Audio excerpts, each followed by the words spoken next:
Okay, hopefully this worked. Let's see. We'll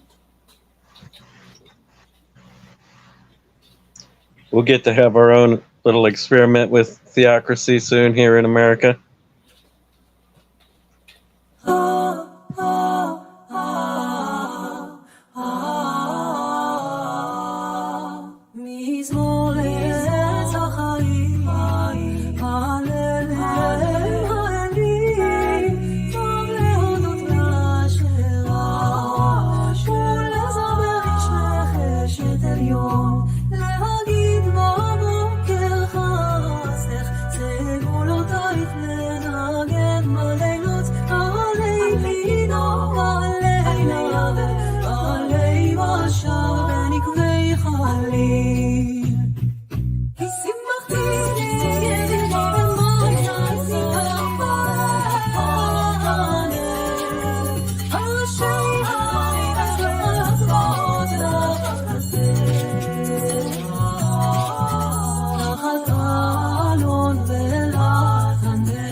What is a solar? So sorry about that disturbance. Yeah, so we're back. So kind of start with this. Eclipses have to do with Mashiach. Solar eclipses are events that happen at times that are already we could figure out mathematically when they will happen, and seemingly just a regular part of nature. Yet we know that everything in nature has meaning, is by divine providence. The Gemara discusses that a solar eclipse shows a negative tidings, and all eclipses, whether it's solar or lunar, show on negative things. The Gemara discusses it in Masechta Sukkah, and more particularly, the Gemara says that a solar eclipse represents a not good sign for those nations which set their calendar based on the sun, whereas a lunar eclipse represents not good tidings for those nations who base their calendar on the moon, which is the Jewish people and some other nations. But in general, it's considered something which represents something not good, and the Gemara discusses what it means. There's a lot of discussion in commentaries. How could it be that something which is a purely natural event, which has a certain sequence, which could be figured out in advance, comes about due to the actions of people? And the way the Rebbe explains it is that during that time of a solar eclipse, there is negative energy that is orchestrated in the world that could lead to negative consequences. Doesn't mean that this is an automatic or definite consequence, but there is a more of a energy that leading in that direction in the world, and therefore we have to be careful to do good things to overcome. Now, the connection that it has to Mashiach, there is obviously there are many solar eclipses. I'm going to discuss the concept in general of a solar eclipse and its more general meaning and how it's connected with Mashiach. Many verses speak about the coming of Mashiach in different terms, connected to the sun and the moon. On the one hand, we have the verse in Prophet Yoel in chapter Gimel, which he's discussing the Yom Hashem HaGadol V'Hanor, the great and awesome day of Hashem, which refers to, according to some commentaries, the day of the war of Gog and Magog, and he says that the sun returned to darkness and the moon returned to blood before the coming of Hashem's great and awesome day. There are other verses as well that speak about the sun and the moon dimming and that good old theology. And yet there are other verses that speak about the coming of Mashiach as a time when the sun and the moon will shine very brightly. It says that the light of the moon will be like the light of the sun. The light of the sun will be 7 times, sevenfold as it is today, like the light of the 7 days of creation.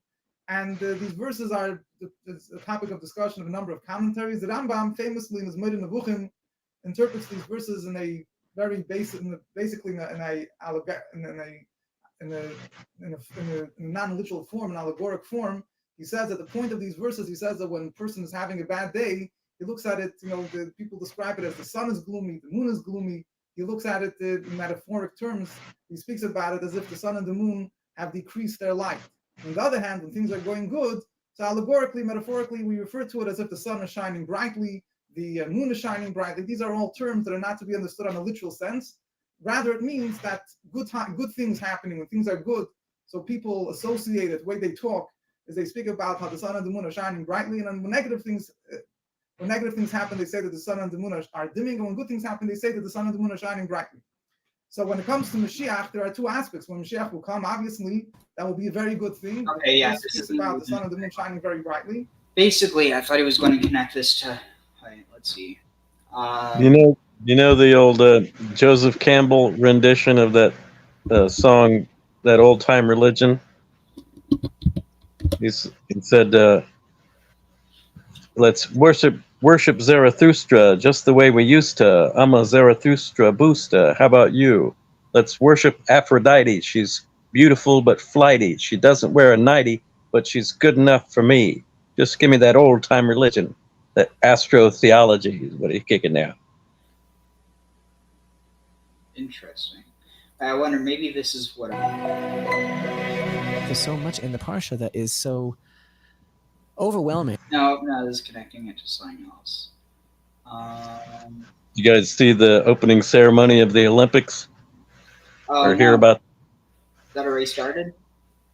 Yeah, it's basically big kind of Luciferian, satanic, really somewhat Gruminati ritualistic stuff all through.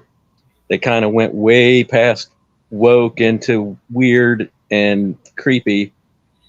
And one of them, they depict the Last Supper with what seems to be mostly drag queens. And then there's this big, what they're going to eat. They lift the dome off of it. And it's this blue Bacchus figure guy in a thong with just a couple of berries in front of himself. That sounds like a reference. And he gestures to it looks and gestures at his crotch a couple of times. Sings this kind of, he's in French, so I can't tell what he was saying. But there's just all kinds of things. They had like a random threesome breakout in a library is one of the little montages they did, like with strangers that meet up in a library and go in the back room to bang. It's all the uproar, and I did a little post about it, how being caught between 2 types of zealots, these kind of Gruminati, as I call them, and kind of intimating cannibalism and everything. And then the fundamentalists, who are, of course, all reacting mightily and crazily about the one world government and all that. Well, who doesn't expect some sort of Illuminati occult ceremony at the beginning of end of the Olympics? That's what they've done since as far back as I can remember. Yeah. In 2022, there was the Commonwealth Games in the UK. This guy, I saw a video and clipped an image out of it, where they're talking about the kind of, not suffragettes, but like women that were oppressed making the chains for the slaves. And they haul in this huge bull, this kind of flaming bull. And then there's a transformation, and it's like the bull is oppressed, and then they take the armor off the bull, and it becomes an icon of light, and they're all like around worshiping, and then the woman who tames him gets on his back, like the beast on the woman on the back of the beast. They're totally playing. They also did the pale horse in this new one, where the pale horse runs across water, across the river Seine, and then walks in. There's a robot horse initially, and then they kind of transition it where she comes in on a white horse, and it's a goddess figure and everything. I mean, they're just really poking in the eye the whole religious right thing, and it's well beyond some kind of fun mockery into what's going to kick up freaking holy war. But they also had the golden bull at this year's, so they keep doing the bull worship thing where they're all surrounding it with candles and shit. Anyway, check this out. I found what I was looking for. This is Rabbi David Eidenson, author of the book Secret of the Scale on Marriage and Human Relations. Our website is secretscale.com. Our topic today is Ruth. The book of Ruth of the scriptures is about a Moabite woman who was a widow and accompanied her widowed mother-in-law back from the land of Moab to Israel. And she was a princess of Moab, and she gave up everything to be kind to her mother-in-law, who was a widow and had to return to Israel. The kindness of Ruth, the Moabite princess who went to Israel, is the book of Ruth, and she merited to be the progenitor of the line of King David and the Messianic seed.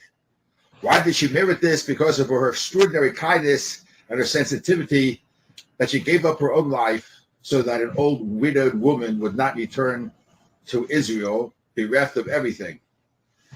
It is an extraordinary thing when we hear about people who do superhuman kindnesses, and we say, how can we compare? Who are we, or who am I with my level of kindness? Maybe I'll put a nickel into the pushkin, into the charity box, and maybe I'll say hello to somebody who's not in a good mood. But to give up your life, for a young woman to give up her life when she's a princess of Moab and go live in Israel, and she went, there was no money, and she went and she was a beggar. She gathered in the fields. She had to go to the fields, and the Torah law is that when you gather your crop, when you cut the wheat and the grains, some of it falls down, that you leave to the poor. And this is how she lived. What a shame a person could go beg and live like this for a mother-in-law.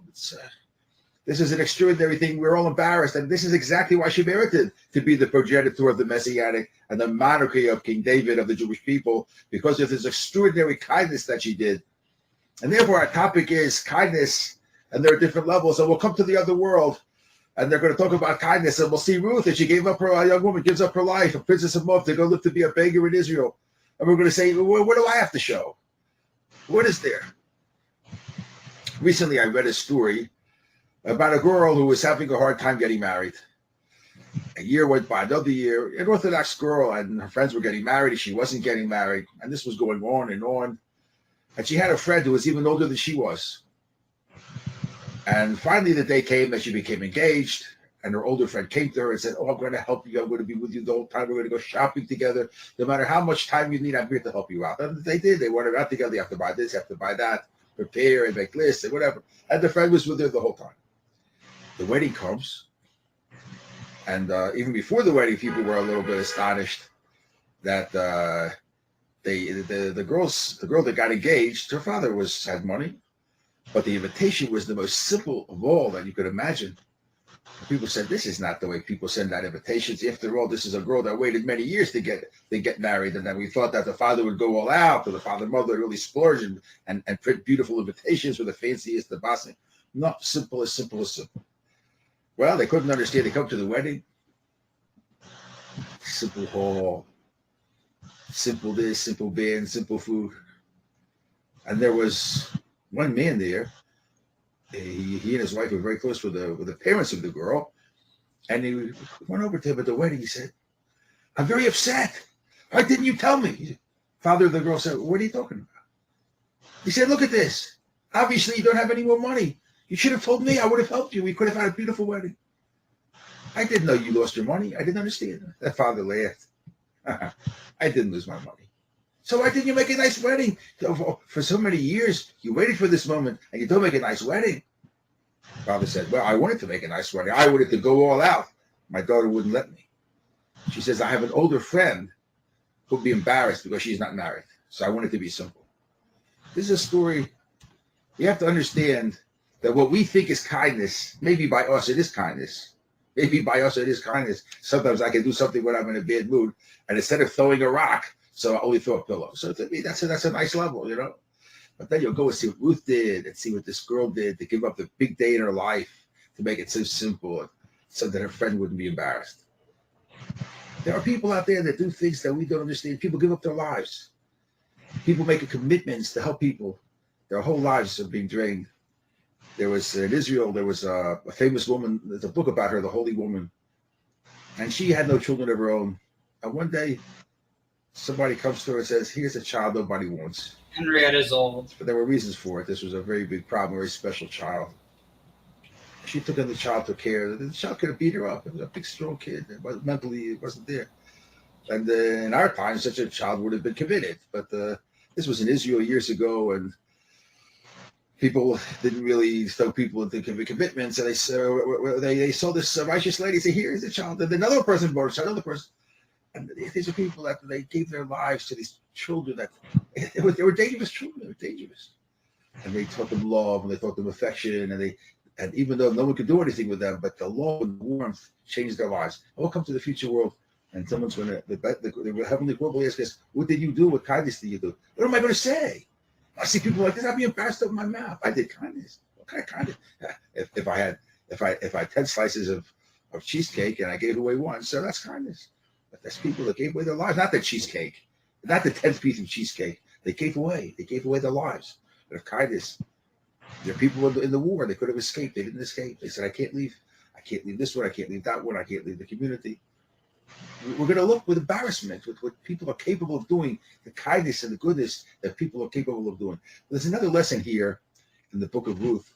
Not only was she kind, and she merited to be the progenitor of the Jewish monarchy because she was kind, but there's another lesson here, a very important lesson. She was a Moabite. Moab actually is related to the Jews because they are descendants of Lot, who was a nephew of Abraham. So they're related. But the Moabites don't have a good relationship with the Jews. When the Jews came back from Egypt, the Moabites were not happy to see them and did everything they could to discourage the Jews. So the Moabites and the Jews did not get along. And yet this woman, a princess of Moab, a nation that is hated in Israel for the bad things they did when the Jews left Egypt, she goes to Israel to be a beggar. Who would have pity on you? They would spit at her. Moabite, get out of here. And she went anyway. But there's another thing here. Well, we already mentioned about the kindness. There's another thing. Yes, she's a Moabite. Do you know what Moabite is? Moab was a boy born of the incest of Lot with his daughter. There's a whole story in the Bible when Sodom was destroyed. So the daughters of Lot thought that the world was destroyed, like God destroyed the world at the time of Noah. They thought the world was destroyed again, and they thought they were the only people alive. So they said, if we're the only people alive, there won't be a human race. So therefore, they got the father drunk, and they had children from him. So this is a disgusting thing, a product of incest. Who was to marry to such people? Precisely from such a woman, born from such a pui, comes out the holiness of the Messiah, of King David, of Solomon, of all the great monarchs that came from the Jewish people. The line of monarchy came from this woman, a product of incest. And this tells you that in Torah, we don't look who your father is or your mother is. Who are you? What are you? That's all. It doesn't matter what your father was or your mother was. Yeah, I really like that message. Any thoughts?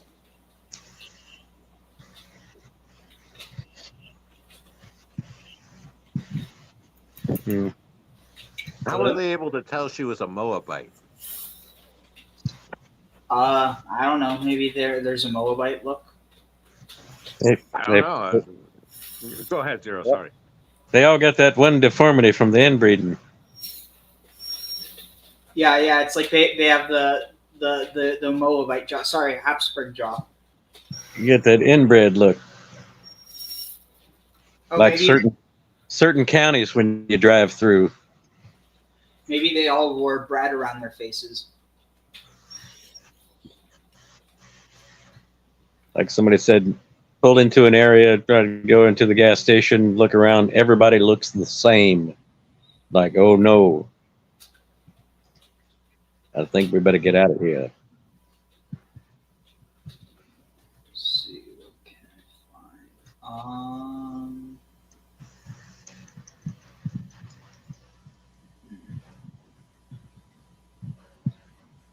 But yeah, it's definitely interesting because you have this idea that like the Moabites, you're not you're not supposed to marry any Moabites, but there's apparently a tradition where it's like, oh no, it says Moabites, it doesn't say Moabitesses. So technically, let's like talk about a loophole. Well, this ball worship, clear ball worship they're doing at the international, at the Olympics, just What do you really mean? bringing everything. They've definitely like depicted basically ball worship at this event 2 years ago in the UK, and now they have the Golden Bull at this year as well. Yeah, but And what about it is phallic? they're clearly hearkening back to Canaan, the pre-biblical, and like, you know, and they're kind of combining it, mostly these kind of sinister, you know, well, they're glorifying ways, but they're kind of sinister ways. To me, it's not the helpful way to revive these pagan ideas. There's certain good things in some of the pagan ideas, and they seem to be just reviving some of the worst aspects. The hedonism, the Yeah, but what makes you say that it's Baal is my point. Like I always hear people insinuating, oh, this sinister thing or this or that sinister thing. Oh, it must be Baal. But like, one of the things I've been talking with Kohen-Koletz about is that whole the fusion. I don't know. I guess it wasn't that Baal was ever depicted as a bull, but it's become a kind of a fused concept since the golden calf and the bulls that were mounted in. It wasn't Judea, the northern kingdom or whatever. They had it in Judea as well. It was part of the laver, the sea, the molten sea. But see, here's the thing: people don't understand. Like a metal bull does not equal Canaan. Like it can if it's in Canaan, but like it just honestly, it kind of strikes me. And I'm not saying this is what you're doing because I know this isn't where your heart's at. But I feel like just this general narrative of trying to pin it on Canaan it feels anti-Semitic to me, if I'm going to be honest to me. I feel like it's the new socially progressive, well, except it's not, I mean, it's also like, it's also what people in the right wing, like it's people, like whether it's people on the left or the right, I mainly hear it from people on the right, but basically like, oh, it's not cool to criticize Jews anymore. But if you talk about what came before them, that the Jews ultimately descended from, then it's not anti-Semitic. Like I don't know. These truthfully. Well, they seem to be the Illuminati of sort are totally seem to be celebrating and wanting to go back to that and revive that. It's the Christian right that is all reactionary against it, and like I said, this blue Bacchus figure rises up out of the, like the pig that's on the plate, and all they can think of is Papa Smurf. They don't even understand that he's clearly Bacchus. He's got a wreath on, yeah. But they're so divorced from the true intricacies of the history of it that they don't even know how to critique it. So what I'm saying though is, why are you saying that it's Baal? I mean, from what you're saying, it sounds like, I mean, you could interpret that bull as being representative of Zeus, and you could have the what? Yeah, that's the thing. That's what they kind of abbreviated into, and that's what I'm saying is that these pagan ideas have been turned into these little sort of cliff notes, and it's a whole broader concept. Again, back to the astrotheology, the Taurus constellation, the Mithras slaying the bull. I mean, and that fits more with what some of them understand, the more theological ones, the Luciferian symbology with the torch, with Prometheus, with Mithras, but but like you get these different camps of these right-wing reactionaries that understand some sector, but they don't have the whole view. Yeah. So, but again, like, why was it that you were insinuating that it was Baal? Like, was there anything specifically? That's some of the main way that it's being interpreted by some of the right-wing reactionaries. And because of the bull, Oh, wait. Have you heard the do you know the Super Bowl? It's actually Superb Owl, or alternatively Super Baal. Yeah, there was the one games or whatever a little while ago where they were doing the depictions of the owl in sort of, I don't know if it was with drones or lighted drones or something, or holographics, like they were kind of doing with this pale horse. And the pale horse brings death. The rider is death, and like they're just leaning all the way into it. And this is just what the reactionary right in America is pointing to as, see, one world government, satanic takeover, gay woke equals Satan, the whole.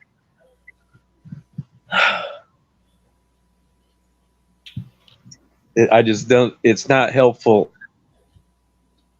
I mean, honestly, the thing that's just kind of pathetic is that they have all these different Canaanite gods they could choose from, and they choose to make Baal the bad guy. Like, excuse me? That just shows you that they're stuck within a biblical narrative, because, like, come on. You could choose Mot, you could choose Reshef, you could choose Choron. Like, there's all these menacing gods, and I mean, hell, even El. But the thing is, nobody wants to say that it's El because El is too close to the Abrahamic God. But like, from what I've seen, Yahweh was more associated with the goat, while El was associated with the bull. But anyway, my question is, yeah. It's Baal. Which Baal? Baal Hadad, Baal Haman. Which one? Oh, do you know about Baal? Wait, which one is it? Baal? Do you know about the tradition of Baal Peor? Oh, what? It's familiar, but I don't know. Go ahead, Zero. Say it again. Ball, which certain ball? Baal Peor. And yeah, what the reactionaries are mainly citing is Babylon. Wait, what? The reactionaries mainly refer to it all as Babylon. They don't even quite understand the pagan roots of Canaan very much, it seems. I've never heard that. They associate all of the kind of Illuminati thing with Babylon. Oh, like Babylon. Kind of like the Rastafarians have Babylon. Do you mean Babylon? Well, that's part of what's playing in their minds, I'm sure. All right, here, check this out. Let's see, which one? This should be good. Remind people that we have learning tonight with dinner. Beginning 7:15 is when the learning is going to begin. You can come a few minutes earlier at 7 o'clock for some dinner this evening. Learning at 7:15. We have two different topics we're going to discuss tonight. One.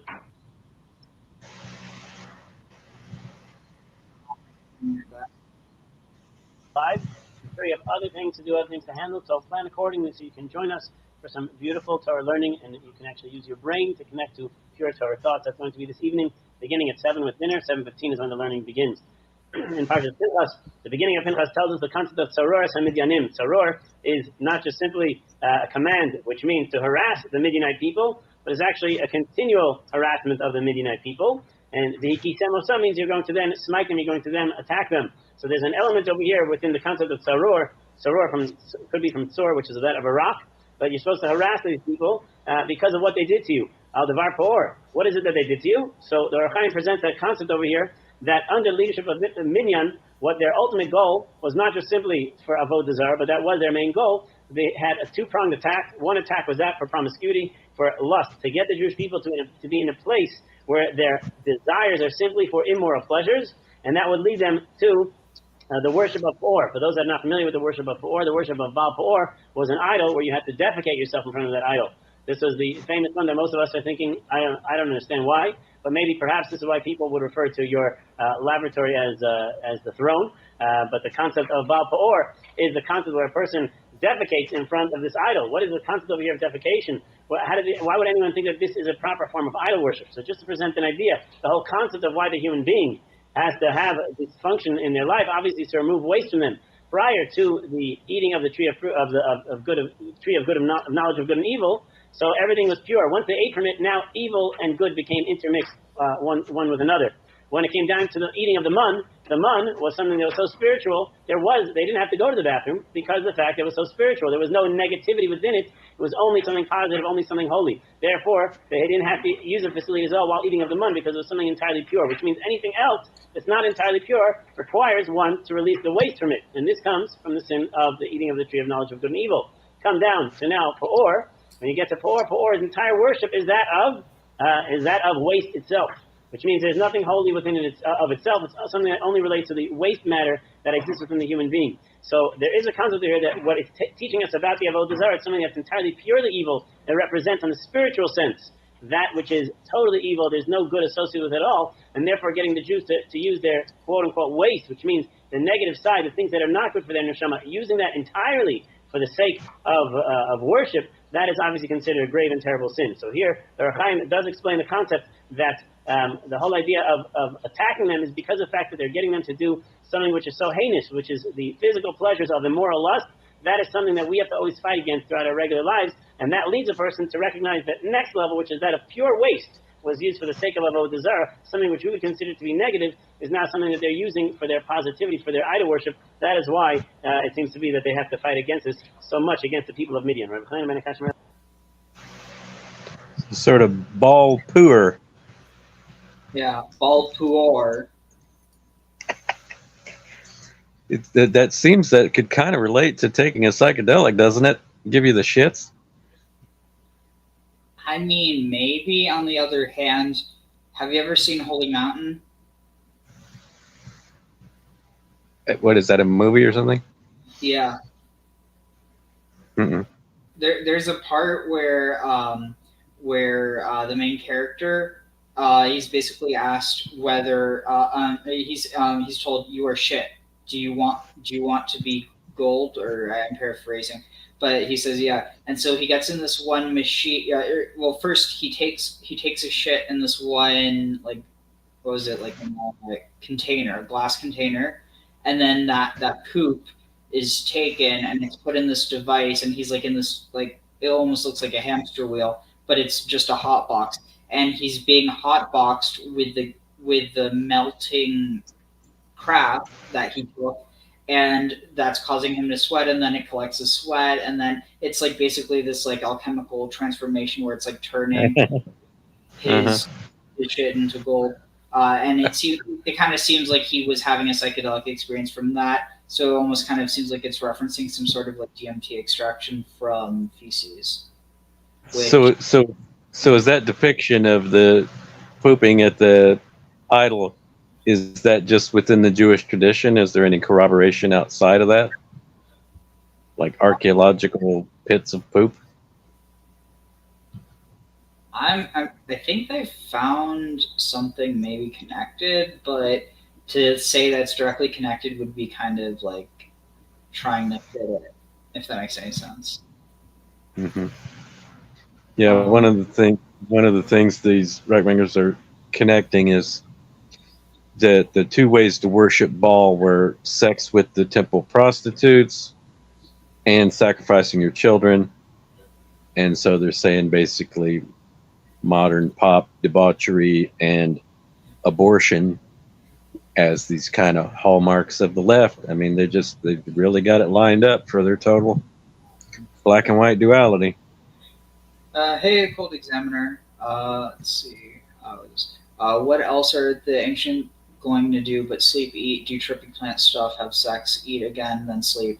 Don't forget, take a crap. Hot box every Saturday. Same.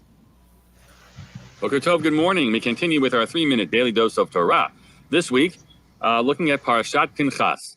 And the truth is that we can't really step into Parsha𓂋𝑄nchas without understanding what happens at the end of last week's Parsha, Parsha𓂋_Balak. There we're told the following. Vayeshev Yisrael b'Shittim, when Israel was dwelling in the place called Shittim, they were staying there. Vayachel ha'am liznot el ben. That can't be coincidental. Shittim. Seems like it'd be a good way to get some fertilizer for whatever you're trying to grow, is to have everybody leave a load.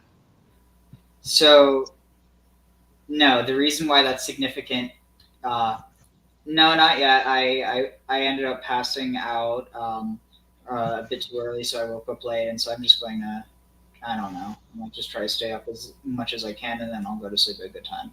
But no, so Shittim means acacia trees. So now think about this. Acacia trees, what if they're consuming it? And so, also there's just the other thing, like biochemistry is not my strong suit. I'm not good with hard sciences, but I do know that there's like, actually, let me see if I can pull this up real quick, because while I might not be good with it, I can at least demonstrate visual parity. Have diuretic properties? No. Indole. So indole. No, not indolent, dummy. Wait. Wait, no, now I'm typing it. No, indole. Alright, so check this out. So indole is a heterocyclic organic compound occurring in some flower oils such as jasmine and orange blossom, in coal tar, and in fecal matter. It's also a hormone that promotes the development of roots in plant cuttings. Mm-hmm. Yep, everybody leave a loaf so we can take it to the sacred grove of acacia. Now check this out. I think, let me see, does it have, what? Come on. It shouldn't be this, oh wait, let's see. 3-methylindole. Let's see. 3-methylindole.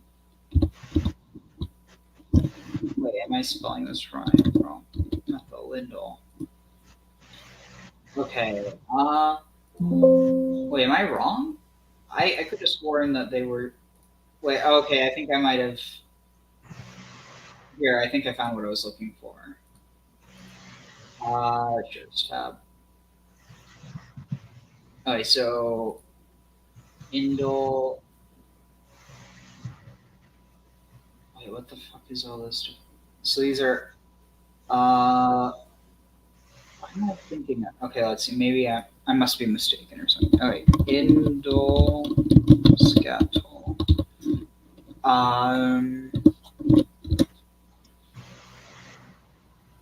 Oh, that's what I was thinking.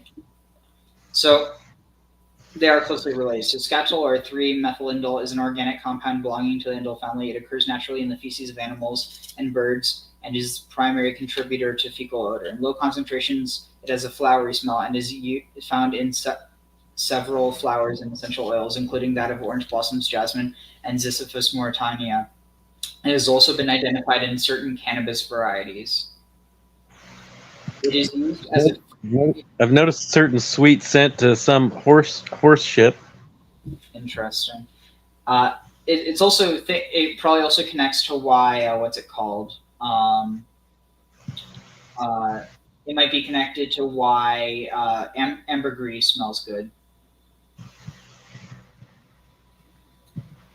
You know, why it's used in perfumery, but so it is used as a fragrance and a fixative in many perfumes and as an aroma compound It is derived from the Greek root skato, meaning feces. Skato was discovered in 1877 by German physician Ludwig Brieger. Translation.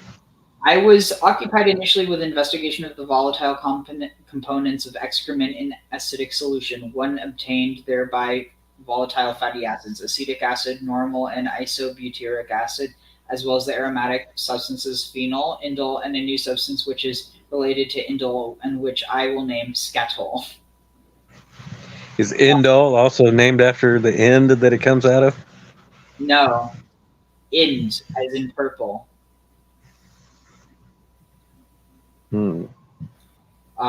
Scatol is derived from the amino acid tryptophan. Wait a second. Isn't tryptophan also connected to... Yeah, what's in turkey to make you sleepy? Yeah. Let's see. Egg white, dried egg whites has a lot. Spirulina has a lot. Soybeans have a lot. Hemp seed has a lot. Interesting. Where turkey? Wow, you see this? Turkey's actually not that high up. But it had the sedative effect attributed.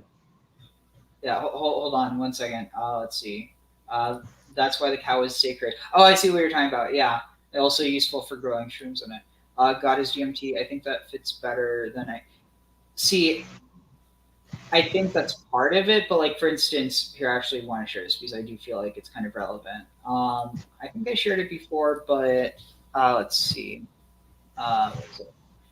Basically, I think that to say that any one thing is God, like I mean, like maybe it's like there is that like you have a tradition that has associated with a god, but in terms of actually saying like God is one thing, no, I think that God is in that aspect everything. That everything is a part of God, and what it kind of reminded me of was, let's see, where was it? Let me see. Okay, yeah. To Phusis. Here it is. To nature, Phusis. The fumigation from aromatics. Nature, Phusis, all parent, ancient and divine, O much mechanic mother, art is thine. Heavenly, abundant, venerable queen, in every part of thy dominion seen, untamed, all taming, ever splendid white, all ruling, honored, and supremely bright. Immortal, firstborn, protogonea, ever still the same, nocturnal, starry, shining, glorious dame. Thy feet still traces in a circling course, but by thee are turned with unremitting force. Pure ornament of all the powers divine, finite and infinite alike you shine. To all things common and in all things known, yet incommunicable and alone. Without a father of thy wondrous frame, thyself the Father whence thy essence came. All flourishing, connecting, mingling soul, leader and ruler of this mighty whole. Life bearer, all sustaining, various named, and for commending grace and beauty famed. Justice, supreme in might, whose general sway the waters of the restless deep obey. Ethereal, earthly, for the pious glad, sweet to the good, but bitter to the bad. All wife, all bounteous, provident, divine, a rich increase of nutrient is thine. Father of all, great nurse and mother kind, abundant, blessed, all spermatic mind, mature, impetuous, from whose fertile seeds and plastic hand this changing scene proceeds, all parent power to mortal eyes unseen, eternal, moving, all sagacious queen. By thee the world, whose parts in rapid flow, like swift descending streams, no respite know. On an eternal hinge with steady courses whirled, with matchless unremitting force, throned on a circling car, thy mighty hand holds and directs the reins of wide command. Various thy essence, honored and the best of judgment too, the general end and test, intrepid, fatal, all subduing dame, life everlasting, Parka breathing flame, immortal providence, the world is thine, and thou art all things, architect divine. O blessed goddess, hear thy suppliant's prayer, and make my future life thy constant care. Give plenteous seasons and sufficient wealth, and crown my days with lasting peace and health. Like, to me, this is what at least the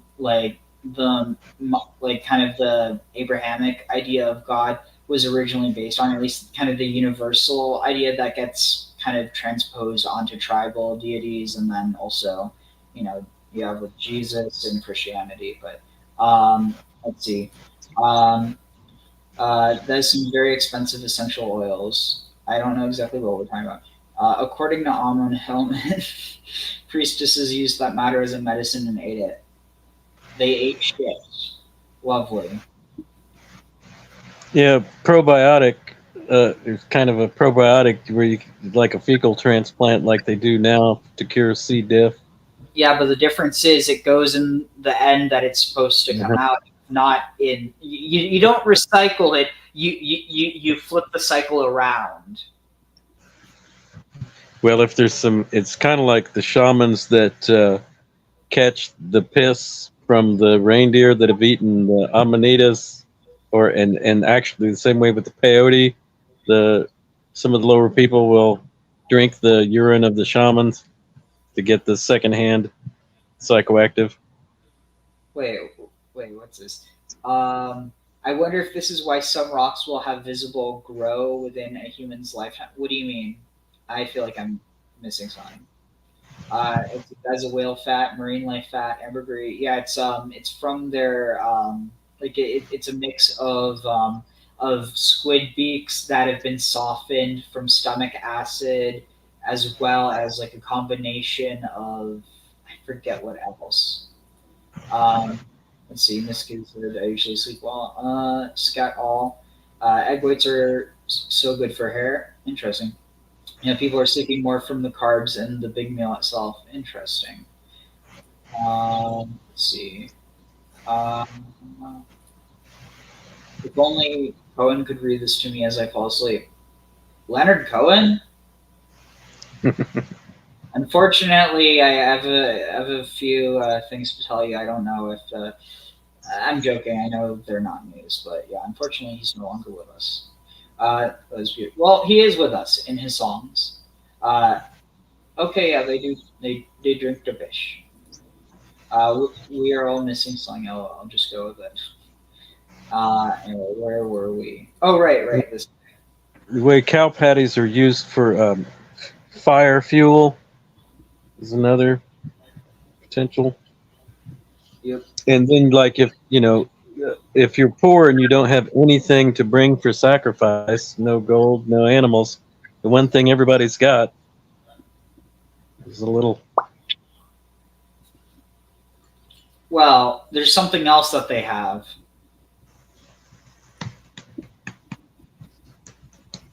Put a nice patina on the Picasso had his kids pee on his bronzes to give it a nice patina. Seriously? Mm-hmm. Yeah. The cold examiner is asking who Zero. Sounds very smart. Oh, that's fine. You mean like being piss poor? Yeah, because people would sell their urine to urine collectors for use in laundry.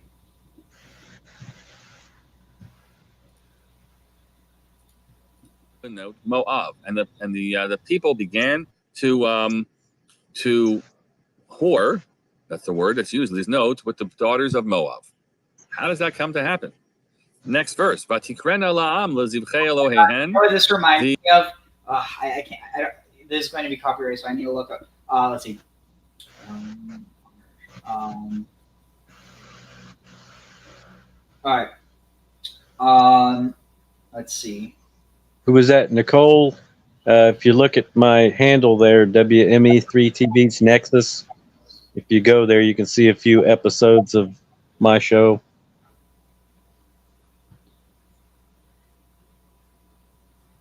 Let's see, did I find it? Oh,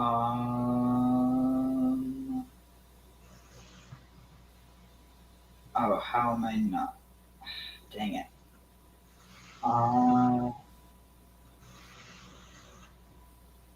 Basically, the joke was something like, if you wear a crop top, you're going to start hanging around with a bunch of bad people who are doing drugs, and you're going to get in trouble. And this is like, it starts with what was it? It starts with meeting a nice, cute girl, and next thing you know, you're shitting on a brick and worshiping it. That's the narrative that's presented, though I suspect there's probably more to it than that. Like the Jethro Tull song. A cold examiner said they sold their piston, the Appalachia, to high tanners because they were so poor. Also, dirt poor meant you were so poor you had a dirt floor. Interesting. So it's like if you give a mouse a cookie, only adult version. Basically, yeah. These women had called the men to somehow involve themselves in sacrificing to their gods, their pagan gods. And the people partook of food, and okay, at least it was food. I heard vayochel. I'm like, oh shit! Please tell me they're not eating it. They prostrated themselves to their gods. And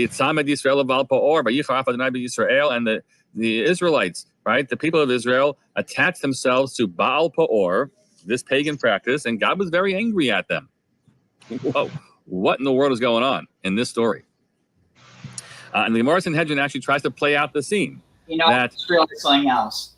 Apparently, as a result of their actions, a plague was sent to Israel. Now, think about this. Is it possible that they got sick because they were playing with poop?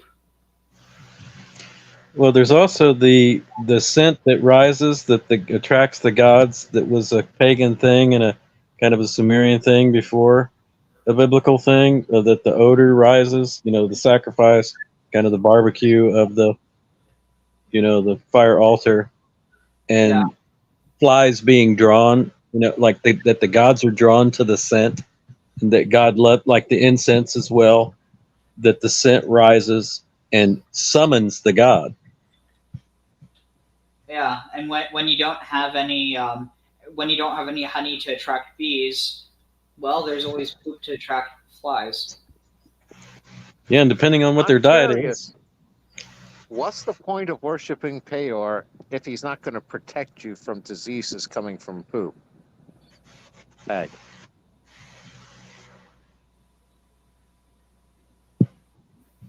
I mean, I think that would be the critique of the biblical narrative. He's got all the hottest temple prostitutes. I wonder. I was going to say that was always something the temples had going for them. Hey. Well, not always, not now. Well, when they go on raids to other places, they take the best of the lot, you know. I agree, Ariel. These folks who had as attractive now. Oh, I was actually saying that Jewish temples now don't have that. Oh, I thought you were saying the prostitutes weren't as attractive. My bad. Hey. But they did for a little bit there. Those Kadesh were in place. No, I'm making a joke about that. That Reformed synagogues are called temples. Oh. But yeah, I was going to say a funny point on that one is the first time my kids went there, they were talking about it on the way home, and they were disappointed because they were expecting bats. Where? Because the only temple they'd ever seen was the Temple of Doom. Wait, who is this? My kids. Oh wow, that's funny.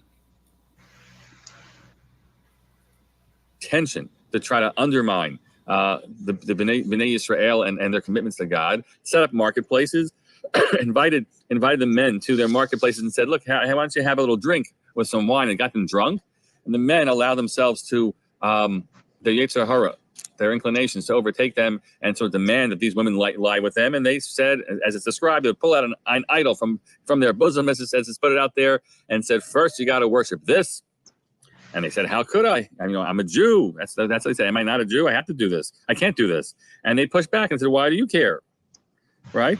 I'm not gonna give in to your desire for me until you repudiate the Torah of Moshe Rabbeinu, Moshe, your teacher, Rabbacha, and that's what they did. Quotes the verse in Hosea, and this is an alarming story. This is in many ways worse than anything else that we've read about in the Torah.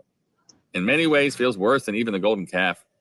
And here they are again, poised, ready, on the precipice of entering the land of Israel, and they allow themselves into this horrible mess. And what happens then is, we're looking at our time of our 3 minutes, we're going to be beyond the 3 minutes. Then we're told that one of the leaders, okay, I mean, at least a member of a leadership family, they're about to finally deal with, they're instructed to punish those people who participated. So then we're told that a man from the tribe of Shimon came forth and was cavorting with one of these Moabite women. Whoa. And at this moment that okay, that's eerie. Because think about it. A descendant of Simon is responsible for inciting this whole thing. Are you thinking what I'm thinking? Yeah, Simon was such a mixer. Tag. Wait, what? A mixer, always causing trouble. Oh. I mean, I think it's actually a direct inversion. Because remember... Oh, yeah, no. With Shechem back in the day. Exactly. Yeah. Or as the Red Tent calls it, Shechem. I'm sorry, but like all the research you do and you call it Shechem, that's like that's like that would Did it have like British actors or something? I mean, some, yeah, but it still, they were able to say other things. It seems to me the equivalent of doing all this, like writing a whole, or like basically learning learning how to speak Hebrew and like learning it really well, and then you deliberately pronounce something like shalom instead of shalom or something. Yeah, and some of those productions, different actors will each have their own pronunciation of however they read the script. Yeah, it's kind of cringe. Pinchas steps forward and drives them through with a spear, and that's how our parsha begins. Tomorrow we'll look a little more, much further at the next continuation of this story. Have a great day.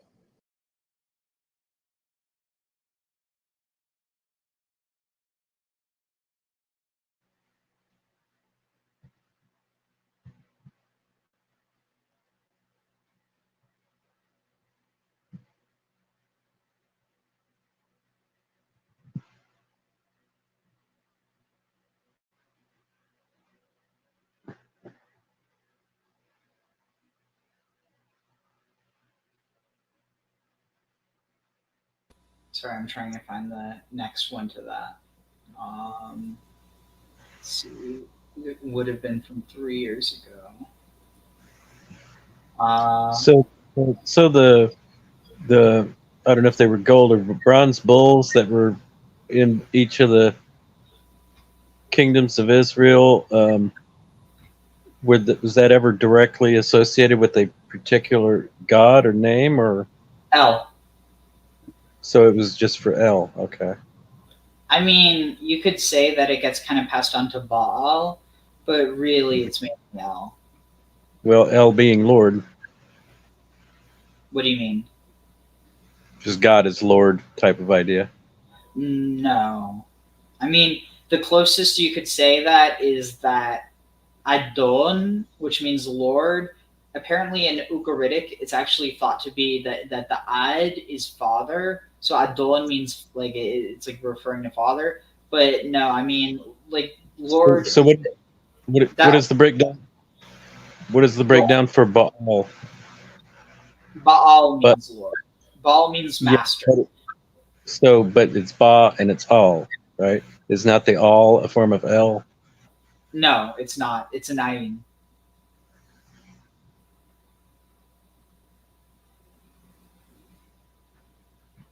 It's spelled completely different. But I mean, it seems to be 2 words. No. So, like, literally, it's Baal. Baal. The thing is that it because the ayin is I like it's what's the word? Not guttural, but like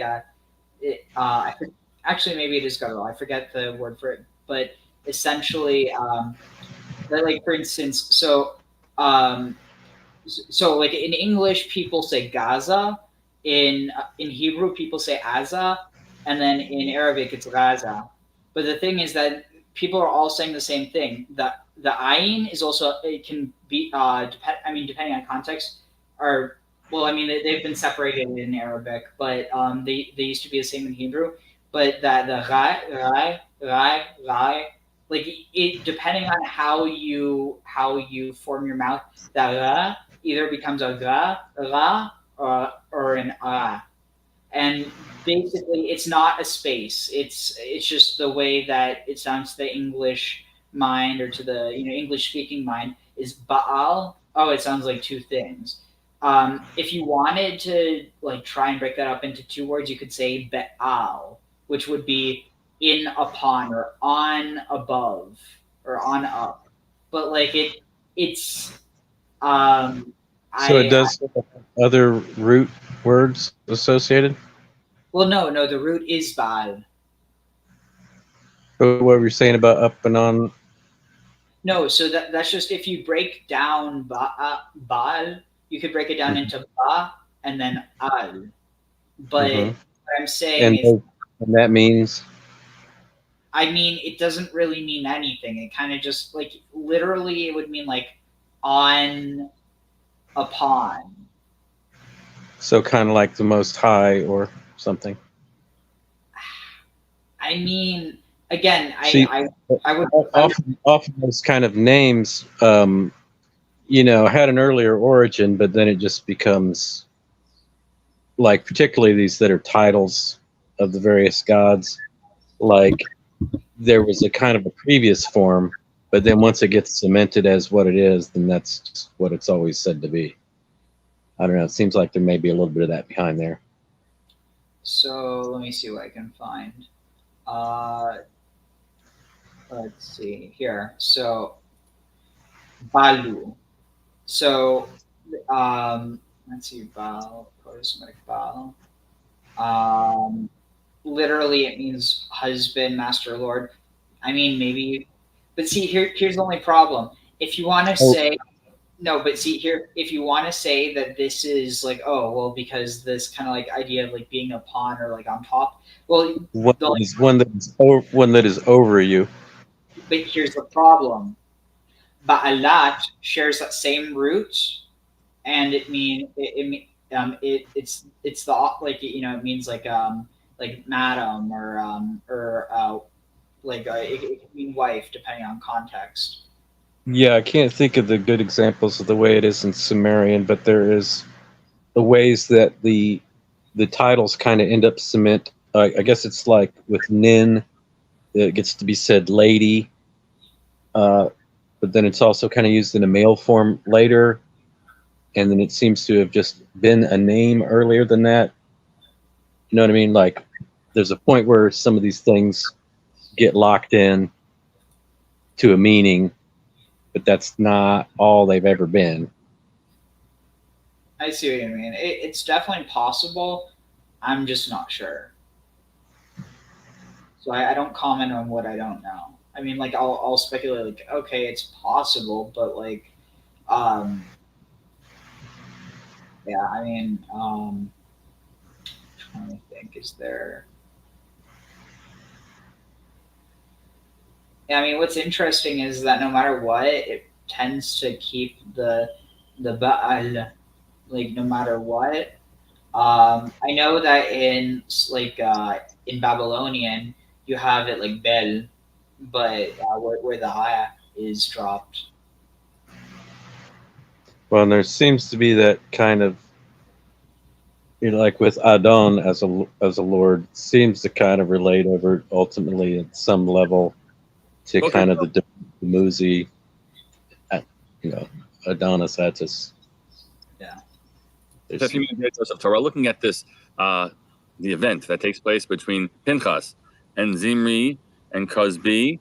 Zimri, the Simeonite, and Cozbi, who is the Moabite woman, who are cavorting in front of everyone, and Pinchas stops them, and by killing them.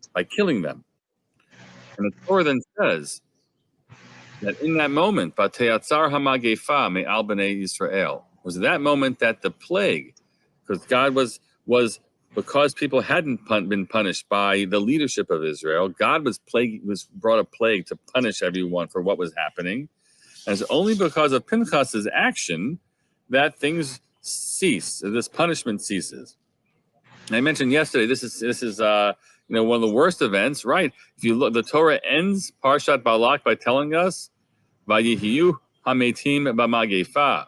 The number of people who died in the plague were Arba'a be'esrim Aleph, 24,000 people. 24,000 people were punished. Were they all direct participants? Unclear. If it were the case, that's an enormous failure, and the event of Baal Peor is referred to with such with terrible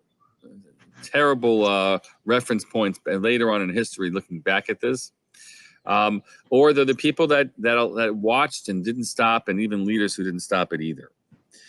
Here the Torah continues with God saying the following. Well, pause here for a second. Let me get the right reference. The verses, and we'll still say at the end of Balak for today, describes Vehema bochim, and they were crying Petach Ol Moed, right? When weeping. Zimri and this other woman boldly come out and are cavorting as they are in front of everybody, in front of Moshe and everybody else. They were crying at the entrance to the tent of meeting. So how do you read they were crying? So one reading would be that they were having wild relations there in front of everybody. That's kind of like how out of control this is. But that's not how Chazal read this. Everyone was weeping about where things had gone. The people who care were crying, but they were crying and passive and paralyzed. And it was Pinchas who says, we got to do something here, right? We need to stop this. And that's when he comes forward and takes his drastic action, something which is going to be seen from two perspectives, either as heroic or as dangerous, or perhaps both, to be continued tomorrow.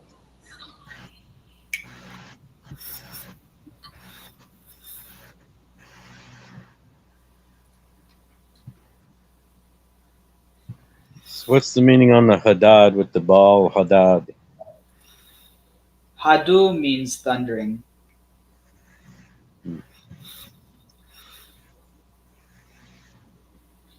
So like Baal Hadad means thundering Baal.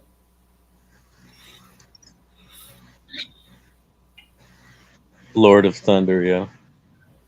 Yeah. Even kind of a doubling with the Hadad, like a rumble of thunder. Interesting. I'm wondering if it relates over to the Ad of the Adon. Potentially, the Adu Adon. Yeah, because Hadad is also Adad. Mm-hmm. Adon meaning Lord, but again, over. Let's see where to go. I'm just going to open a new tab this time so I don't have to find it again. I think I went too far, maybe. Oh, here.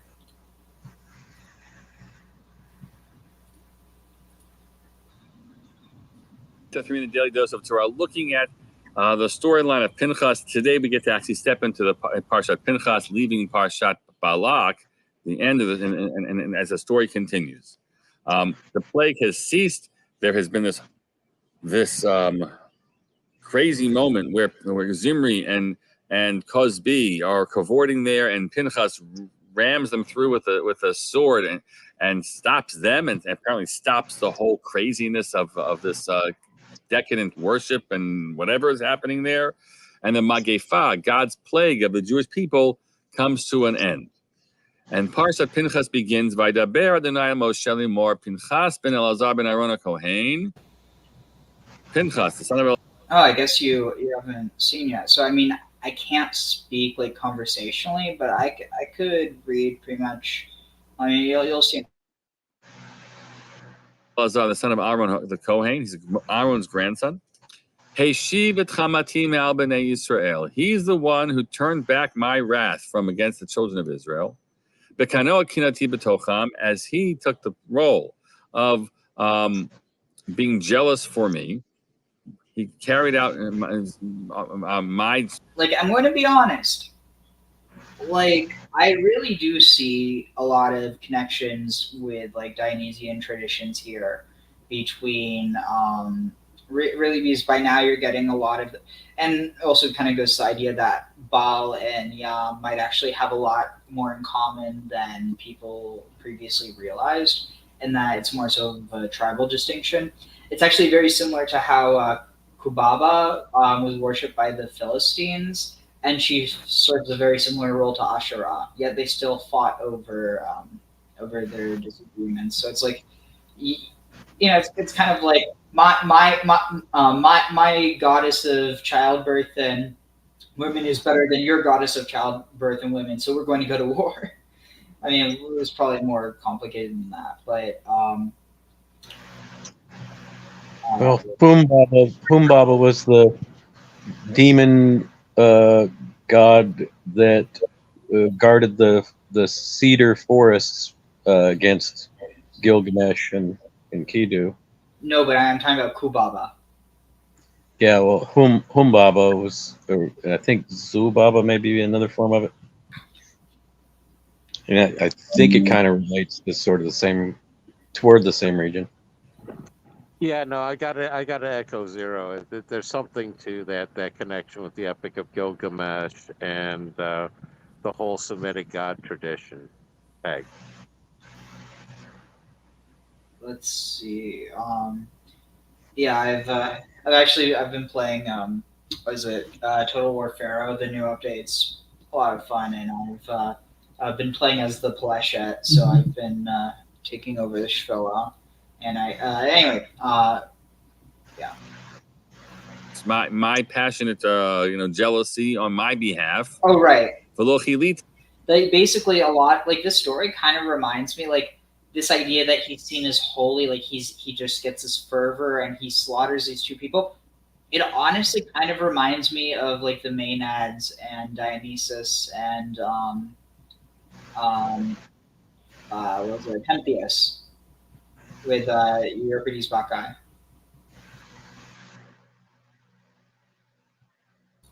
I don't know if that rings any bells for anybody, but I definitely think that there's a context to which this like I think that people ended up having to moralize this stuff because like with the loss of the mystery, at least immediately understood. And like basically, in order to make his actions not horrible, you have to justify them. And while the justifications don't make the actions okay, it's kind of one of those things where if you're looking at it strictly in the lens of myth and which again, not to say that it doesn't reflect any reality. I think it definitely well could, but more so that we don't need to valorize the reality of it so much as derive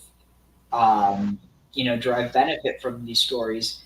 And the sad thing is, similar to how a lot of people can't separate religion from from the legal system when it comes to marriage, there's a lot of people who can't separate benefit from reality. Like basically, if something isn't if something is beneficial, it must be real.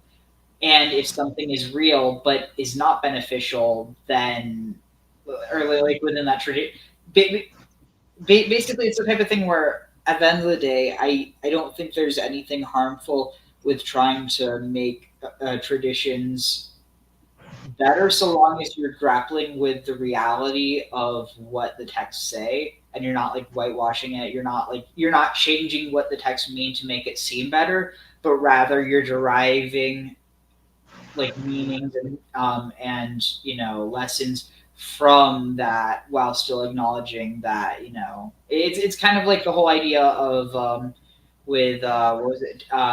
Who's the guy who fed the gods his son, trying to impress them? You know what I'm talking about? This is a Greek story. That's Tantalus. Oh, okay. I was thinking so, but I didn't want to sound stupid. Better to sound slightly ignorant than stupid. So, yeah. So Tantalus, like the whole point of that is, in a lot of ways, kind of similar to the story of Abraham, but in a different way. You see, in the story of Tantalus, it's telling you why you shouldn't sacrifice your children, because the gods don't want the gods don't want to eat your kids. It's kind of like, you know, it's some weird it's some weird like fanboy or fangirl shit. It's like, oh, you know, here, I want you to have I want you to have the best of what I like. No, it's like, you know, it's like, don't give me the best of what you have. Enjoy it, and you know, and by enjoy it, it means, like, you know, don't misuse or abuse people or things when you know, it's kind of like saying they get to eat their kids themselves. That No. doesn't make sense. no. It's like, no, the gods give you a gift, and then you're like, oh, I'm so special, I'm going to give the gods a gift. It's like, no, you dumbass, that gift I gave you, you just killed it. So, like, I think the lessons are within the margins. It's not like, these the best lessons don't tell you what the lesson is. You know what I mean? And is the idea explain the lesson is not a good lesson? Go ahead, Zero. Is the idea here, like you said, he's seized with a fervor, kind of like a possession or voodoo thing? I mean, honestly, it kind of seems like in some ways it's almost like this. I don't know. It's like it kind of reminds me of the idea of like the, you know, like the spirit of the god manifesting within the follower and like almost like taking them over. So yeah, in a way. So this is the origin of that spirit destiny. That someone already made a video about that, trying to connect it. No, Dear Lord. I still think we need to have an interpretation open that the spear that he thrust them through with was actually not a spear.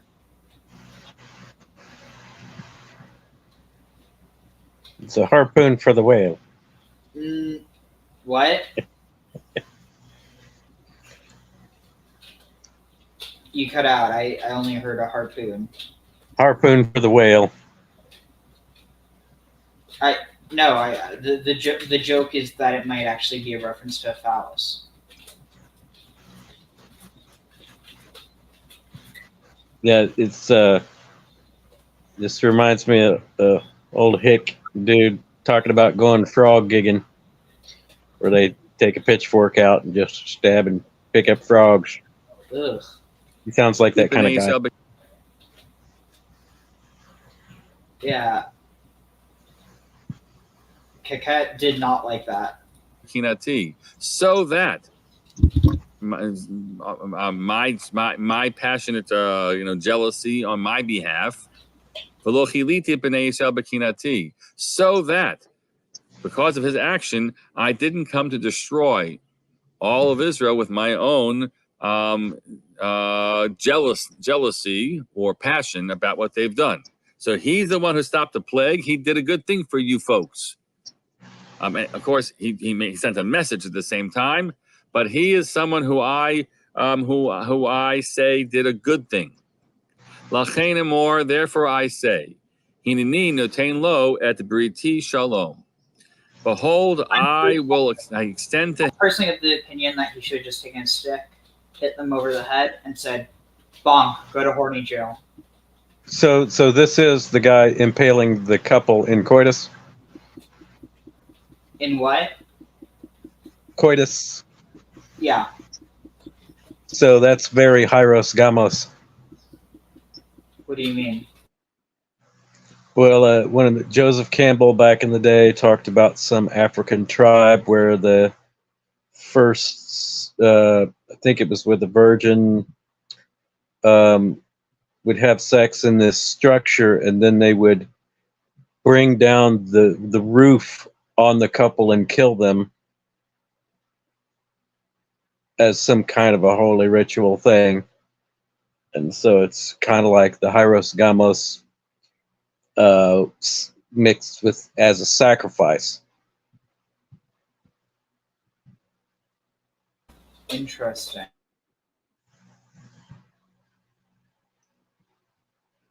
To him, You know, my seals the covenant energy.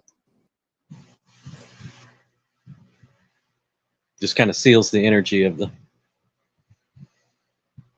of peace, my covenant of friendship. Some read that, but Briti Shalom, my covenant of peace.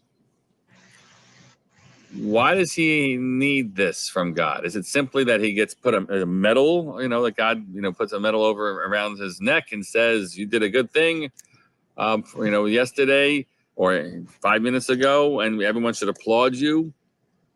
Presumably someone's given a Brit Shalom because there are questions about whether or not we should think highly of this person, and indeed whether people will act against him aggressively. And having God's protection of a Brit Shalom will stop that. And so the Abravanel reads it this way, that he has great reason to fear that the tribe of Shimon will come to avenge the murder of one of their leaders, Zimri, who had been cavorting, as we pointed out. They were, who is he? Who is Pinchas to carry out this act? And Pinchas, as the Abravanel reads it, needed to have an entourage protecting him from his enemies. People were quite angry at him. And they said, and this will be the last line here, hold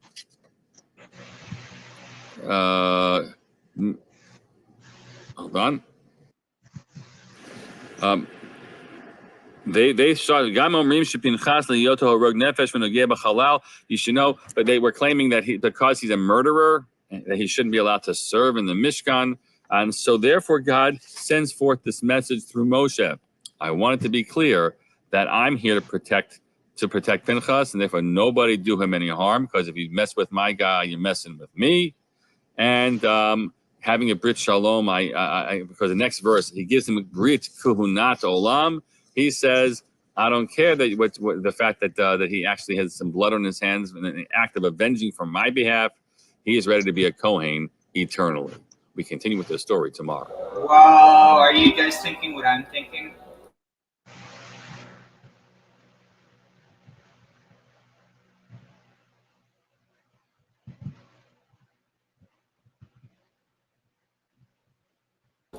Hello? I doubt it. What are you thinking? I don't know, it almost seems like a sort of initiation. Oh, yeah. I can see that. And so he slew the couple for committing some kind of abomination, right?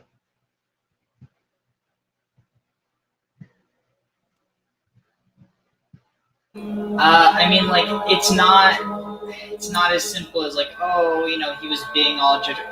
I mean, basically, they did want to.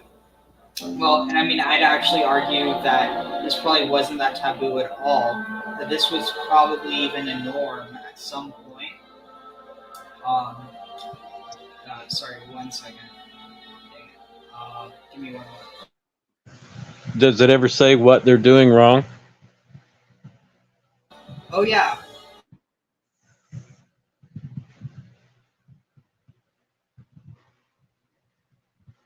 Sorry, I'm just trying to deal with this sound that's... So what was the sin? It was that they were having sex. I think. Shoot. I forget if it was that they were having sex where everyone could see, or they were having sex inside of the tabernacle. Mm-hmm. So again, that's the 𝐤𝐤𝐉𝐿 sacred marriage thing that would happen in the temple with the high priestess, and usually some ostensible king has the right to make the king, and so it seems like a putting down of that sort of as above, so below, God got us. Anyway, let's see. Did I find? Oh yeah, next one.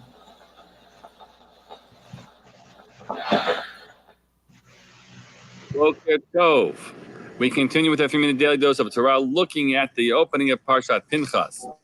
And yesterday we talked about why it was that God needed to extend to Pinchas a brit shalom and a brit kuhunat olam, a covenant of peace and a covenant of eternal priesthood.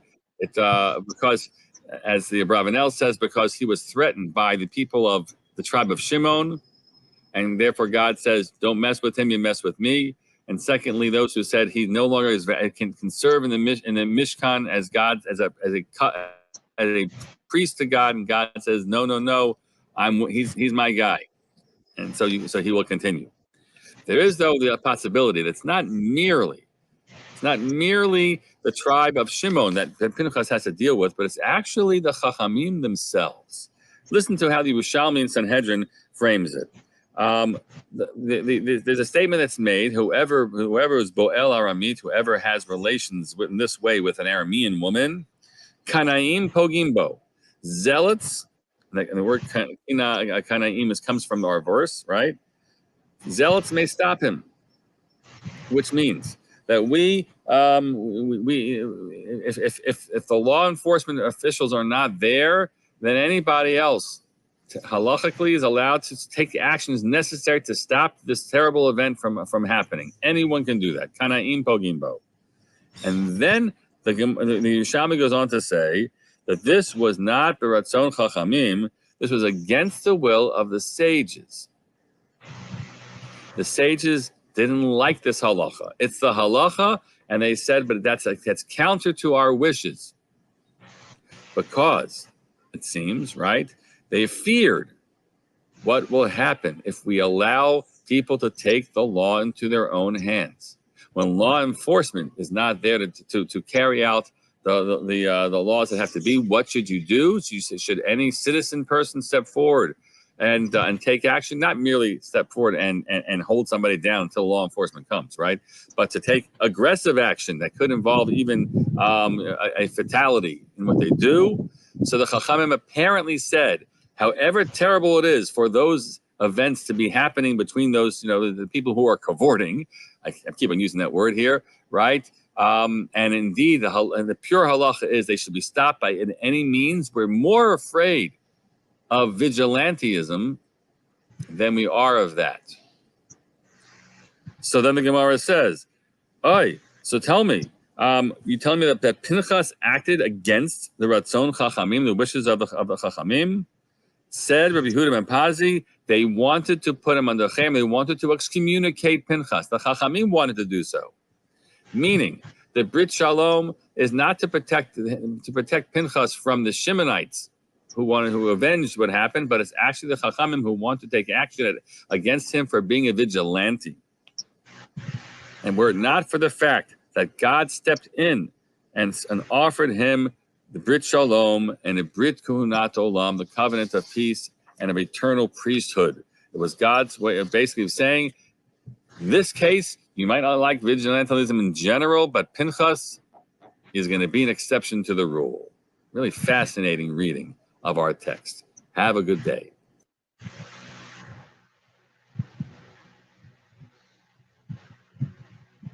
Interesting. It's definitely. I don't really know what to make of it, to be completely honest. So the Shimonites seem to be a faction that it's not clear whether they did agree that anything wrong was happening. Sorry, one more time. The Shimonites that didn't appreciate his action. Is it clear whether or not they approved of what was going on with the couple? I'm not sure because because with it was the Levites, I think, who went out against them. And so this guy is rewarded on some level, right? Which I caught from the earlier video. Yeah. He's basically given the eternal priesthood, which means that all future priests will come through him. Wow, that's totally like whether meant or not. It's very much the shape that he sacrificed the 𝐤𝐤𝐍𝐿 and he becomes the priest. So what you say, and establishes the priesthood? Yeah, it's eerie. It's very seems like that was necessary. That's all a part of it. He wouldn't have been without it. What do you mean? He wouldn't have been made the priest lineage if he hadn't slain the holy couple, unholy couple. You're saying he became a priest through human sacrifice, Tag. Yeah, and not only just a sacrifice, but like of a couple in coitus, which is just totally the imagery of the 𝐤𝐿𝐍𝐿. Hey, Usal, what's up? Hey guys, hey, I just wanted to jump in because I'm driving obviously, so I can't type. This is the whole theory that Richard Friedman has about the Exodus really just being done by the Levites coming from Egypt, and the Levites having Egyptian origins. That's why they have the Egyptian names Pinchas and Moshe and stuff like this. So it was much fewer people that actually went on from the Exodus to the land from Egypt. So that I just wanted to bring that point up, and kind of to fill some questions in for Zero too. That it's probably not a real event, like an ancestor, made up ancestor for the story, but there is some real genetic evidence too of the original J1 haplogroup having the Kohanim model in it, then moving over to this, which is a J2 haplogroup, which is like a cousin family to the J1s, having another line of priests coming from there. Why all the priests aren't from the same haplogroup? And this is an actual story that fits into the genetic story, and fits into the Bible. All this stuff that all these groups put these stories together as well. I don't know if this is too convoluted or if you guys get what I'm saying. Yeah, it makes sense. Yeah, I get it as well. I was with the same thoughts with the Levites being Egyptian priests that had left on the Exodus. Right, and then the idea, them bringing all of with what Ariel said earlier about the initiation, they brought all of the Egyptian stuff, the dimensions of the Mishkan that became the temple, all this stuff are based on, Ramses the Great's war camp and all this kind of stuff. So, and just like that, the initiation of bloodying something, and now you're a priest. You've been through a mikvah of sorts, a bloody mikvah. If that makes sense. Yeah, it's also interesting because I know that the designs have also been compared to Phoenician temples, and the Phoenicians, Canaanites at large, at least the southern ones, were under the Empire of Egypt.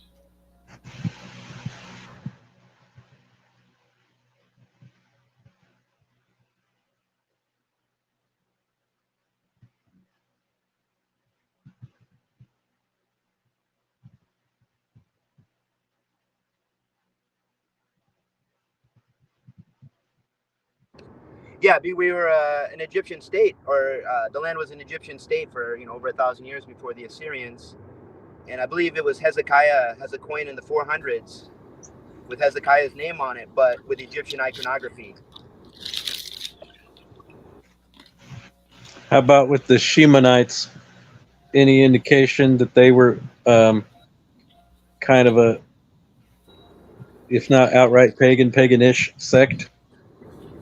They all were. So that's what I'm kind of getting at, is that the Levites coming from Egypt are bringing this formalized worship with them, the idea of the the temple order, things like that, things that give the priests power, that give them power. So tying everybody from their high places and bringing them all, excuse me, not tying them, breaking them away from all of their high places and bringing them only to the Mishkan, only to the temple, so that the priests would have the power, the Levites would have the power, and making up the stories of the Exodus, stuff like this, giving the Levites power. So not just the tribe of Shimon, but all of the other tribes were probably more paganistic, or at least Helionistic. They not what's the word? More than one god. Polytheistic. Thank you, brother. Not polytheistic, but where theistic. Where you may worship a main god. So they worshipped Hashem and Asherah, stuff like this mostly, but the other gods existed. We fought with them. They beat our chariots, that type of stuff. But yeah, the Levites bring what you're saying, Zero. Yeah, the Levites bring in that formalized temple worship, the stratified levels of society, with the priests being fed by everybody, not having to work, that kind of stuff. There's a pretty funny the Jews are coming skit where there's 3 Levites, having a barbecue, and a widow with some orphans come and they want some of the food and they won't give it to them. But it's kind of making fun of what you're saying. Yeah. So it just seems like the Shemonites are placed in a place of opposition to the act. So I don't know. I think you just said use Canaanite. So Shemonite. I don't know if it's true, but so the let's Shemonite.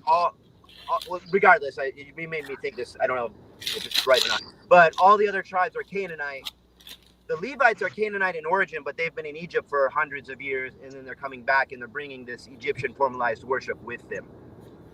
Does that? Yeah, I'm saying Shimon, the Shemonites that had an opposition or an upset against. Right. What I'm saying is the Shemonites. Whether that indicates that something within them was being suppressed, or all the tribes are Canaanites. Except for Levites, is what I'm saying. So they're all, not just all of the people, even the Arab Rough, probably were ready to go after these guys or whatever, right? But they made up a story with Hashem. Where's Aaron coming from? Where is Moses coming from? They're coming from the same tribe. So that's why the idea that Hashem is saying, oh no, it's okay for them to do this, even though the rest of the populace said it wasn't okay.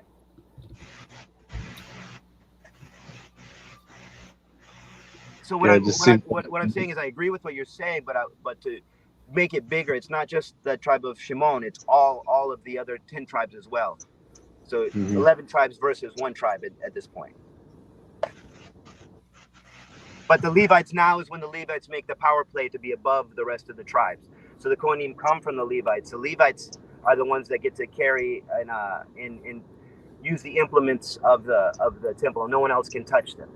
I think one other tribe was allowed, as long as the Levites wrap stuff up. There's people from another tribe.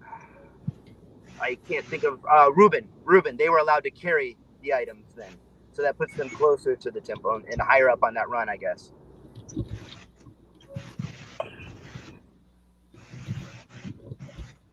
Interesting.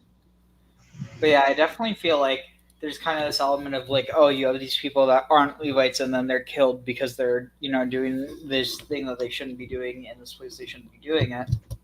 And so, like you were saying before, it indicates kind of this, turning over point almost. But beyond that, it's also indicating that there was a time where the priesthood, or where acts of, acts of service in the temple or in temples, weren't exclusive to the Levites. Right. Well, there wasn't an exclusive temple either. Even they had to work towards that as well, because people had home shrines or they went to the hilltop and stuff like that. By the way, I'm conservative, so that's why I'm driving. No worries. But it just also seems like it's symbolic of putting down a possibly religious practice. Yeah, I don't think that it's even symbolic. I mean, yes, it is, but I think it's overt. Literal. Yeah. Well, it doesn't say that they're doing a sacred marriage or trying to conceive a god or anything. But in those societies that was more open and things like that. So that's what I'm saying, is that it was an overt, no, we don't do this anymore. Mm-hmm. We're stamping this out. You know, in the context for the audience it was meant for, that would have been more understood. Like, we don't do this anymore. Only the dirty Canaanites do this. Yeah, it would be like using a certain motif, like, oh, you know, this person's going to, you know, it never says explicitly that this place is a brothel, but it's like basically it's a place that's a brothel and everything but name, and you know, kind of like you could almost think of it as like people today reading this stuff. It's like little kids watching Disney movies, and then when you get older, or in this case, if you were older, if you were from that older context, you would realize that there's a lot of stuff that's going over people's heads that, you know, they have to kind of quote unquote grow up to learn or understand. Hopefully, But, you're not yeah. throwing shade on the prostitutes again. But it's not just that some couple went and profaned the holy place, which would be like a one-off or something. It's a putting down of what had been a regular practice, is what you're saying, which is what it seems like. Yeah.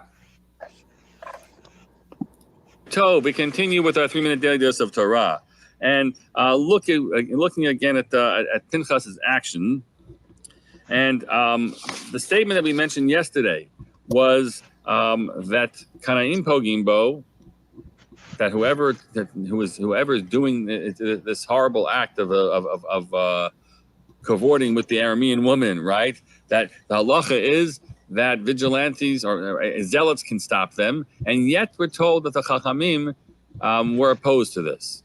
So why are they opposed to this? Are they opposed to it because they do fear about vigilantism? That people, what happens when people take the law into their own hands, and then other things might emerge, and we just have to instead give it over to law enforcement? That's one possibility. But here the Torah Tamima comments a little differently. I'll read you what he says in the English translation. Such a deed, deciding you're going to step forward and punish somebody in the moment when you're not a law enforcement person. So such a deed must be animated by a genuine, unadulterated spirit of zeal to advance the glory of God. You have to have it, your actions have to be completely and totally lishma, for the sake of the virtuous action you're carrying out, and for no other reason, not because you think this guy's a no goodnik already, because you don't like him from 5th grade, or you don't like what he's done in other areas, and you have other motives that also step in. It has to be 100% pure. And then, of course, the question is, who can identify? Who can say of himself that I know that I only did it for the sake of God? And the answer is probably nobody. And even if Pinchas would stand up and tell us that, the Chachamim say, I don't know, prove it to us. Prove it to us. And so what happens as the Torah Tamim reads it is this: that in our text, God steps forward and says, I understand, and you're right that Kanaim Pogimbo can only be done by people who have pure motives.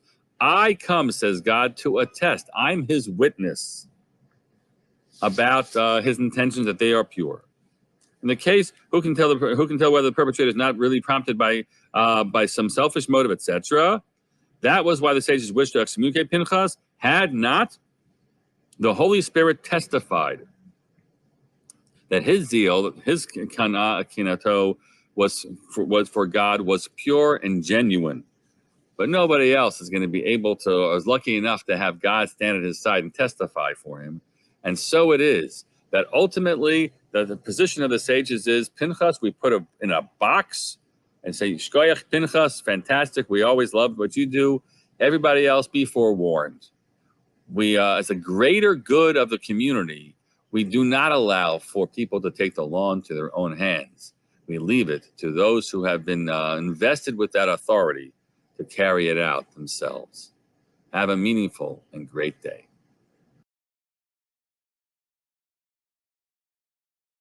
Okay, well, that's honestly kind of dark. Was Pinchas the first ISIS, the first Daesh? Maybe. So it's interesting though. His name Pinchas means, at least in Hebrew, means mouth of the serpent.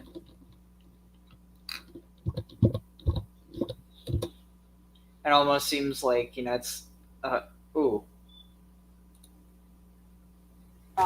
Okay, good afternoon, friends. Shalom Aleichem, Baruch Ha'aba'im. We have a very interesting topic today. The seraph, the Egyptian protection, was a snake, right? Yeah. The bit in blue fire. So I think it's what is it called, the gent? I don't know, but I'm just saying I don't know if the connotation was necessarily evil so much as it was just a protector of the holy things. Oh no, I know it was. I don't think there was an evil context to it. Yeah.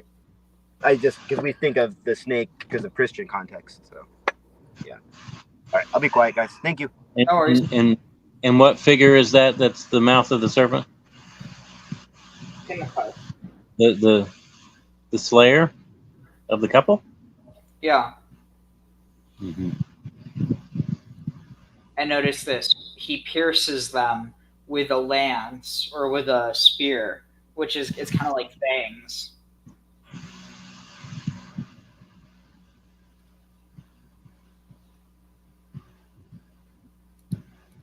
You could say, I don't know. Pinchas. What? Yeah, it would be a Gnostic way of looking at it, I guess, but that kind of demiurgic thing. But yeah, I guess the other connotation of being sly. This was before those connotations, so that's what we're saying is that this at this point the snake is a protector of the holy things And wisdom. and eternal life. Mm-hmm. Parshas Pinchas discusses the count of the Bnei Yisrael, which Rashi is troubled. Why is the Ribbon Shalom counting Klal Yisrael again? They were counted so many times about Midbar Nasai. They had already been counted when in the beginning of the 40 years. Why are they being counted again? And Rashi tells us that it's a mashal to a shepherd who was given sheep, and he's given sheep when the sheep are counted when they were given to him. But then a wolf makes his way into among the sheep, and the wolf attacks and kills many of the sheep. So now the sheep are counted again. So too, now at the end, Moshe Rabbeinu was given Klal Yisrael in the beginning of his tenure, and now at the end of his tenure, and after all the various events that have happened to Klal Yisrael, they're being counted again. And Rashi also points out, and we encounter something interesting, that the names of the various families of Klal Yisrael, the letter Hey and Yud are added to the name. L'chanoich mishpachas hachanoichi. Says Rashi, why does it say mishpachas hachanoichi? It say l'chanoich mishpachas chanoich. Rashi says, L'fi shahayu ha'umais mavazin oisam va'omer ma'ilam masyachsin al shivteim. The nations of the world would shame Klal Yisrael and say, why are they chronicling their lineage based on their shevet, based on the patrilineal descent? Svurin hein shel yishalto Mitzrayim be'imaisayim. Do Jewish people not think that the Mitzrayim ruled over their mothers? In begufam hayomoshim kavacham min shaysayim, if they ruled over their bodies, certainly over their wives. Lefikach hital HaKadosh Baruch Hu shmai aleim. Therefore, God placed His name on them. Hey mitzad zeh v'yud mitzad zeh. He put a hey on one side and a yud on the other side to say, Meir ani aleim. I testify, shehem b'nei avoisayim, that they indeed come from their fathers. V'zehu shemafurish al yidei David shiftei ka edus l'Yisrael. This is what it is articulated through David, the Shvatim of God.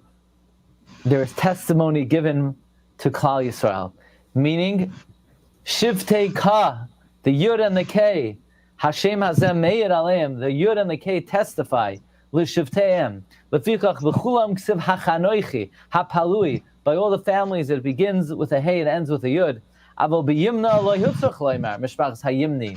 By Yimna, it doesn't have to say L'Yimna Mishpachas Hayimni, because nah, honestly, this guy, it's not really interesting even to me. This should be good. This should be good. This is 15 hours. So you guys saying that This week, these books, this a testament or whatever, is before Genesis was written?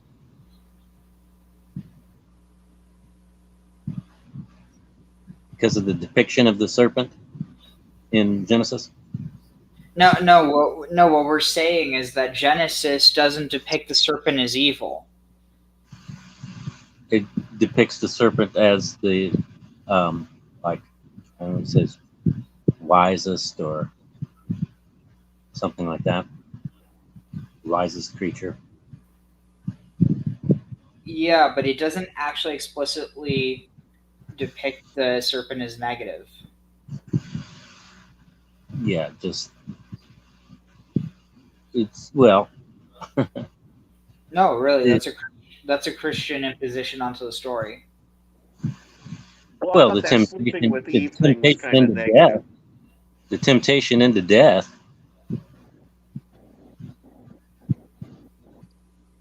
There wasn't death before. It's kind of negative. I was bringing up that sleeping with Eve thing because that didn't. For as far as I know, that's a Jewish interpretation, not a Christian. Also, the temptation to become as God, to become as wise as God, to become gods, if you eat of the fruit. Now you can see that all of that is fulfilling the will of God and just being a functionary. Well, but basically, that narrative would imply that God's an idiot, because why would God put something in their vicinity, tell them not to do it? It's clearly reverse. Like I said, if he's functioning as the will of what God wanted, was the fall, was the creation of death, was the introduction of sin. But see, it's not the introduction of sin. It's what it really is it's the introduction of free will.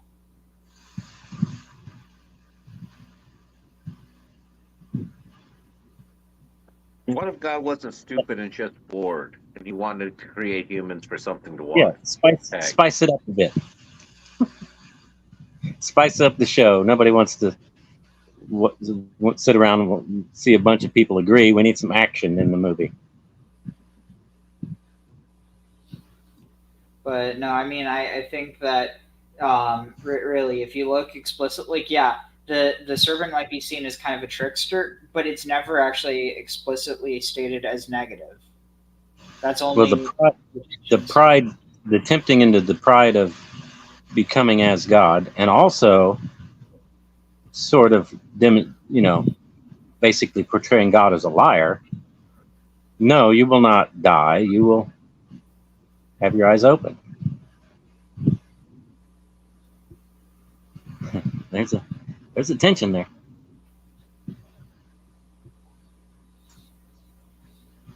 I don't know. I personally think that, like obviously, I'm not saying that it's like pro serpent, but I don't think there's a single place where it actually explicitly is against it. But the guy's a killer. Who? Mr. Spear Happy. What's that to do with the serpent? And apparently he got God summoned as his state's witness. Okay, but what does that have to do with the serpent? It was just a big claim it's partly the thing of being sly and also, and a manipulator, and The snake wasn't a manipulator, and he wasn't sly. He was honest.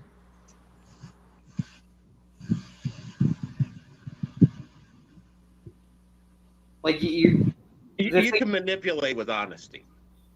Just being honest doesn't mean you're not a manipulator. Right, but in this situation, he wasn't a manipulator. In the garden story, Nahashtan. so then We're again, talking about Nahashtan, right? well, just Nachash, but it's implied there's a connection. So this is, when the Nahash was considered a wise, eternal animal that you could learn to survive in the desert from. And that could deal out death instantly. But in this case, he's dealing out death for God and smiting out what they perceive as dirty or evil to change that practice. That's what becomes the claim. What do you mean? But that's the purpose of the story. Justifying his murder. But that's the purpose of the story. Yeah. So the whole thing is in that. No. There's no justification needed. The purpose of the story is what it says on face value. It was written for that reason. Yes, to say we have the right to kill people if we don't like what they're doing. That, but more importantly, if you choose life, you won't die. But if you choose death, you'll die. Meaning, if you choose our way, you'll live. If you don't, if you'll you die. choose to be something other than what we want you to be, we will kill you. Right. Like I said, I think Pinchas is the first ISIS, the first Daesh. Yeah. And the Maccabees were as well. I just don't see what this has to do with the serpent. We were just talking about the serpent not being a bad guy, and now you're switching to Pinchas. I think Well, they can't get it's the a mixed modern symbol. Well, that's the thing with symbols. You can always add to them and you can never take away.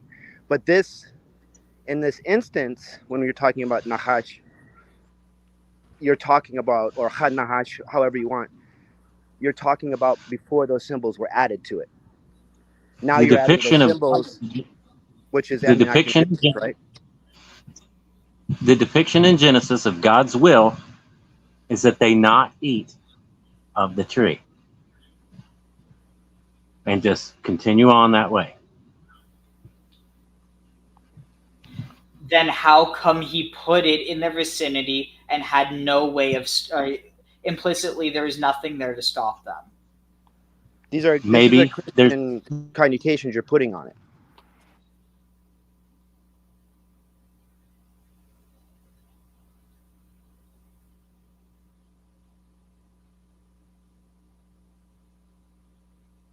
Like within the Jewish tradition, it's seen as a test,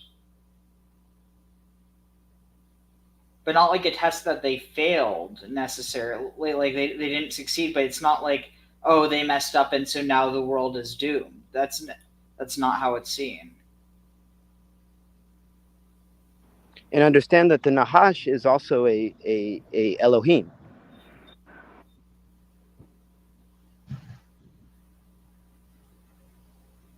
Patting on my back. Is everybody still there? Yeah. Do you understand that point of it? Whomever is talking about the... I dropped out there for a second. Last thing I was saying is that maybe there are some things outside his control. Do you understand that the snake was an Elohim as well? That's one way it could be interpreted. No, I mean literally, in those times, the snake Nahashtan was a copper god of healing. It was worshipped in the temple. Like when Moses that's what healed people in the desert from the seraphim. Yeah, it's kind of the older tradition, the broader tradition. The broader tradition. In the whole. It's the same in the whole region. Yes. And then these guys are coming from the outside saying, well, we're cutting this off and we're only going to worship this one guy and we're going to give him all the attributes of all these other guys. Yeah, and it's creates a polemic but 1,000 years later. At this time, it wasn't so problematic.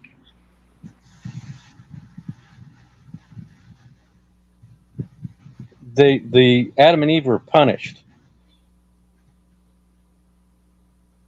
for the disobeying.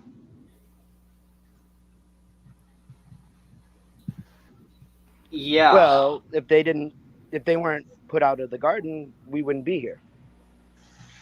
Yeah, which makes the serpent the hero. But you were just saying. Are you Luis Bojas all of a sudden? Do what? Sound like Luis Bojas, the poet. There's many people that seen that sort of an inverted situation. What was it? The Sethians that. Brother, it's like calling somebody that's traveling a lot Kipling. It's just that's all I meant by it. It wouldn't work. Said the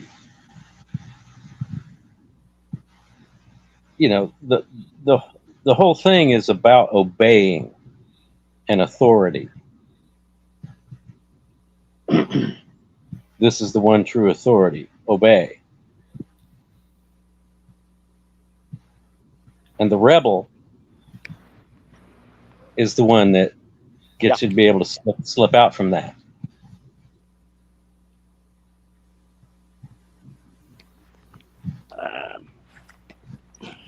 And in the holistic sense, it can be understood more in that Mithraic understanding is that this is a dynamic tension that is necessary for everything between the dark and the light. Kind of the Taoist idea.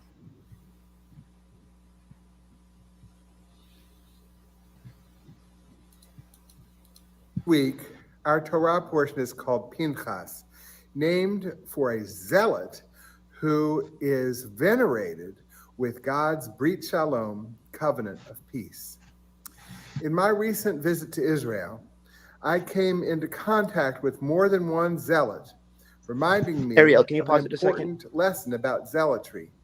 In Hebrew. So I think maybe we might be stuck on something with the Brit. Does everybody understand what shalom means? It means wholeness, right? So it's not necessarily shalom is the opposite of murder or shalom is the opposite of evil or anything like that. It just means a wholeness. So whatever it takes to make that wholeness.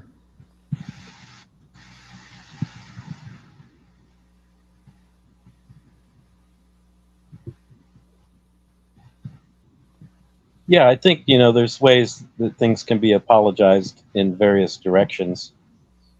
And there are mixed elements and mixed messages within the whole tradition. Do you understand what shalom means? As you said, wholeness. Right. So I don't understand what that has to do with apology. There are different ideas and messages within the whole tradition. It's hardly all quite a unified. What I mean is I don't understand what that has to do with what I said it to with apologetics. It's just I want, just like with the snake, there's a misunderstanding of what the snake represents.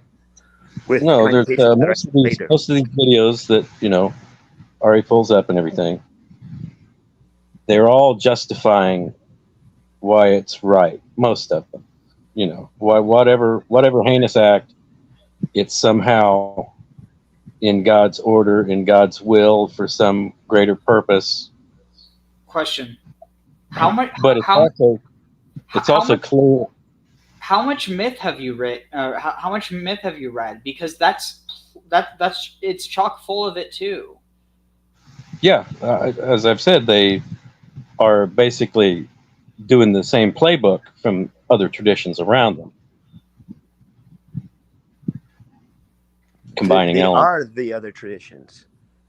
They're not just doing it. They are the other traditions. They are these people. It's just time is passing.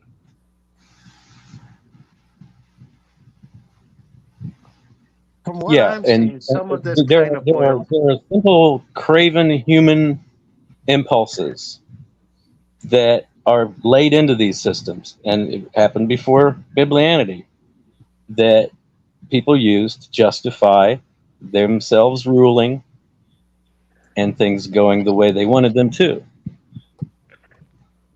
Okay, but what? And so saying What do there you- isn't Let me step in here for a second. Zero's bringing up a very valid point. It's the question of a hierarchy and an authority within society. And it's the idea of, as I put it, anytime you belong to the group, that group becomes an egregore unto itself with its own fight for existence. And you need to subscribe by the group's rules, or else you're not part of the group anymore. And that's some of what Zero's talking about, is why should these people submit? And my answer is, well, they need to submit if they want to be part of the group. If they don't want to be part of the group, then you get kicked out in the desert with no help. That's just how I just see that's how reality works.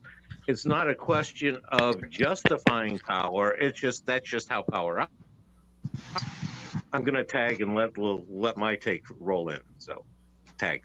Another thing to think about is the stories might just be, why are things like they are?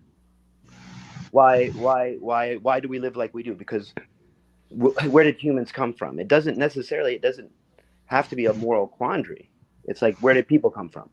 Here's the story. Okay, we got that answer. Let's move on. That might No, be when the answer given creates a whole framework of who's acceptable, who's expendable, who's where in the hierarchy. It's not value neutral or anything. Right, it's called a worldview. And that's right. And all those things are necessary for society to operate. Without those, you don't have a society, you have anarchy. Also, like Zero, like if you go to an indigenous tradition, like they live, more or less isolated from what we would consider to be developed society today, and like at the end of the day, it's something that you see with every tradition. The problem is that on one hand, the mythic elements have kind of gotten forgotten and hyper literalized, and on the other hand, the people who still hold these traditions as holy, they've reformed them, but not enough to realize, or basically enough to try and make the actions okay, but not enough to realize that there really isn't a context where those things are okay.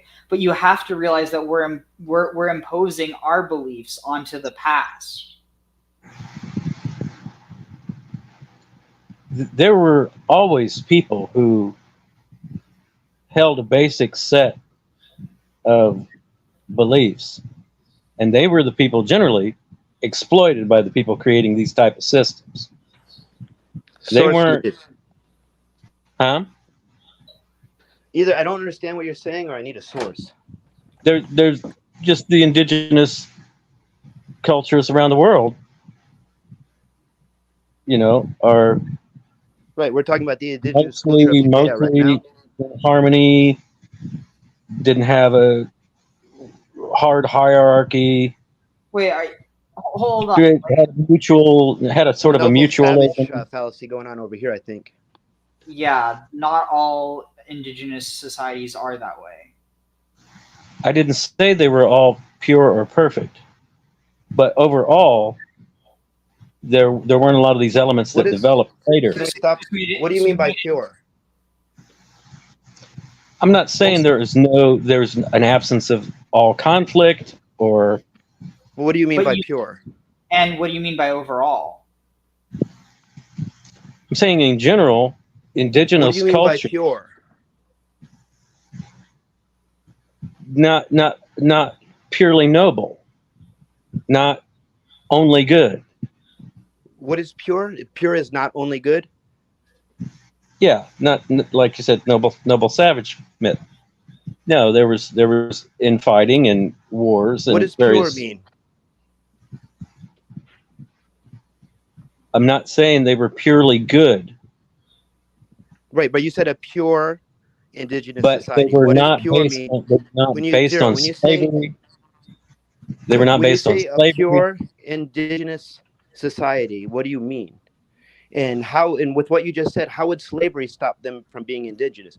So are you going to tell me that the Dahomey people aren't indigenous to west Nigeria? Civilization means cities. Okay, Okay, it's a stage. but It's a stage in human but development. I didn't say anything about cities. The Fan people, Well, the Dahomey people, civilization. are they indigenous tonight to what's now called Nigeria? Or are they not? Yes, there are. We're all indigenous at some level. Okay, so what does pure indigenous mean? But I the get that on idea some level, that but the so idea you're that saying that everybody for all time, I have to everybody respond. for all time I need to practice respond. these kind of societies, they didn't. Okay, so to They respond to what don't. you just said, are you telling me that the Fan people are only have a level of indigeneity to the land we call Nigeria now? And so if they're not, they only have a level to it, what would make them, where would they be where they would be a pure indigenous? What does pure mean? I wasn't saying pure indigenous. I You was did talking say, about. you said pure. No, I didn't say in terms of Yes, you did. You indigeneity. absolutely did. No, I said pure said as in indigenous good. societies. I said as in noble and good. What does noble mean? So you don't think that Pinchas was noble? He stood up for when nobody else would stand up for God's laws. Nobody else would stand up for. Everybody's just watching this evil happen. For whose laws? This gross. For whose laws? Listen. Let me finish. That's the whole thing of the claim. Stop. It's Let me finish. it's a Let man's me motive. finish, please. It's a man's Let me motives finish, attributed please. to a higher entity. Let me finish, please. Let me Wait, finish, and- please. Wait, I'm not going to really- stop talking, and nobody's going to hear either one of us until you let me finish. Okay, so while there's this terrible act happening, there's a man raping somebody in front of you. Nobody's going to stop it. The guy that stops it, is he noble? Because in this situation, you've got to take things in context, right? So God is the purest thing in the world in this story.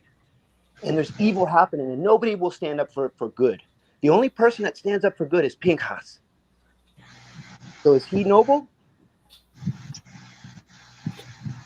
Now talk. God slays arbitrarily all over the place. So does Okay, but I didn't Dionysus. ask about. I asked you a question. Is Pinchas noble in this situation? He's the only one doing good. You're portraying it as a rape situation. According to the laws of God in this You're story. portraying it as a rape situation now. So, hey, this is a fictional It's story, not right?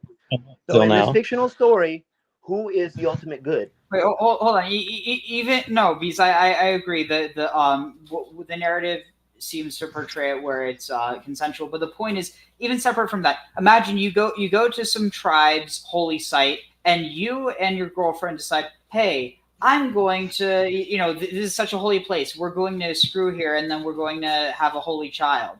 Like, you might think that's the best thing you could do, but you're disrespecting their tradition. At the end of the day, I'm not saying that people should be killed, but it's like, it's the type of thing where if someone were to do that now, go to an indigenous society and try that shit, and then they got hurt, like that one missionary did with Sentinel Island, a lot of people didn't feel sorry for him. It sounds a lot more like the conquistadors landing and stamping out the local Brother, sex cult. this is the indigenous culture of Judea and Samaria. Well, the whole depiction of Abram is as from somewhere else. That's fine, but we're talking about an indigenous culture that made up these stories about people coming from other places. Yeah. Look at genetics, look at history, look at linguistics, look at archaeology. Yeah, if you look at the genetics of people from the Levant, it shows that their ancestors at one point came from further east, from Mesopotamia. Yeah, that's what I'm saying. There is no 30,000 years ago, the is same no- people that are there in is the no Levant pure were in the Zagros Mountains. Absolutely. Yeah, migration is an ongoing thing. Which happened after the Bronze Age collapse. The people came from the hillsides down after the cities stopped functioning. And the nomadic way precedes the settled way. But civilization has Which way is more noble, the nomadic way or the farmers? it needs to be a balance, and part Right, of but which one is more pure? the core The part of the farmers core or the best. herders? There's virtues to each, but the earlier Okay, state. but which one is more pure? Which one is a The more pure earlier, indigenous? the earlier state The herders involved are less. purer. They're purer. It involved less warfare. Herding? Like the earliest towns. Wait, hold on. Why Whoa, did they have? whoa! The whole polemic of the Bible is about herders coming in and attacking the farmers. It's shepherds taking over. Yeah, that's what it's sort of depicting, but it inverts it with Cain and Abel and makes the farmer one who slays. As a polemic. Right, but I'm talking about reality. I'm talking about which one is more pure. Which society do you said it was pure? You said that the herders are more pure than the agriculturalists. No, it was always always a mixture. There was a subsistence type system, and then there was a settled system, which in a way disrupted the nomadic system. It's like the tension between the ranchers and the sheep herders. Or are you just making this up? No, it's like the tension between the ranchers and the sheep herders. The ones need to come through and graze, but the ones have planted a fence. So there's a tension that's created by the difference. Well, but why do we have to go that far? Like, we can see this happening right now in Sudan, right?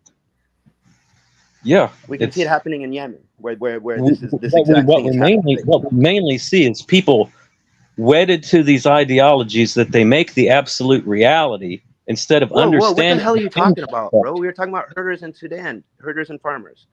What are you talking about ideology?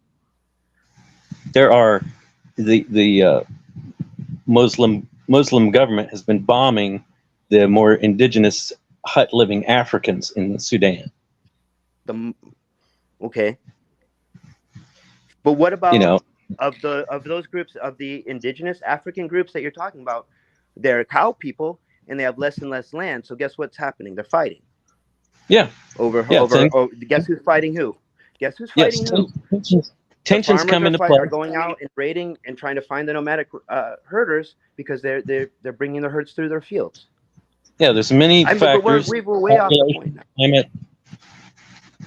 Yeah, there's many factors that create tension in groups. But like with 𝐤�𐤉𝐿, it was a town of many thousands of people, and the archaeologists were baffled. Was it a pure society run by women that with no warfare?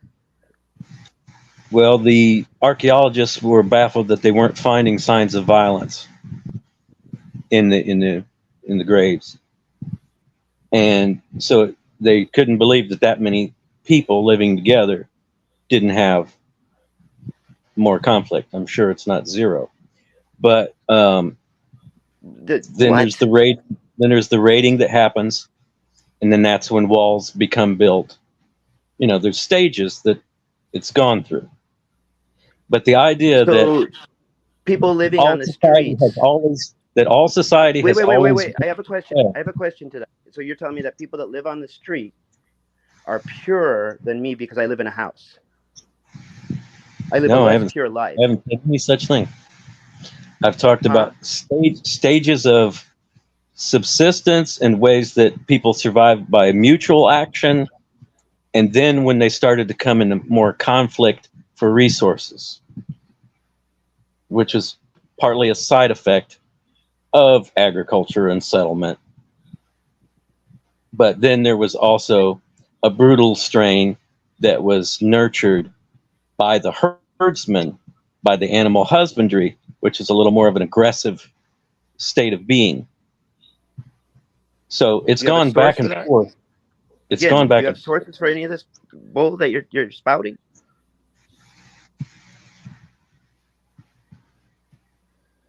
Do you have any source for this?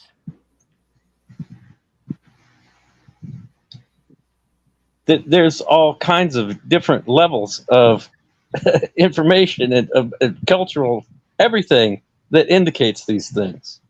What is this what is this brutal strain you're talking about? What is that called? What do you mean by this brutal strain? Those who have to dominate animals and kill animals That's a step away from killing people. When have humans not killed animals? They have. We've been hundreds. When have humans not killed animals? Probably even when we were primates. But I'm talking about when. No. But I asked you. I said, when did humans? When it becomes, it's. There's a difference between going out. There's a difference between going out. I have another. Going out hunting. I have another question. And actually husbanding animals. Why do the Adam and Eve kill everybody that tried to go over there? If they're so pure and noble and sweet and kind. I haven't said that. You did. But no, the depiction is that everybody always kept slaves. That everybody always kept slaves and maintained hierarchies. So the scenario is that every culture, you said every indigenous culture acts the same way that this culture has. Did the Adam and Eve cultivate the same brutality, or is it a different strain of brutality that they cultivated? Is it the same one that the herders did, or because they don't herd? There has never been a total lack of brutality. Right. But which one did? There has never been a total lack of conflict. Which strain is it that the Adam and Eve people are cultivating, that they're so aggressive and they want to kill people so much? Is it the same strain? I don't know. As the herders? Cutting out. Kind of warbling. I don't know if it's you that's kind of warbling. I don't know if you sound the same to everyone else. All societies have not decided to be this way. To say, this is what I want, and I'm going to say God said so. Well, I want to chime in here, and you can't have a society or a civilization without a hierarchy. Because without the hierarchy, without some chiefs, you don't have, what it's a function of engineering. For an engine to run, you have to have an energy source and an energy sink. So, for any society to build, to function, to do anything, for it to run, you need a hierarchy. You need people in charge, and then you need people on the bottom who are doing stuff. I agree to a degree. The question, well, no, it's definitional. You can't have a society without that. You can have a much looser system that's more changeable. Like what? If you get looser than that, you don't have a society. Wait. Let's get an example. Let's hear an example of this society. Like in the Native Americans, the chief often was only for wartime. The chiefs were generally only for wartime. This is some noble savage stuff again. And they had a hierarchy during peacetime. You had somebody who was deciding who took care of what fields, who did what. As I said, you're painting me into absolutes. Why was everybody afraid of the Comanche in the plains? I'm just saying you can't have a society without a hierarchy, without structure, without somebody in charge telling others what to do. And I said I agree. You don't have a society. Okay. And I said I agree to a degree. Well, I'm not in these realms of these absolutes. I don't make these absolute claims. No, just generalizations. Well, I say there are absolute claims. The generalization that you first made, Ariel, is that all societies have been and done the same way. I did not say that. We'll clarify then. I don't even know what you're talking about. I also don't agree necessarily with cultural relativism as it's looked at today, too. So those arguments aren't going to work. Yeah, I don't believe in moral relativism. Or cultural relativism. I believe that there's cultures that develop ideas that I don't want any part of. And I don't think they're as good as other ideas. Definitely. That's what I'm saying. They're not all equal, and they're not all the same. So, do you have an example of a society that is what you view as ideal? There are, it's all different stages of even what any society you would pick. there's a certain peaceful, harmonious element that has developed in the Native American culture. I knew you were going to go to Native Americans. So let me pin you down. No. Name one nation. No. Let me Name say one what I'm nation. saying. Let me say what I'm saying. It's what you are projecting. The Aztecas You are are the same projecting what as I'm the going to Mohawks. say. How about You're going to you tell me listen the to what I'm Aztec are going the to same as say? the Mohawk, bro? You think the Aztec are the same as the Mohawk? No, that's not what I've said. So give a And why nation. did you say Native So you're saying American? I would like to throw out a peaceful Native American culture that didn't have a lot of conflict with the Mississippian culture. Tag. Cahokian. The Cahokian culture was they were from the Aztec culture. That's what those mounds were for. Those mounds were for ritual, most likely for ritual. The Mississippian culture again. No. Look into it, Graham. Look into it. It's coming up from talking Mexico. The language BC, family. not 1500 brother. AD. Huh? So what I was saying was that there is a current culture in Native Americans that has reached a better place. Okay, are you talking about Seminole people? I'm talking Native Americans in general across the continent. No, there's kind of a common culture at this point. That's like saying Europeans across the continent in general. I'm not saying they are all the same. They're American at this point. Shit. I wouldn't go that far either. Shit. They're actually becoming. That's the thing. They're shifting back into a war. How many Native people do you speak to on a daily basis, brother? They're going into a war stance in the way that they're being acculturated by America, so that a lot of them are becoming right-wing rednecks. But you just said they're assimilating? Yeah, they are not just assimilating; they're adopting some of the worst parts. There's no across the board anything. What do you think is the worst parts? Patriotism, it sounds like, is one of those you think is bad. Am I right? No. Okay, then what?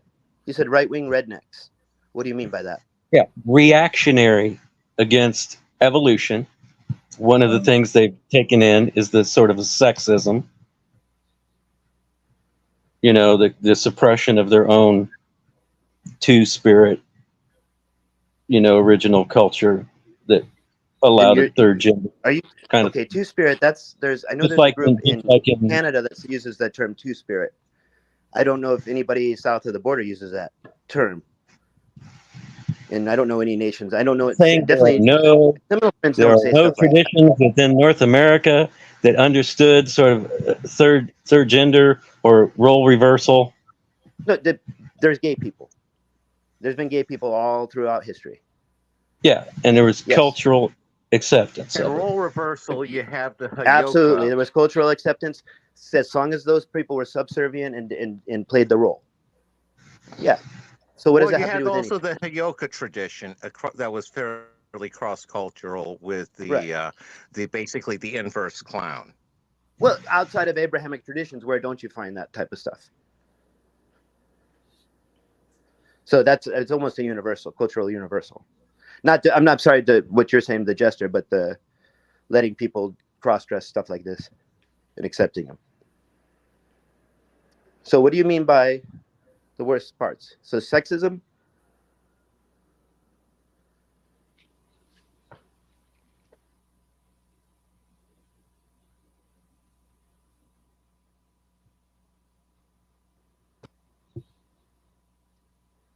Are you there, Zero?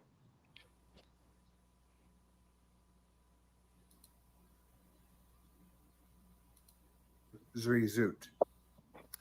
In Judaism's Musar traditions, Zrizut. Go on. Is a soul trait to be cultivated. Zealotry has a bad name, but eagerness, enthusiasm, and even zeal for getting the job done are admirable, provided, of course, that the cause is just. As for Pinchas, I'll let you be the judge. Pinchas, a priest, comes upon an Israelite man and a Midianite woman engaged in sexual intercourse. There is no hint that they have committed any crime unless a liaison between an Israelite and a non-Israelite is prohibited. Pinchas's response is to murder them both in cold blood.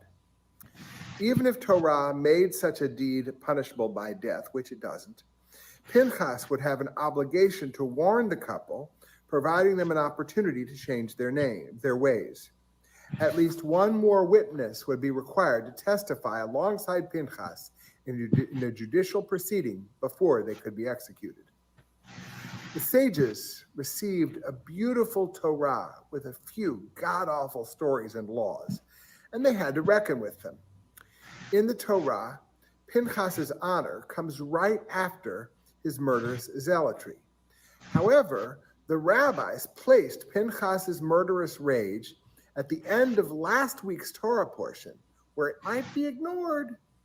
They gave us a week between the story of Pinchas's actions and his honor, hoping the memory of his crime would fade before we celebrate his Brit Shalom, that covenant of peace. For good measure, the Talmud clarifies that sexual relations between a Jew and non-Jew is not a capital crime. Sadly, though, Pinchas's zealotry remains alive and well in our Jewish world. On July 8th, I was among a diverse group of about 30 American rabbis visiting the occupied West Bank. Last week, the International Court of Justice concluded that Israel's West Bank occupation is illegal. That body is, of course, biased, and its rulings are suspect. Even if the occupation is legal, though, crimes and injustices are ubiquitous there, often in violation of Israeli law. As our group stood about a half kilometer from Talia Farm, a settlement that is illegal under Israeli law, we were approached by an ATV bearing Bezalel Talia, conspicuously armed. He began shouting at us. Before we knew it, the police and army had arrived, and they forced us to leave. We complied with the authorities, of course, but their orders were illegal and unjustified. We were peacefully assembled, merely observing, on public property. The Israeli police are under the authority of Itamar Ben-Gvir, the self-proclaimed fascist minister of national security in Netanyahu's government. The army in the West Bank, unlike the army fighting in Gaza or protecting the rest of the country, is under the control of the finance minister, Bezalel Smotrich, head of the ultra-nationalist religious Zionist party, also in Netanyahu's coalition. Little wonder, then, that the police and army back the Talia family's illegal zealotry. My experience was colored by privilege. Israeli forces were not going to kill American rabbis. Still, we were harassed, and I was terrified. Not scared of Palestinians, mind you, but of a Jewish zealot. West Bank Palestinians, by contrast, live in real fear. In the words of Rabbi Jenna Shaw, our group leader, we later learned that Israeli authorities had on the same day demolished several structures in the South Hebron Hills just miles from where we stood.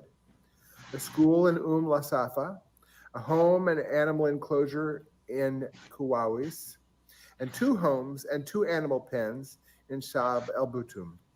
Co-founder of Breaking the Silence, Yehuda Shaul wrote on X, 20 people have become homeless and 60 children left without a school, all in a day's work by the Israeli authorities. The day before going to the West Bank, our group met Rabbi Damelin and Arab Aramin. Rabbi's son and Arab's sister died as a result of violence between Israelis and Palestinians. Instead of seeking revenge, though, instead of multiplying their hate for one another and for each other's people, Rabbi and Arab have become zealots in the cause of peace. Rabbi's son David was a gifted musician, reluctant to serve in the Israeli army because that meant he might have to go to the occupied West Bank, carrying out orders he did not respect. Ultimately, though, he became an officer, and he felt that he had to set an example for his soldiers, treating Palestinians humanely. David said, "I can't let my soldiers down, and if I don't go, someone else will, and will do terrible things." David was killed by a sniper at a checkpoint that neither he nor Robbie thought should even exist, a checkpoint that the army dismantled days after David's death. When officers came to notify Robbie of her son's death, her immediate response was, "You may not kill anyone in the name of my child." Arab described the death of his sister Abir, killed by a rubber bullet fired by an Israeli border police officer in front of her school. She was 10 years old. Arab spoke of his love for his sister, who was a second mother to him, although she was younger, of his desire to avenge her death, and of his stone throwing at checkpoints, of his desire to kill every Israeli. Arab's father, Bassam Aramin, was having none of it. Bassam, too, had sought revenge as a 12-year-old after watching a boy die in front of him after having been shot by an Israeli soldier. At age 17, having graduated from throwing stones and empty bottles to hurling discarded hand grenades, he was arrested and imprisoned. Bassam underwent a transformation in prison. He was already a founder of Combatants for Peace before his daughter, Arab's sister, Abir, was killed. Bassam taught Arab to view both Abir and the officer who shot her as victims of the Israeli-Palestinian conflict. Robbie and Arab have devoted their lives zealously to stopping the killing. Alongside Bassam and his Israeli friend Rami El-Hanan, who stood with Bassam in the hospital when Abir was dying, and whose own daughter, Smadar, has been murdered by Palestinian suicide bombers. Rami, too, has transmitted zeal for this cause to the next generation, to his son, 𝐤𐐿. Pinchas is not worthy of a brit shalom, a covenant of peace, and neither are 𝐸zalel nor the extremists in the government.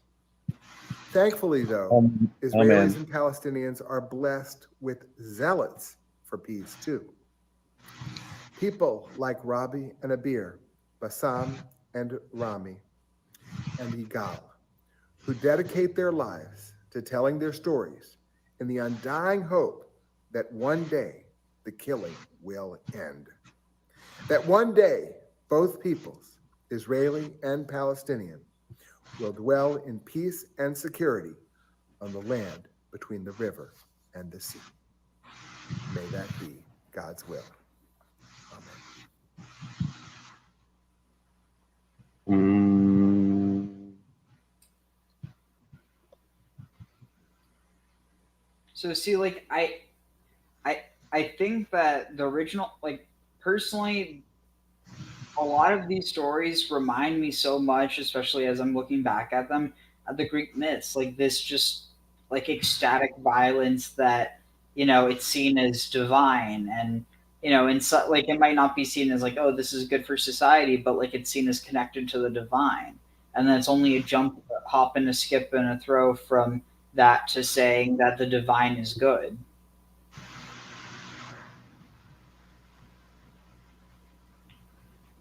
Well, there are all kinds of mythologies and stories that don't assert, an autocratic system and, various justifications for murder. Such as? Every kind of tale that there is. Most of them are not around asserting an autocratic law system. No, they imbue, various principles and ideas. And what about the stories that teach you from, like how do I explain it? Like for instance, the you're assuming that there's this one way that things are viewed as, and like have you not heard multiple people explain that? What you're laughing, you're chuckling? Who? No, I said no. I've not said that there's one way. I mean, because it seems like you understand this tradition in a very like specific context, but like there's just as many there's as many oral traditions that hold out that story that Pinchas wasn't doing what was right. Yeah, like this guy's account here was very, very good.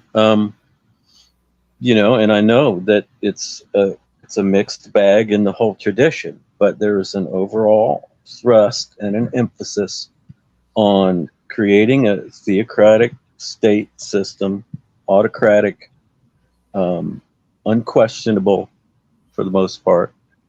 It was interesting to learn that part about the kind of amending the law for the property law for the women. But for the most part, and I see the real world consequences of it in our modern society, in our political systems, in our country, is still very much centered around this way of managing the world. And it's not good, and it's sliding even more backward into it. What do you mean by what this way? Which way is the world? And which way is an overall an absolutist autocratic theocracy type of thing, like they're trying to reassert, like with this Project 2025 stuff. We are headed toward a theocracy. Well, actually, we've never quite entirely shed it. It's not, you know. Wait, when did we live in a theocracy? Secular system. No, we're in an overall secular system. You just said that we haven't shed theocracy. I said we haven't shed it entirely. Still, you have to swear on the Bible in court. Or, I mean, it's at least the custom. No, but it's like an expected thing. Like, you can't get elected to office. I mean, now it's starting to change a little bit. But generally, you can't get elected to office without proclaiming one of the religions. It's just now starting to change. Like, there's real progress being made, and then there's a reaction to that that's trying to slide it all back. So the Father knows best. Presupposes there's something wrong with the theocracy. From my very neutral standpoint, a theocracy is simply a choice in a form of government. It's a and choice. If people want to have a theocracy, why should anybody say otherwise if that's what they want? I agree, because it's an imposition upon a whole bunch of other people. If it's just about how you govern yourself, that's one thing. Honestly, this sounds much more like your complaint is having rules that everybody has to follow. No, that's your pet thing.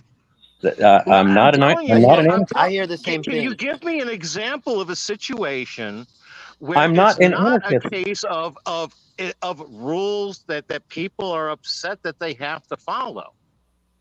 Environmental regulations, I'm for.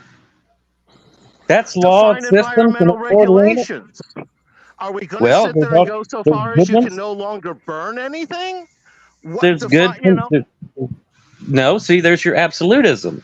There's good ones and there's bad ones. And do you not understand? Law has to be objective and absolute. You have to define it in a way everybody can look at it and say, yes, it qualifies, or no, it doesn't.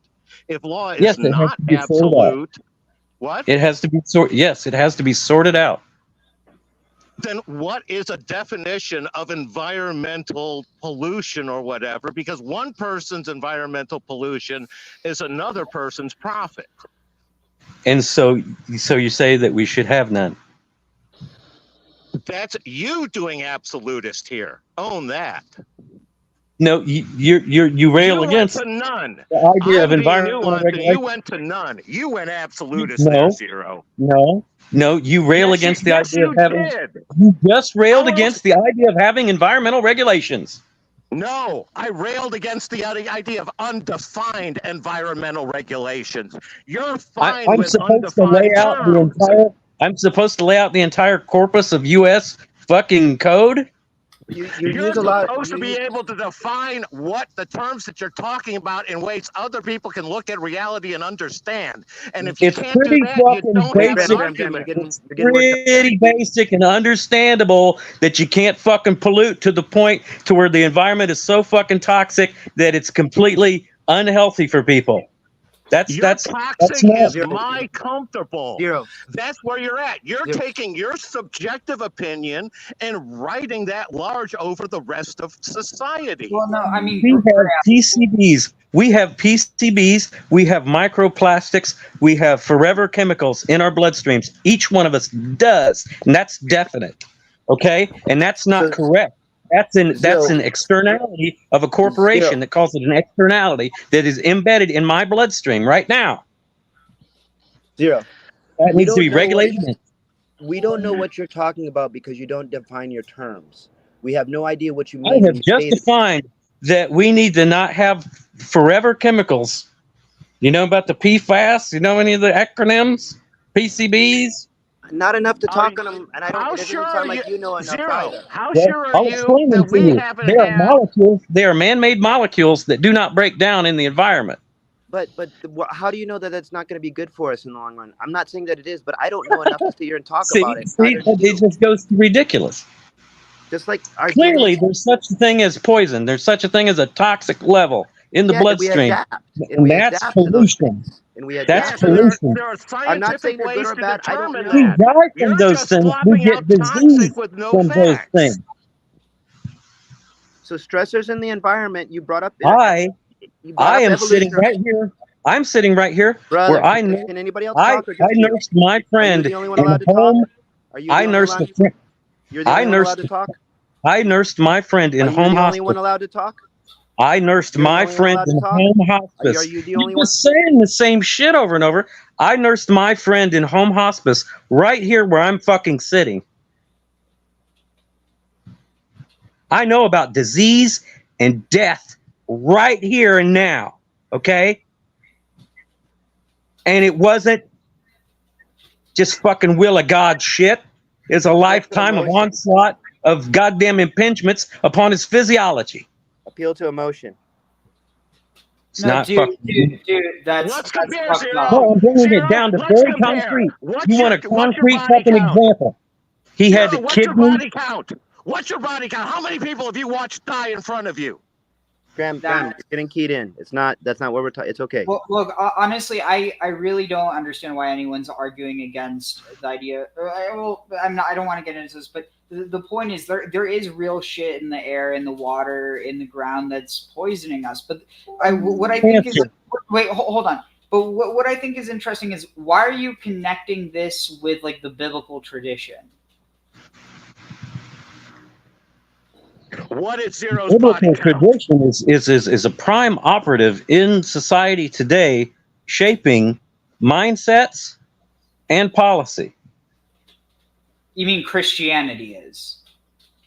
No, not What's your just body Christianity. count, Zero? How many have you watched die? Graham, that's really uncalled for. Dude, it's not uncalled for. I was bringing it down to a very concrete example. Not this theoretical shit of my friend. That was an appeal to emotion. My friend having cancer. That's not some theoretical shit. That's not some political shit. That's some real human shit. But what does that have to do with what we were talking about? About the need for environmental regulation? No, but see, this is what to focus on. What does this have to like? You're focusing on the biblical tradition, but really, what your issue is with Christianity, and really the way Christianity has become. That's Roman tradition. No, I coined the term a while back, biblianity, for all of these traditions that branch out of this same place, and I have since learned about the older traditions and that they even got a lot of this stuff from. So it's even before biblianity that a lot of these mindsets became, instituted and started destroying things. But what does that have to do with your friend? Are you trying to say that, are you saying that the plastics in the water killed your friend? Yes, cancer is activated Right. generally by various toxins and the bad food. My mother died from cancer. Are you saying that my mother died from plastics? There are all these I watched my mother impingements. die. I collected there her are many hair off her different. head as it was falling off. Is that It's because of the almost plastics? You want to use emotion? I can. No, it's rarely possible. It's rarely possible to nail it down to only one thing. It's a general onslaught. It's a general onslaught on our immune systems and physiology that eventually we can't fight off anymore because we're too damaged from too many things. Okay. So, but you brought up evolution earlier, and who knows? We might adapt to this. We might become silly. I don't know. You know what I'm saying? But you don't either. So let's reel this in and get back to what we're talking about. I fight back against some of the stuff about invasive species. Humans are obviously the original invasive species, and that there's going to be a certain turnover that's going to be inevitable. Where's our natural habitat? You can't keep ecosystems completely pure from other ecosystems. Where are humans' natural habitat? The Oldowan Valley?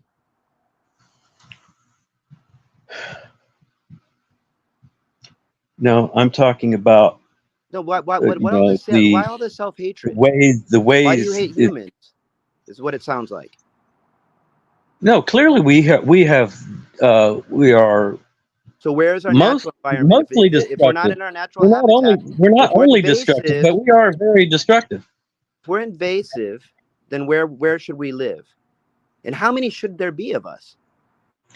As I just said, I push back against some environmentalists who are overboard on invasive species when there's going to be a natural turnover of species in an ecosystem, because you can't. Humans are the original invasive species.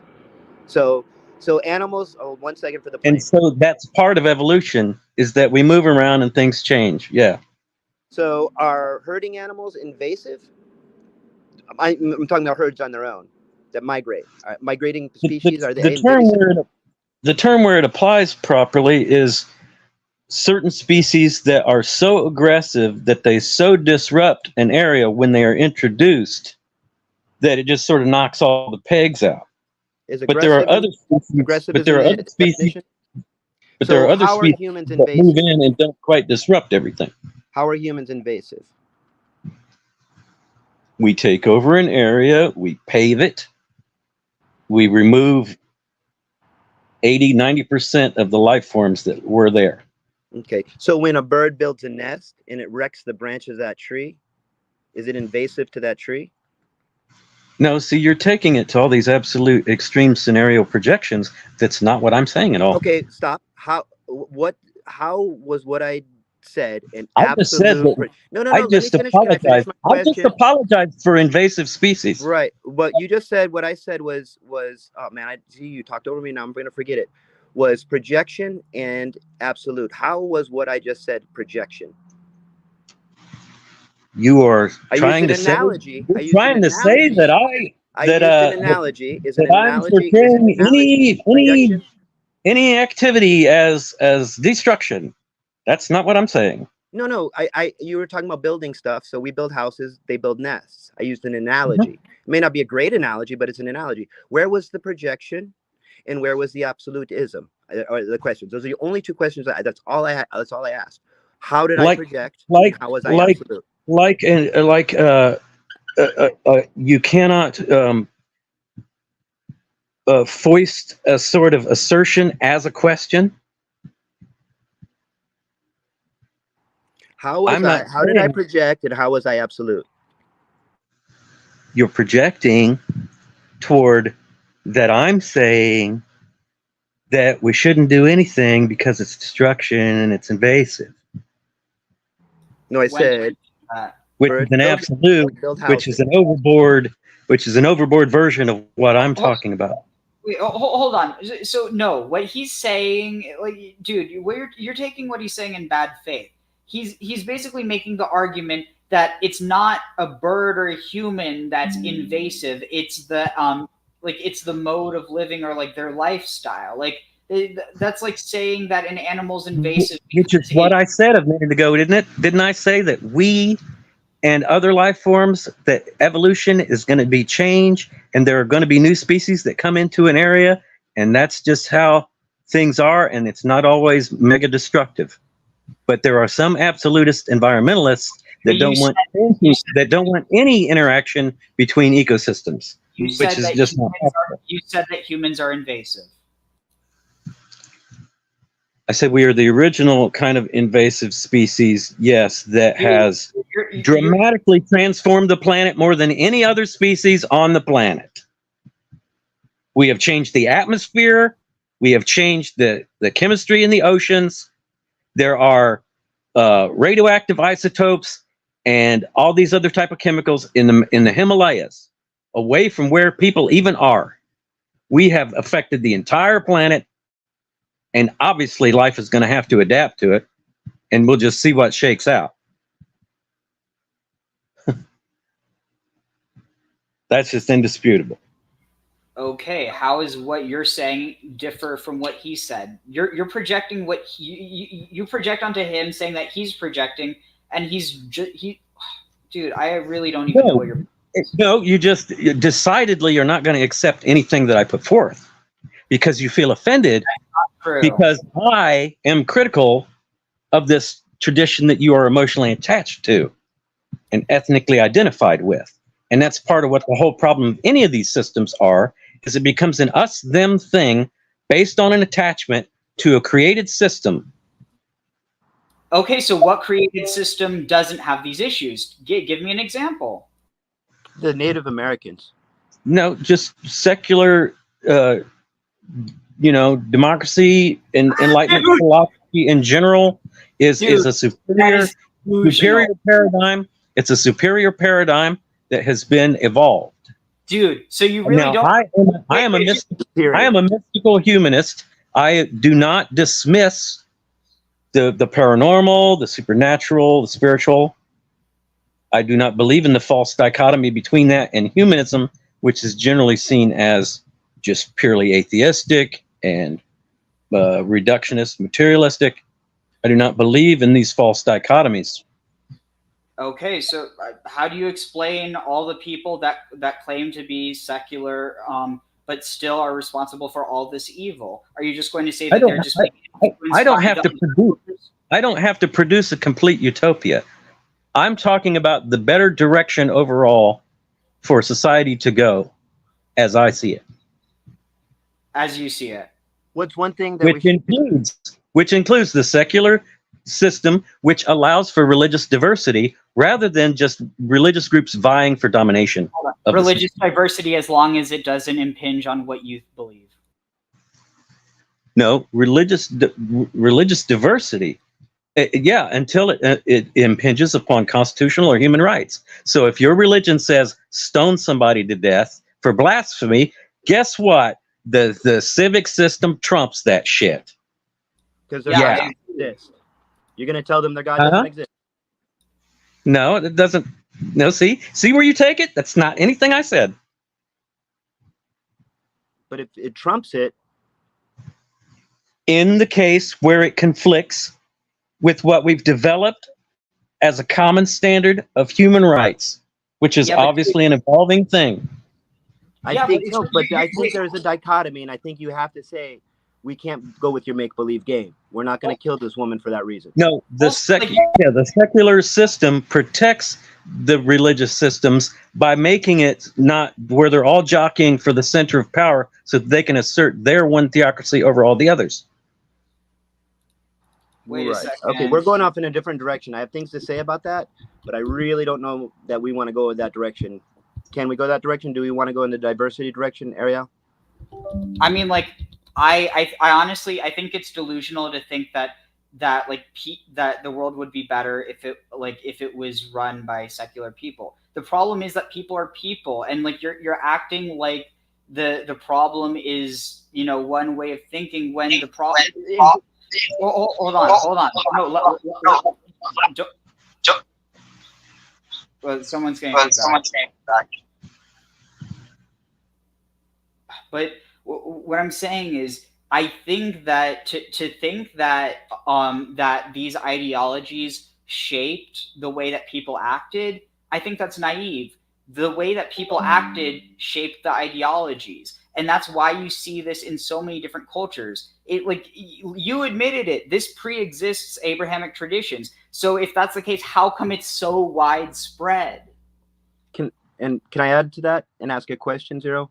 Can you tell me one society where the god or the gods of that society don't in some way represent and or look like the people of that society? And then I have a follow-up if you can answer that. Or do objectionable things or call for them. Well, Buddhism is what takes it closer to an ineffable reality that is basically the cosmos and consciousness. Please, I don't want to lose my And, go ahead. So what form of Buddhism do you mean? Theraved and things like that. Even then, the gods that reside in those religions, those forms of Buddhism, tell me one that doesn't look like, represent, or act like the society they're a part of. So Tibetan Buddhism, do the gods in Tibetan Buddhism look like Tibetan society? Would they look out of place in Mayan culture? Tell me one god that wouldn't look out of place in a culture that god didn't belong to.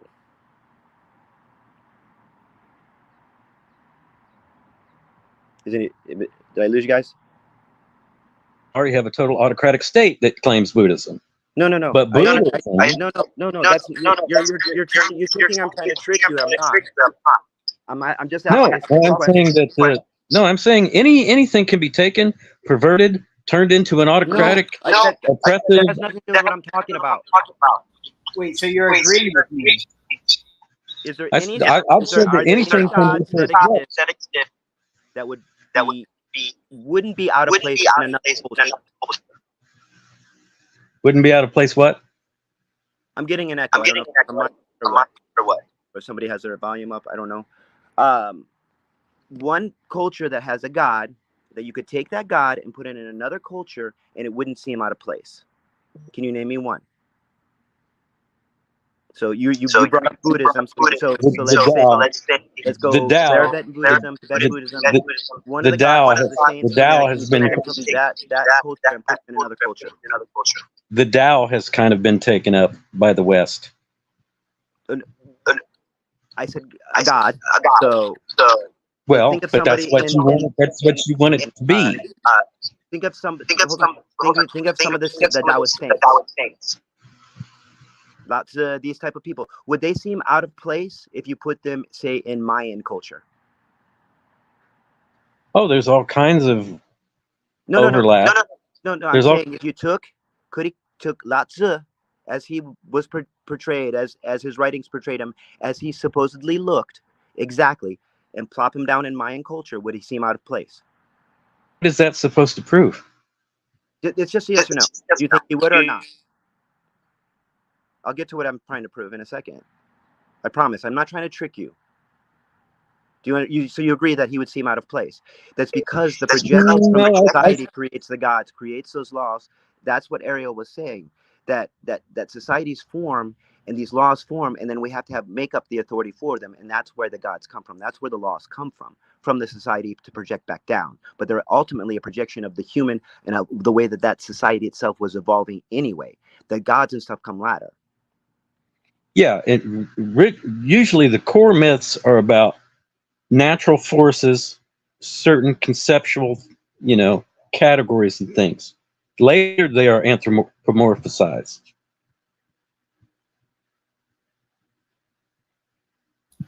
And that conceptual realm is what's closer to the ideas that are overall valid. I mean, it's a big mix. What makes ideas valid? If they are not so wrapped up in some of these twisted, created things, if they're kind of addressing something that at least smells of objectivity of the universe. Something that smells of the objectivity of the universe. So something that you subjectively think is objective.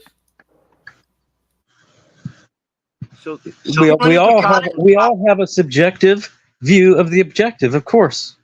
Can I give a small example when you run into problems when you try to take these gods and put them in other cultures? The idea of the snake that we had earlier is because you're taking it from an ancient Canaanite culture and trying to plop that same idea into modern culture, and you're going to add all of your connotations. It doesn't fit. You're changing the look, the shape, the feel, everything of that copper snake. When you talk about it now, you're not talking about the one that was from that culture. That one from the culture was a projection from the Genesis story. There's no way that you cannot project your culture onto that god. If the gods were real, story that sets up attention that you can say is all part of the same works of the same being, or you could see it as a dynamic between forces which could also be within a same overall being, which everything ultimately is, or you could see that it's actually a tension between a couple of societal forces. And that older tradition. You just keep talking about what you want to talk about, and now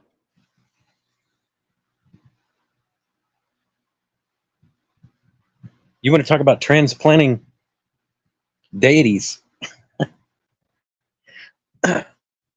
When we're talking about what are the things we should believe in, or at least I got it, brother. I won't waste any more breath with you. That's what you think of what that I was saying. Got it. I'm done with you. I won't bother you anymore with my bullshit.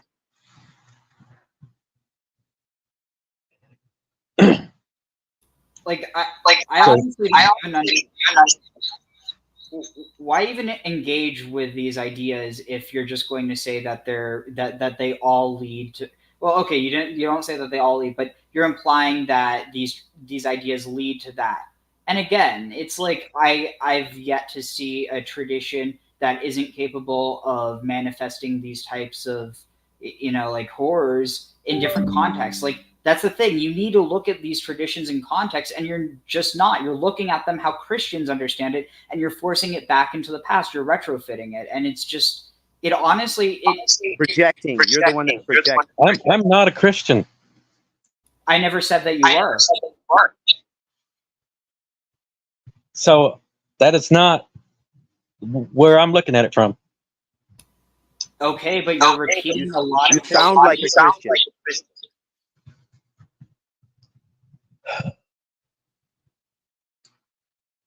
If you're going to label if you're going to label our entire society as tainted by the same strain that you're talking about, how do you not realize that you too are? You're not invulnerable from it, just like the rest of us. No, I'm embedded and acculturated in various ways from various directions. But I'm part of. See, in my life, I try to inculcate and create a different situation. I've got a nonprofit where I'm trying to build agricultural apartments where you're growing your own food, you're generating your own electricity, and you're freed from all this economic exploitation.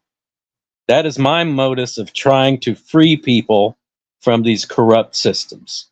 It's an actual action, an activism. It's not just conceptual masturbatory shit. So I'm engaged in things. Designing these apartments? Yeah, I've got some various designs, but I'm creating the organization to get the more professionals involved. I've got a couple of eco architects. Already on this? Stuff like this? Huh? I'm interested. I've kind of got a couple of things that I could, it's kind of hard to say you can patent it, but the website. Blue Bee Ecological Endeavors is my org. Okay. And you guys have the and then Holistic Affordable Housing is one of our programs. I'm at a ground level. I'm doing client work, keeping people from becoming homeless. We do not yet have money to be building anything. but I'm navigating these systems and keeping people from becoming homeless. Like how? Like when people move, their Section 8 vouchers are often discriminated against. Landlords won't take them. That's a housing subsidy, you know, where like 2/3 is subsidized and 1/3 the person pays. And something like 40% of the people that try to move in my town, when they try to move, they cannot find an apartment within the payment standard of what they can afford, and they actually lose their vouchers. And so they lose those subsidies, and so they even more can't afford anything. My city is in the top 7 of some cities that are considered unaffordable, and you know, like top in the state of gentrification, unaffordability. So there's this rapid gentrification that's going on at the same time that sky high poverty. That's a blitzkrieg of building of things that are too expensive for the locals to afford, and also, you know, all the corporations that are buying up all the residential, and all the residential, you know, single family homes are now, you know, 4 or 5 times as much. So it's basically pushed people out into the perimeter and made them become rural, to where they have to commute, where they used to live in a town. And, you know, it's just all kinds of navigations of the systems to keep these people from becoming destitute and or homeless. So what do you? And like, what do you? I'm on the commission. I'm on the, well, you know, it's helping them navigate the systems and keep compliant with various agencies and things. There's a lot of it. Do you give them a subsidy for their subsidy so they can afford the rent?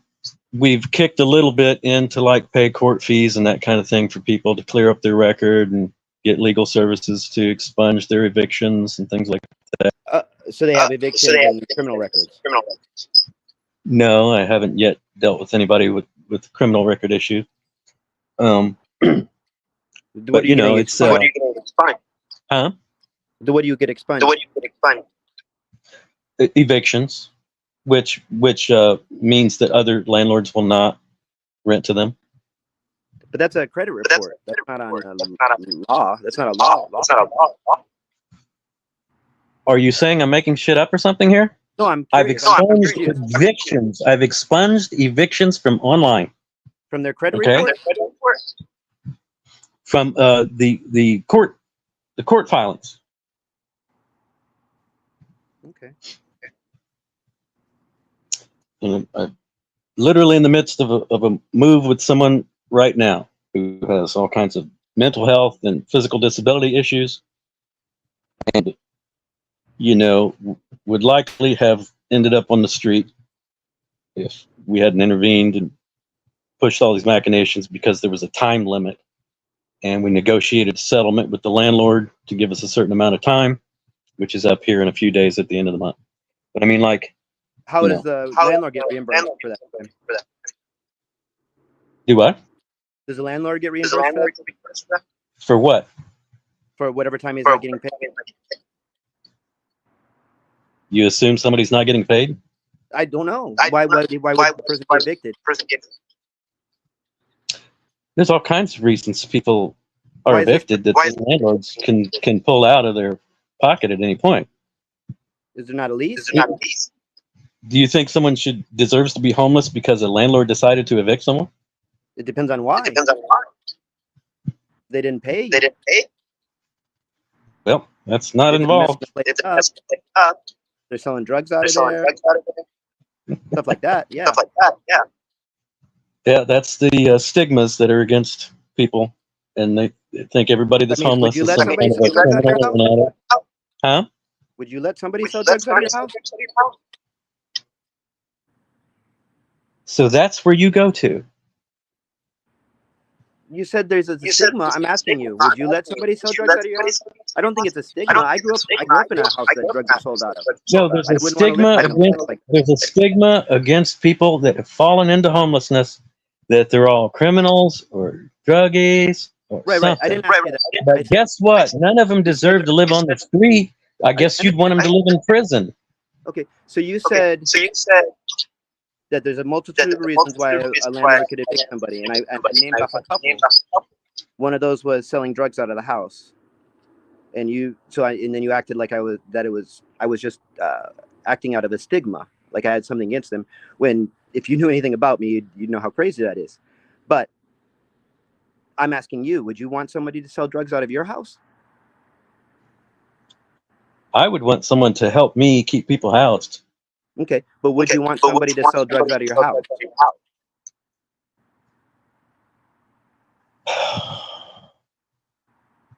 Unbelievable. So, the system that we have right now only sees residents as something to milk, to exploit, and they're thought of as units. And what I'm working to create is green collar entry-level jobs with urban agriculture so that the residents can earn their keep by working, canning the produce, or, the garden market, or the online, marketing of crafts created, that kind of thing. As a way to create what I call reverse rent, so that you're hopefully getting more income to the person than it costs to maintain the building. Would you guys help somebody that was selling drugs out of a house that was getting evicted?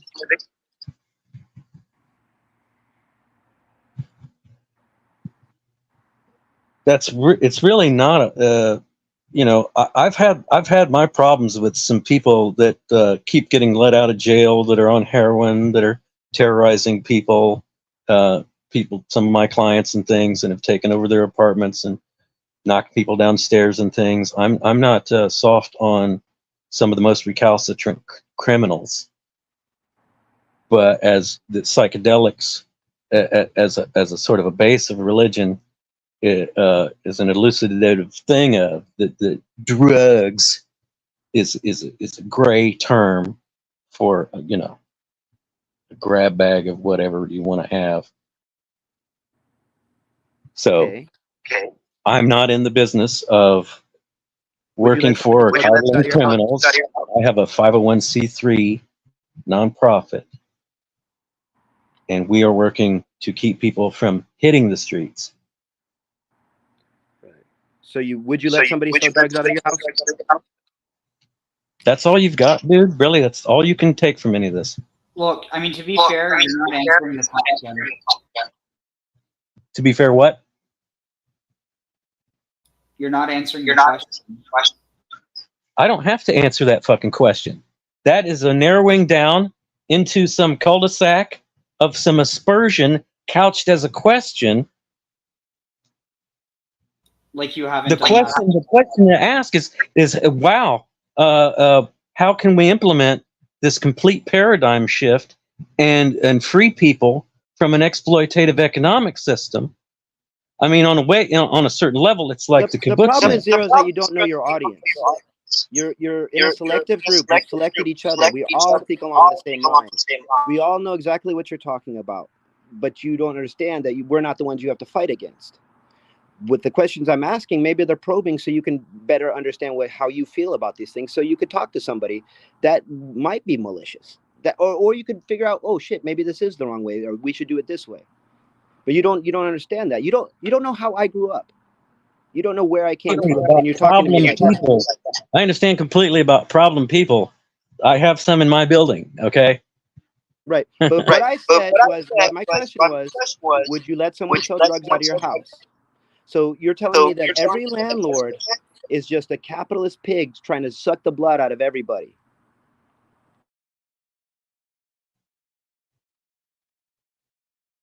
I'm also partly an advocate for certain landlords. I've been involved with the city. I used to have oversight over landlords, and now I'm on the Commission for Sustainability. So we're working on digging into the data to create these different housing models, what the data is on the poverty level, the level of homelessness, to get some better jobs creation happening in the city. And, the housing first model, we at least got a resolution passed a year or two ago with the city council on that as the way to get people off of the street. Instead of make them jump through a bunch of hoops, you actually get them stabilized first, which allows them to get into rehab, to get employment, to get their shit together. Have you ever been homeless here? Yes.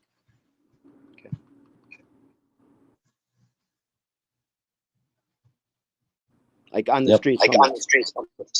Yep. Not couch surfing and family to go to. Yep. On the streets for 4 years. Yep.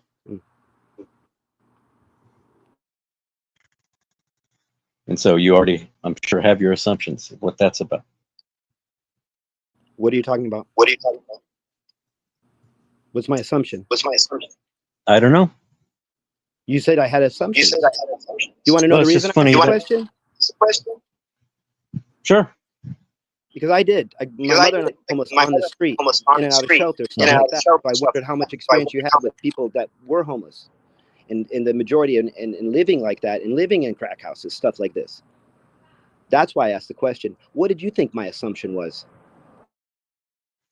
Well, I think mainly that you want to find something to have against me, like I don't actually know what I'm talking about because I haven't been home. And that's your problem, bro. You're just listen to the words that come out of my mouth. Don't try to figure out how I'm trying to trick you. Yeah, Like the questions before. Honestly, it kind of seems like you're projecting onto him what you're doing. And Tone I want to all off on around. you so bad, bro. You don't.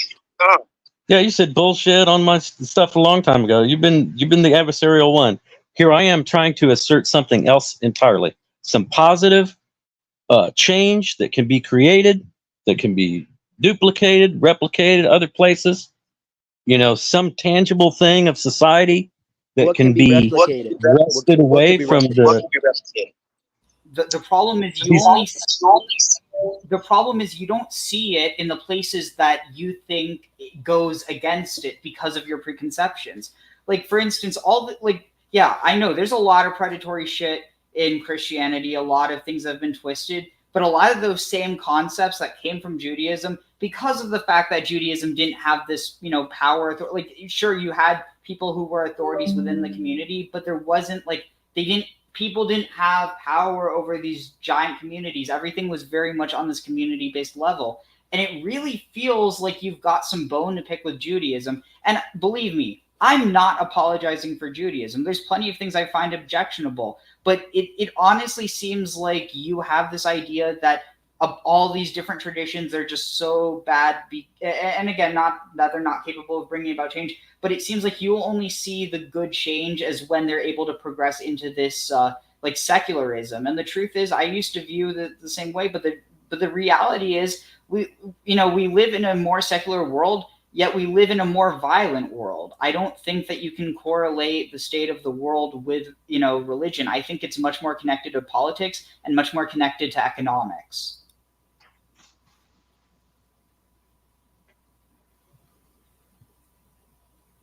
As I said, there are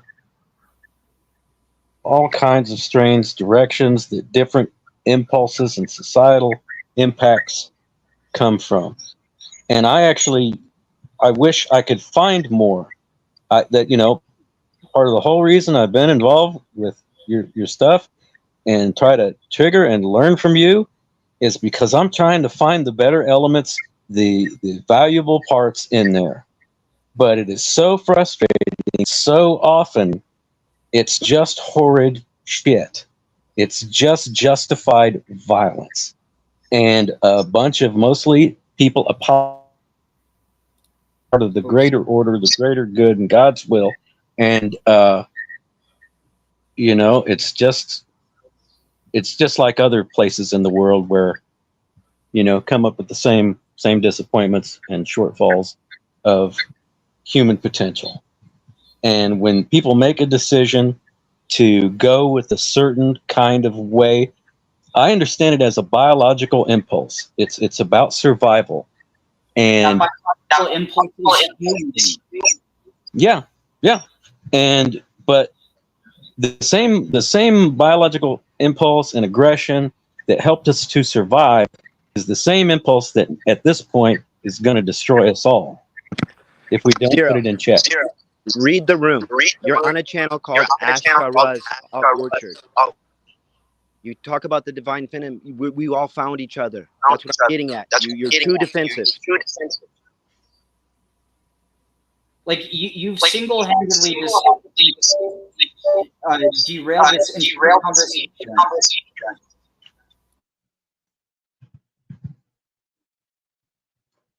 I've actually brought it. I brought it directly to the principles that are being discussed. Like the guy who just talked about how Pinchas or whatever his name is did not deserve his reward, and he talked about all the injustices going on in Israel there. And earlier, when I sparked the whole thing about marriage, and that actually led to a whole modern interpretation. Actually led to a whole learning curve and interesting, thing in itself. I hate to tell you, but that wasn't you. Those ideas already occurred to me.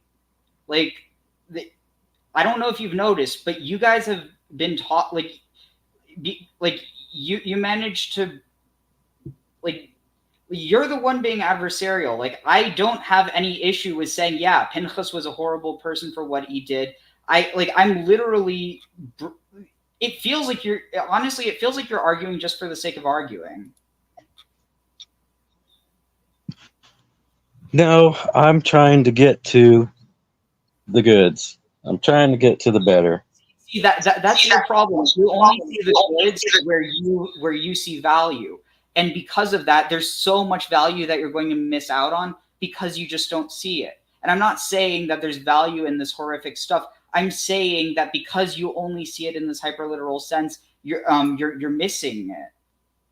I think what Ariel's saying is you don't realize that you're being exclusionary.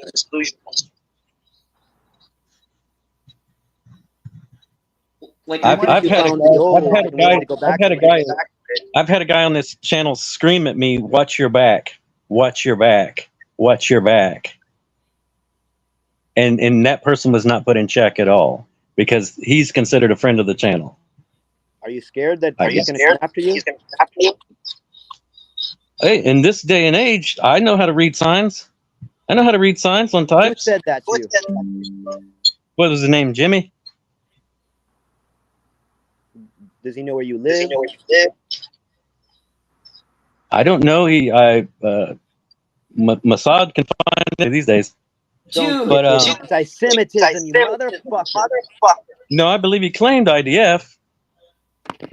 Dude, what? You seriously? You fucking bringing up this fucking anti-Semitism? Who the fuck are you talking about? The dude that was barking at me on your channel. Wait, you think he has anything to do with that? Dude, he didn't say watch your back. I heard what he was saying. He said some stuff that I don't agree with, but he did not say watch your back. And now you're insinuating stuff about the Mossad and IDF. Dude, honestly, you're coming across as just another white liberal trying to say anti-Semitic shit. Reaction to Usal saying, is he going to come after me or something? All I know is that, I shouldn't have to worry about such a thing to engage online. Who said they were coming after you? I didn't say he was coming after me. Yeah, you did. You did. No, I said that I know a sign of a threat. You said whether it's or not. Huh? You said he said, does he know where you live and this type of shit? No, I don't know if he does or not. I don't know if he does or not. I don't know if he's. Dude, you said this person said that, or you said that this person said watch your back. When? But we can go back and find the episode. You said his name is Jimmy. I don't know a fucking Jimmy, dude. Well, he was in the mix back some months ago. I believe that was the name said. Well, dude, you're saying he's a friend of the channel. Fuck off with that shit. I don't even know a Jimmy. I'm more friends with you than I am with that person.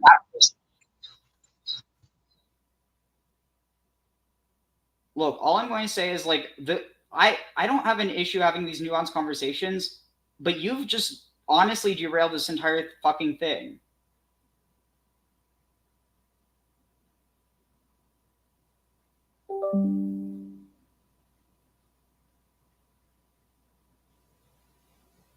Well,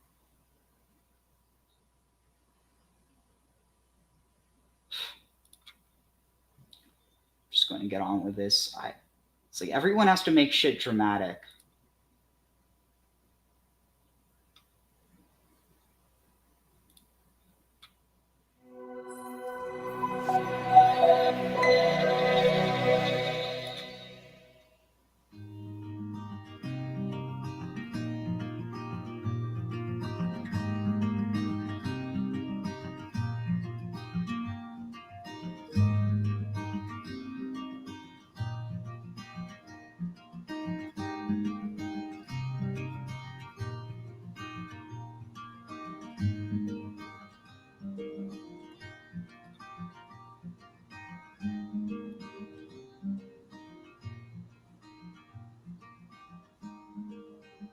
Shalom. This week's Torah portion in the land of Israel is Parshat Pinchas, while the portion of Balak will be read in the diaspora. You know, the book of Numbers is really divided into two halves. The first half is from the beginning until Parshat Korach, and the second from the portion of Balak until the book's conclusion. Parshat 𝑓, which introduces the new generation, marks the point of transition between them. The first half of the book of Numbers focuses on the generation that left Egypt, who received the Torah at the Sinai revelation. They can best be defined as a passive generation. And don't get me wrong, I don't mean that at all in a negative way. Passive in the sense that according to their spiritual level, their rectification was not in the realm of action, but in the realm of being called upon to accept Hashem's will. To put it plainly, they were receptacles for Hashem's will. They were constantly receiving from Hashem. They were beneficiaries of his kindness. The Holy One, blessed be he, took them out of Egypt amid signs and wonders that transcended nature, requiring no effort or action from their side. Hashem elevated them to the level of receiving the Torah at Mount Sinai.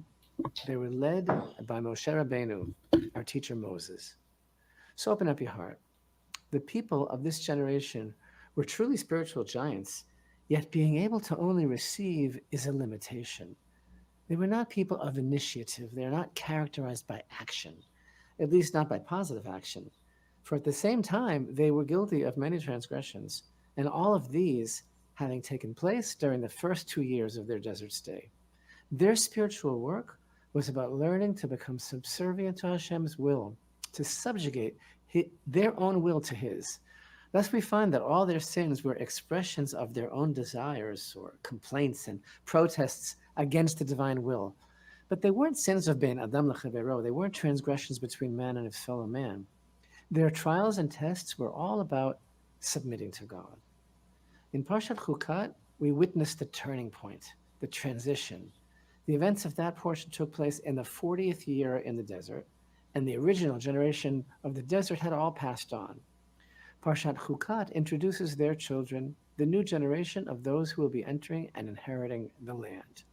The previous generation's leaders are not relevant to this new generation. Thus, in the portion of 𝑓, recall that Miriam and Aaron passed away, and God officially informed Moshe that he will not be entering into the land with the people, on account of what happened at the place known as the Waters of Strife. Now, in our Parsha of Pinchas, God instructs Moshe to ascend to the mountain of Avarim, and from there he'll be able to look out upon the land that God has given to the children of Israel. He won't be joining them. Moshe's leadership is compared by our sages to the brightness of the sun, which outshines and nullifies any other light. It wasn't focused on the individual. It was a leadership that carried the whole nation as one. The new generation that's now preparing to enter the land is proactive, and they will require a leadership that will afford them a more active role. Until now, throughout the years of the desert wanderings, all the light and blessing flowed to the nation through the teachings that Moshe gave over to them on account of his relationship with Hashem. He was like the conduit. But now the focus shifts from Moshe to the nation of Israel themselves, who will no longer be passive, who from this time forward become dynamic partners in bringing about their own redemption, which is the redemption of the world. In our Parsha, God instructs Moshe to ascend to Mount Avarim, from where he'll be able to look out upon the land that God has given to the children of Israel. God has told Moshe that his time is coming. And so, in preparation for leaving this world, Moshe asks Hashem to appoint a fitting leader to replace him, one who will be able to lead the nation of Israel into the land. As we read in verse 15 of chapter 27, Moshe turns to God and addresses him using an unusual expression. He says, "May Hashem, God of the spirits of all flesh, appoint a man over the assembly, who shall go out before them and come in before them, who shall take them out and bring them in, and the assembly of Hashem not be like sheep who have no shepherd." Hashem informs Moshe that Yehoshua, Joshua, is appointed to lead the people. But what is the significance of this uncommon expression, God of the spirits of all flesh? And why does Moshe use it just now? Rashi tells us that the phrase God of the spirits expresses the idea that Hashem is a God for each individual. Rashi cites the Midrash Tanchuma informing us that Moshe said to Hashem, "Master of the universe, the character, the nature of each person is revealed before you, and no two people are alike. Please appoint over them a leader who will tolerate each person according to his individual character." So open up your heart in the deepest way. According to this Midrash, God of the spirits means that Hashem knows the spirit, the nature of each and every person, and in requesting God to appoint a new leader, Moshe was asking that it be a patient person, a tolerant person, who would be able to understand each person as an individual and appreciate their individuality. The new leader will need to accommodate the needs of self-expression for each tribe, for each person, for every opinion. Thus, in informing Moshe that Yehoshua is the chosen leader, the Holy One, blessed be He, emphasizes the most important attribute that he finds in Joshua. In 27:18, God says, "Take Joshua, the son of Nun, a man in whom there is spirit." And as Rashi explains, just like you said, just as you requested, someone able to deal with the character of each individual. The skill set of this new generation, their headspace, their orientation, their range of motion, as it were, it's all completely different than that of their fathers, the generation of the desert. That's how we're able to understand why the first time that earlier generation of the children of Israel complained about water, God was, as it were, angry. But when the second generation asked for water in Parsha𓂋𝓆, God found no fault in them. This insight also helps us to understand, as to Moshe mistakenly reacting with anger to the request for water at the waters of strife, although his mistake cannot be understood as a sin in the simple sense at all, but rather his mistake was in continuing with a style of leadership that suited the generation of the desert, but not those who stood before him now, those who would be inheriting the land. Notice that this distinction is also manifest in the way that the new generation waged war. Back in Exodus chapter 17, when the generation of the desert had to go to battle with Amalek, that war was so totally godly, divinely orchestrated, and the outcome was determined by Moshe. For when his hands were extended towards heaven, Israel was victorious. And when he let down his hands, Amalek prevailed. But all the battles that we learn about from Parsha𓂋 onwards were fought by the nation using conventional means. And in the same light, notice that Moshe led the nation in song at the splitting of the sea. But in Chukat, we read that Israel sang a song at the well. The nation sang of their own initiative. And in that song, Moshe's name is not even mentioned. And there are other more noticeable differences as well, as opposed to God's severe criticism of the spies' mission in the generation of the desert, for example. In chapter 21 and verse 32 of Parsha𓂋, we learn that Moshe sent spies to Jazer, and there's no disapproval at all. So to carry this understanding onto the portion of Pinchas, the zeal of Pinchas, who arose from the midst of the congregation, is another expression of the activism that characterized the nation of Israel in this generation. Thus, following Pinchas's action, and after the plague that ensued as a result of the daughters of Moab and Baal Peor, a new census takes place.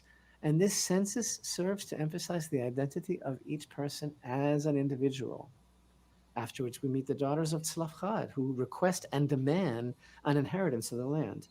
And Yehoshua is appointed, and Moshe ascends to Mount Avarim to look out upon the land that he will not be entering, because it's just no longer his time. He can't relate to who they are. It's a new reality.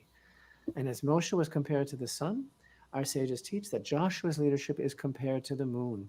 The moon takes the light it receives from the sun and divides it into smaller portions of light that can be tolerated and can reach out to each individual. Yoshua is the leader who will divide the land among the tribes of Israel, shifting the illumination from the national level to that of each individual. All the generations are in sequence, a progression. We're all part of the process leading to redemption. Every age is presented with different challenges, and its leaders need to understand their generation's limitations and also their unique strengths. The generation of the land was called upon to be proactive, and they had a direct role in determining their own fate. Moshe was the greatest leader ever, but he did not relate to the next generation. Our generation is also proactive, made up of very complex individuals facing complex challenges, and blessed by God to be very much involved in shaping its own destiny. We need a unique leader who understands this complexity, a wise and courageous leader, but fearing only God, compassionate in the extreme and empathetic. The great Rabbi Kook stated so powerfully and so succinctly, one who does not understand that we are in the time of redemption is not capable of being a leader in these times. This is precisely why our Torah portion of Pinchas concludes with the instructions for the daily offering in the Holy Temple, as well as the additional Musaf festival offerings. These commandments were given here to the new proactive generation about to enter the land, because Israel's role is to bring divine blessing into the world through the service of the temple. As we prepare to begin the period of the 3 weeks of mourning for the Holy Temple, may we truly rise up to shape our own destiny. May we merit to the leader who will be filled with the Spirit of Hashem, who will smash the illusions of idolatry and lead Israel and the entire world. Hey, Miss Kitty. Sorry, Zero.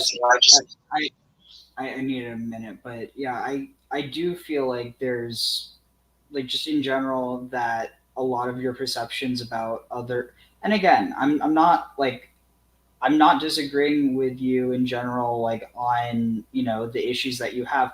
My issue is that every society, to one degree or another, has these issues, but like, honestly, I'm just probably going to just move on to the show.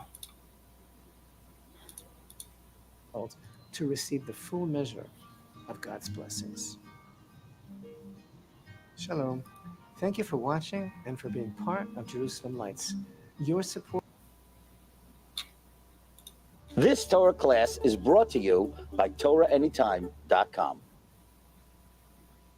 Okay, Baruch Haba, welcome everyone. So Parshas Pinchas, everyone's in a good mood, everyone's happy tonight, you know.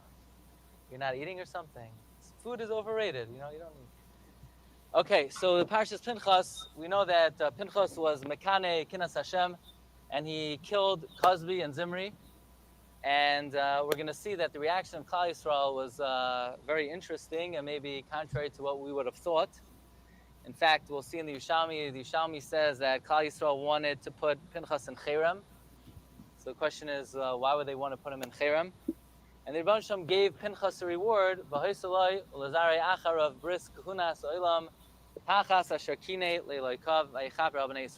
if you look in the Targum Yonis ben Uziel, the Targum says that what was Pinchas' reward? B'shvua imarle.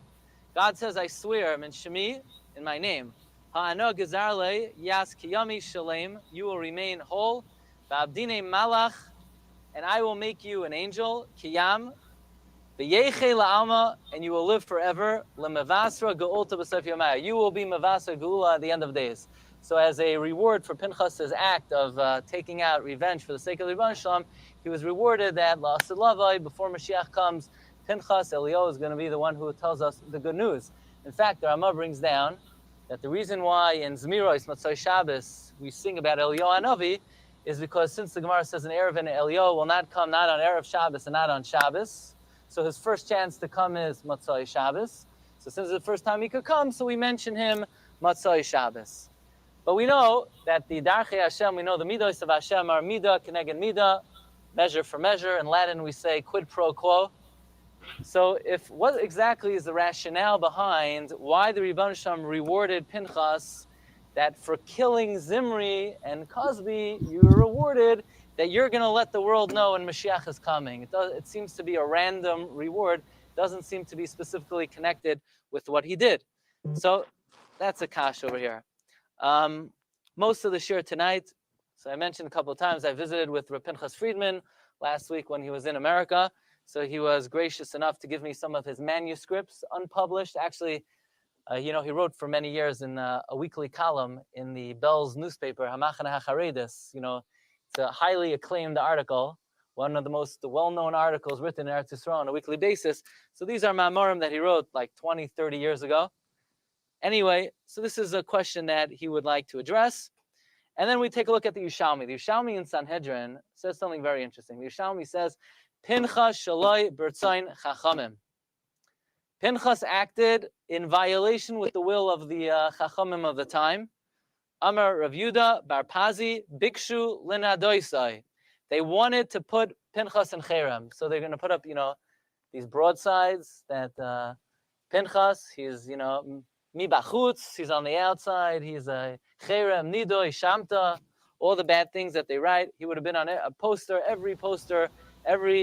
Interestingly enough, so a way that this kind of enters like non-Jewish culture is Baruch Spinoza was actually, he was excommunicated, he was put in cherem, but it wasn't for his, it wasn't for any of his like philosophical beliefs. It was actually because I think he owed his sister money or something and he didn't pay her back. And so it was something really petty like that. But I think it's just kind of funny how it's like everyone has this idea of like, oh, Spinoza, the excommunicated Jew. But in reality, he it was basically just like, it was kind of like that one video that I showed before of the people shaming debt refusers. It was more like people were just kind of shamed more than anything. It's not necessarily something that's like where was I going with that? Sorry, this is what happens when you don't sleep enough. But that with the cherem, that he was put in cherem for something, rather trivially, and he could have easily gotten out of it. It wasn't something that it was like, oh, this heretic. I mean, because at the end of the day, a lot of his ideas weren't all that heretical. But I have to admit, I don't know enough about Spinoza. I know a bit about his history, not enough about his actual philosophy. But it is also just kind of interesting, this idea that this person who is supposedly the hero of the story actually ends up getting villainized by the people around him, which I think it's kind of makes you wonder why there was ever a narrative of him being the hero in the first place, because he's almost set up as this foil, he was his heart was in the right place, but he did a bad thing, which I think is kind of interesting because it's how many, it's the road to hell is paved with good intentions. It really echoes that. So are you going on this? Because I see you've been live for over 7 hours. Are you doing a marathon? What's going on? What's the gist of the general show overall? So I was live for I forget how long, and then something happened that it cut it off, and so I had to restart it. And luckily, I didn't actually start reading the Parshah. There's it's a 30-minute video that's pretty quick. I'll have it reading sometimes, and it's nice because it has the whole narrative in English as well as in Hebrew. But yeah, I mean, at this point, I'm probably just going to stay up for the day, and but hopefully finish this soon. But yeah, I think that if I look to see this specific one, because the other one got cut off for whatever reason, this has been 4 hours, dang. But yeah, right.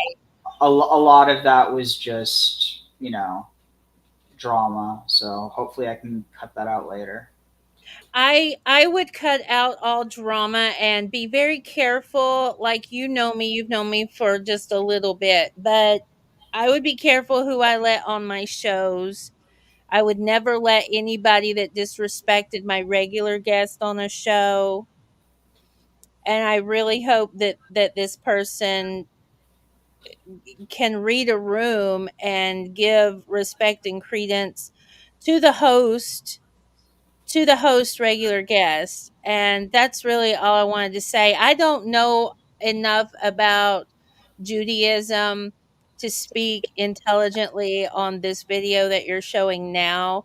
I have studied under a Golden Dawn initiate for 7 years, so I can speak on the occulted Kabbalah aspect of Jewish mysticism. So I'm really hoping that by showing up here and presenting a woman's presence here, that more respect will be granted by the attendees of your show. Yeah, I mean, I've never had a bad interaction with Zero. I think it was, I don't know, maybe there's just something in the air today. But I mean, at the end of the day, it's one of those things where I don't know. I think in some ways it's kind of like, beating a dead horse. Like at a certain point, it's like, we've already talked about something enough, and but anyway, but yeah, I mean, in the grand scheme of things, I know how adversarial, the Abrahamic traditions have become, but the truth is that if you look at the texts by themselves without the interpretation, a lot of this stuff, it's superimposed onto it. And I think that's probably one of the biggest reasons why I'm glad that I've started studying this all, is because in revealing some of these connections to older traditions, you realize how a lot of stuff that seems just so bizarre and there's no context that it makes sense in, given. I'm not saying that like for instance in the case of Zimri and 𝐤𝐤𝐍𝐿, where it seems like the narrative is that they're having some sort of hero scamos in the tabernacle, and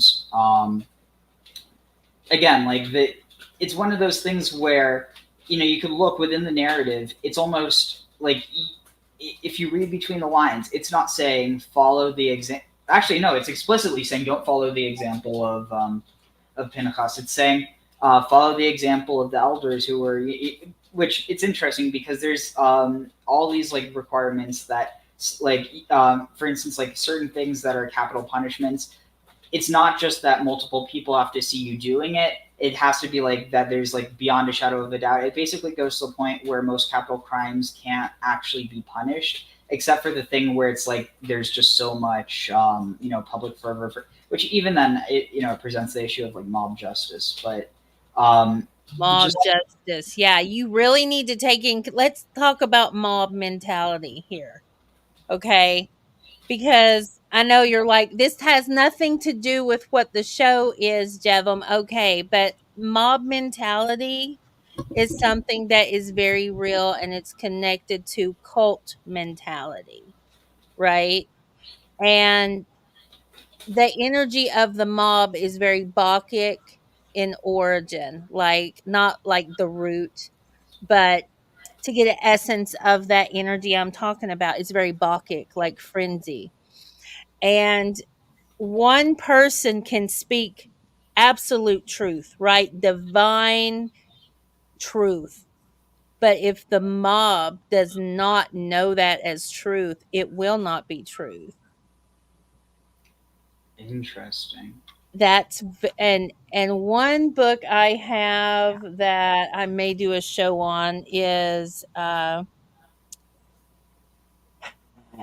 about the mentality of crowds, about how crowds and mobs affect the way things are perceived. So, and I need to go look at that book and bring it. Maybe we can even talk about that on a show for you. But mob mentality sets the truth. Does that make sense? Whatever the group accepts as truth becomes the truth. Within that bubble. Right, within that bubble, but that bubble can be the earth, right? Or stratosphere, right? So, I mean, you really have to look at things decisively with good discernment before you can say this is the truth, right? Because I'm of the opinion that the truth is just one opinion. Your truth is not my truth, is not Miss Kitty's truth, right? So whoever come into your show like causing a ruckus, I'm not really even sure who it was. That's their truth. That's not your truth. That's not the other guest's truth. That's not your channel's truth. That's that person's truth. Okay. So I hope this helps you. And I think you should get some sleep. If you've not slept since I don't know when, maybe Oh, no, you should get some sleep. it wasn't that long ago in the grand scheme of things. Like I'm just going to try to reset my sleep schedule because I mean it's actually getting starting to get kind of close to school starting in a few weeks. Um, but no, I mean I think this actually kind of covers some of what you were talking about. There's this concept called the Erev Rav, and a lot of people they catastrophize it. They'll like conspiracize it, but really at its really if you want to get at the core of like what it represents, at least within Kabbalah, it's kind of this. I don't even know how to explain it like on that deeper level, but it's more like literally Erev Rav. It means like either a mixed multitude or a great multitude, but like one of the traditions is that when the Israelites were leaving Egypt, that some Egyptians left with them, and then like these Egyptians were like responsible for introducing like all the idolatry to them. But it's like realistically, it's more likely that the Erev Rav was just a group, like in the narrative, was just a group of people who went along with them, and not that they did anything. Because I don't know. I mean, there's a bunch of different narratives about that, but Torah is not in Olam. Torah is here. So you have to study the Torah here. Derech Pardes, you have to learn it here. But the point is that 99% of the rabbis... idea of Pardes, it's like a four-pronged system. It's Peshat, which means the common or like surface level. Think of it like a jawbreaker. So on the outside, you have the Peshat, the common interpretation, a little bit deeper. You have the remez, the hint. So it's kind of like a hint to something deeper, but you're not quite sure what. Then you have the drash, which is the derived or like the like sought out meaning, which is like where you're trying to like explain like, oh, you know, it's this and this. But then you have the sod, which is like the secret. And that's the type of stuff where it's like it blows your mind how connected things are. And I'm not doing a good job of explaining it, but yeah. They don't know anything about Etz Chaim. And because learning of Etz Chaim takes a lifetime and it's very difficult, and they haven't gone and they only learned halachot, they advise everybody else to be like them, not to learn the Etz Chaim. But Etz Chaim is here. It's not in Olam Haba. If you don't learn Etz Chaim here, you won't get to Olam Haba. And because of they are lazy and because they don't know what Etz Chaim is, so, oh no, Etz Chaim is not for here. So why did Ari Kadosh start teaching Etz Chaim here? Why Rabbi Shimon Bar Yochai teach the Zohar here in this world, not Olam Haba? They are all in this world, and they are all students here. And Etz Chaim has the students here, and the whole world is studying Etz Chaim. But those who are lazy and they don't want to change, because if you go to Etz Chaim, then you will see who is really God. They don't want you to know the whole truth. They want you to know enough truth. And I'm not afraid to say this. That's what even the Zohar says. Zohar says that most of Erev Rav are those who controls the schools and the students, and they are teachers. And those are the ones that they teach students to stay away from learning the Torah in the Pardes, Derech Pardes. Okay, so this is interesting. So from his perspective and his much more opinion based. I thought this was actually going to be like, but no, he's basically saying that people who say it almost seems like he's criticizing Maimonideans, like people who view things like, oh, like actually, honestly, I don't know where he's going. Learn, then you become smarter than them. And that's what you're supposed to be. You have to be smarter than your teacher. Otherwise, what your teacher has done to you, just created another clone of himself so it can control you as a rabbi. That's stupid. When somebody says, don't learn something about Torah. You are capable to study something from the Torah, deeper sense. That's stupid of any teacher to stop you from learning. The last fight in Israel is against Erev Rav. That's the fight of Gog and Magog when we have to fight the Erev Rav. The Erev Rav that doesn't want you to know the whole truth. They want you to know enough so they can control you. Because if you don't have knowledge, they can control you. If you have knowledge, nobody can control you. If you know the truth, nobody can sell you bullshit. Because they can control you with the fear. The best control is when you put fear in the heart of someone. Look at all this guy seems like he's got a bone to pick. After 2 years, they become dry. They become too stick. You can only control people who are. Yeah, this guy's got his own ego trip that he's got to deal with. And unfortunately, most of the people talking about this concept, it's going to be people who want to, they want to, let's see, Erev Rav and you. Because the idea that I like is that the Erev Rav isn't something that you have to fight outside of yourself. It's actually something that's within you. Okay, I think this might be it.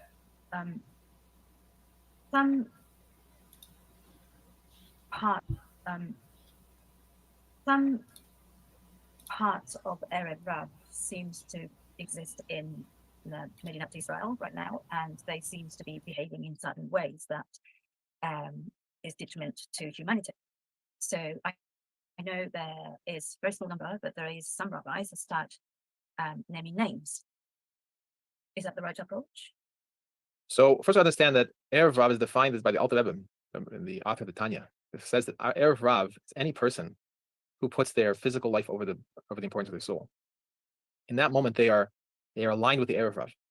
So we have to be very careful about pointing fingers, because when I'm enjoying like a really good chocolate cake and I'm losing sight of everything else, that is the Alter Rebbe is saying, and we have to be honest about this, that he's saying that the Erev Rav is. Can you part of the Jewish people, but they're just lost in short-sighted. Explain what is this Erev Rav, so I can kind of know the context. All right. I'm trying to think how best to explain it, because is it a place? Is it a metaphorical situation that we're looking at? Like, is there any reference to it? Is it like hell? Is it heaven? Is it earth? Is it you see what I'm saying? Yeah, so the Erev Rav, basically at its most basic, is a group of presumably Egyptians who left Egypt with the Israelites and who went into Canaan with them. And it's presumably these who are the ones who like brought the ideas of idolatry. But again, it ignores the fact that the Israelites would have been living in Egypt, so it wouldn't have even required that. Basically, in some ways, the Erev Rav is used as a foil to the good Israelites. It's like they're the ones who convinced the Israelites to go against God. And so there's people who nowadays will imply like, oh, the reason that these Jews aren't doing what the Bible says is because of the Erev Rav. And so there's a lot of Christian nationalists who love to play on that, being like, oh, the Erev Rav has convinced the Jews that the real Christ isn't, whatever, like that, that the real Messiah isn't Jesus, or what. Like, at the end of the day, it's used by a lot of people who want to prove a point or who want to get fear followers, if that makes any sense. Right. Yeah.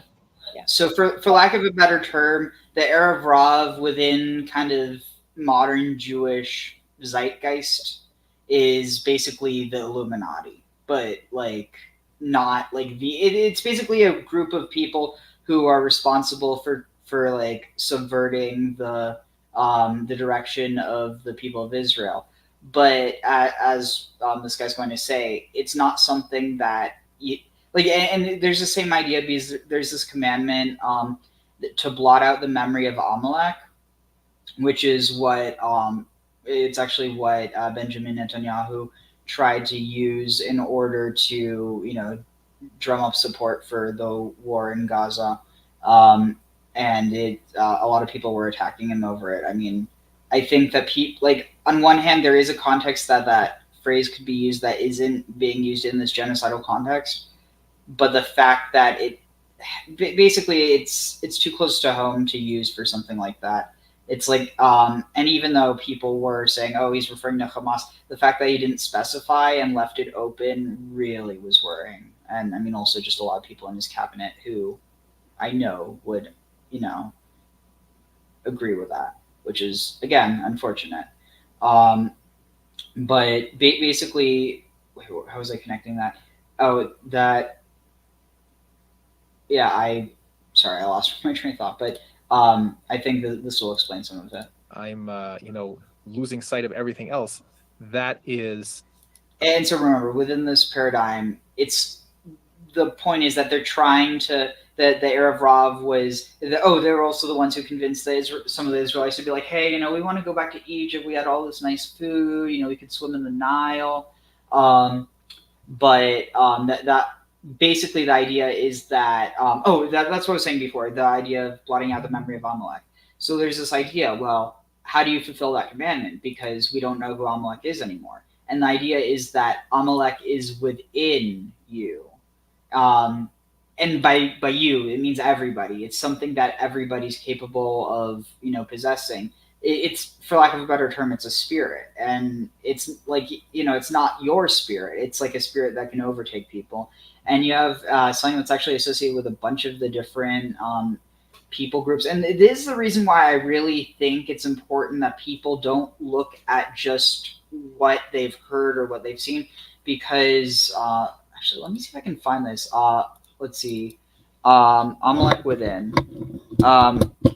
Because actually I found this a really beautiful idea in that it kind of goes with, given I've heard people use this as like apologia, but it's kind of similar to the idea of, not all jihad are wars waged against people. There's this idea of a jihad within, that it's literally this idea of a struggle.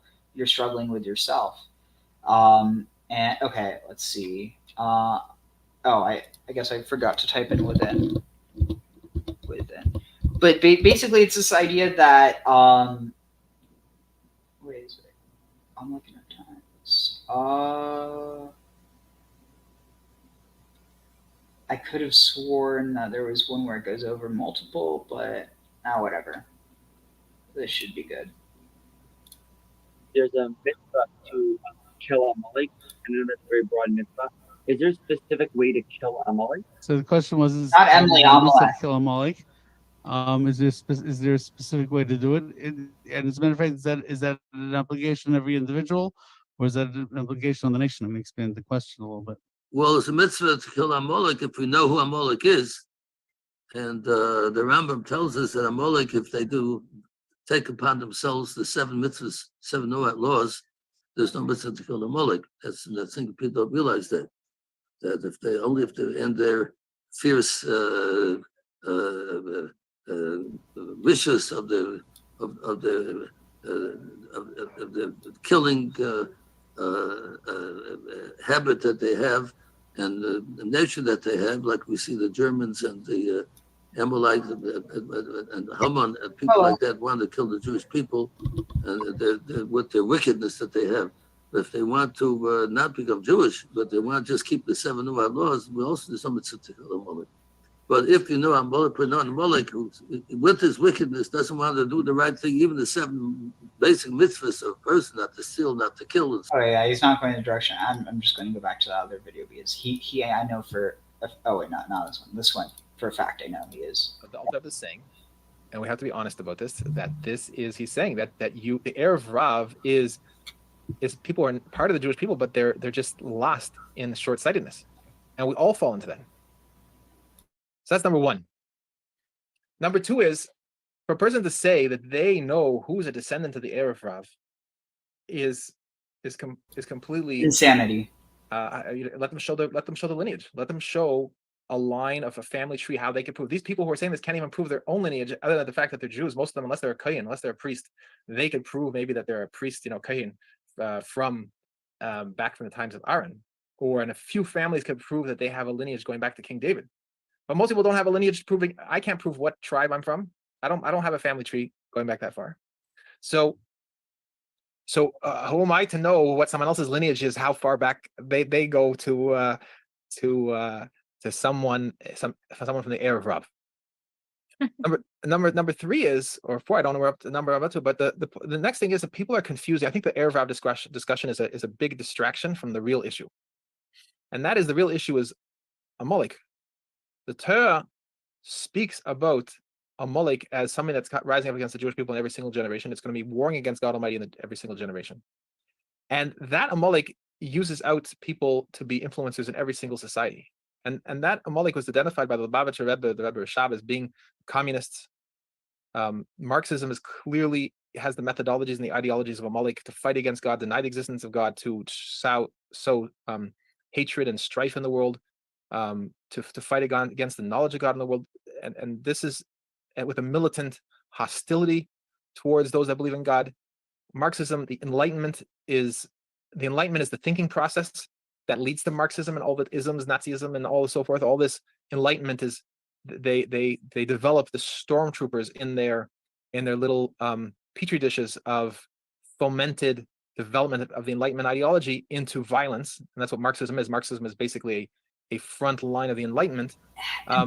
This is one of the issues. Like, again, I think there's a lot of good ideas that do exist within communism, like a lot of ideologies, but the problem is that when it's like actually implemented, things get bad, because it's one of those things. Like, imagine if you have the perfect way, but you can't get people on board with it. Like, at the end of the day, it's just, I mean, I'm not saying that other, ideologies haven't led to violence as well, but like, there's been so much death as a result of how communism has been attempted to be implemented. And the truth is that it works on small scales, but only for so long, because people are people and they want their own shit.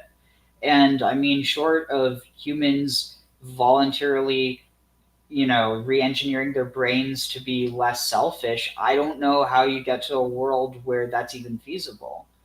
And I don't know. I think that there's a lot of people who, they like to valorize the Enlightenment, not realizing that it created its own problems. And of course, like, I think a lot of people will try and blame those problems on the traditions that the Enlightenment was trying to pull away from. But the truth is that, like, there's no such thing as, escaping a cultural matrix.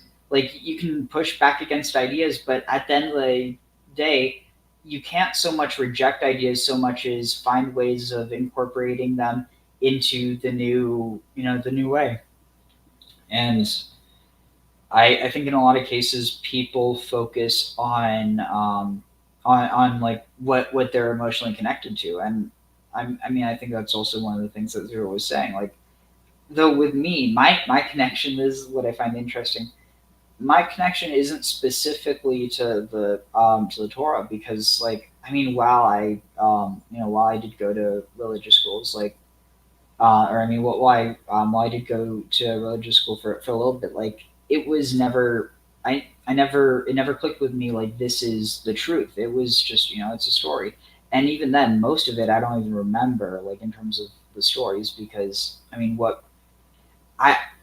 the point is that my emotional connection is actually more so to the region and to the culture, to the people, than it is to some text. I view the text as a manifestation of the people, and ultimately only as one of them.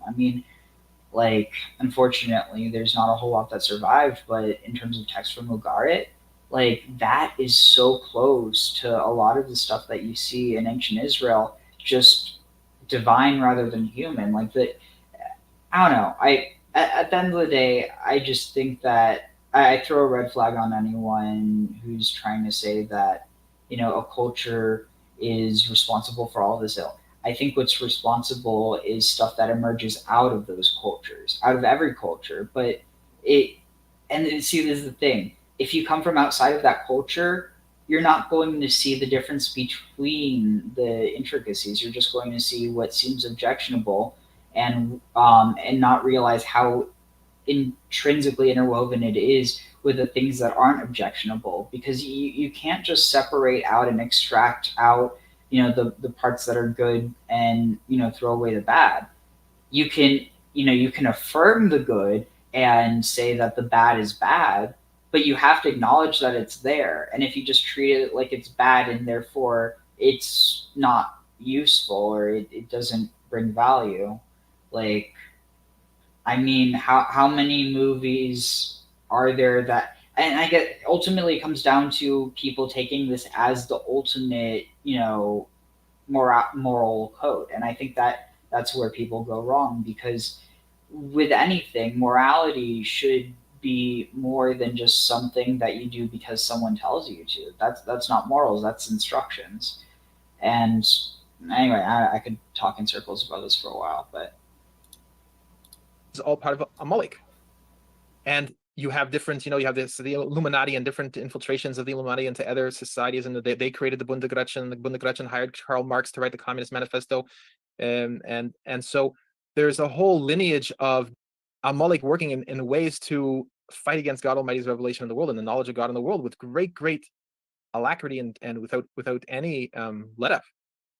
And we see the manifestation in our generation by removing God from the schools and promoting promiscuity and immorality and drug use, and all these things are the ways of Amalek to intentionally take humanity off track, and that's happening in every single country.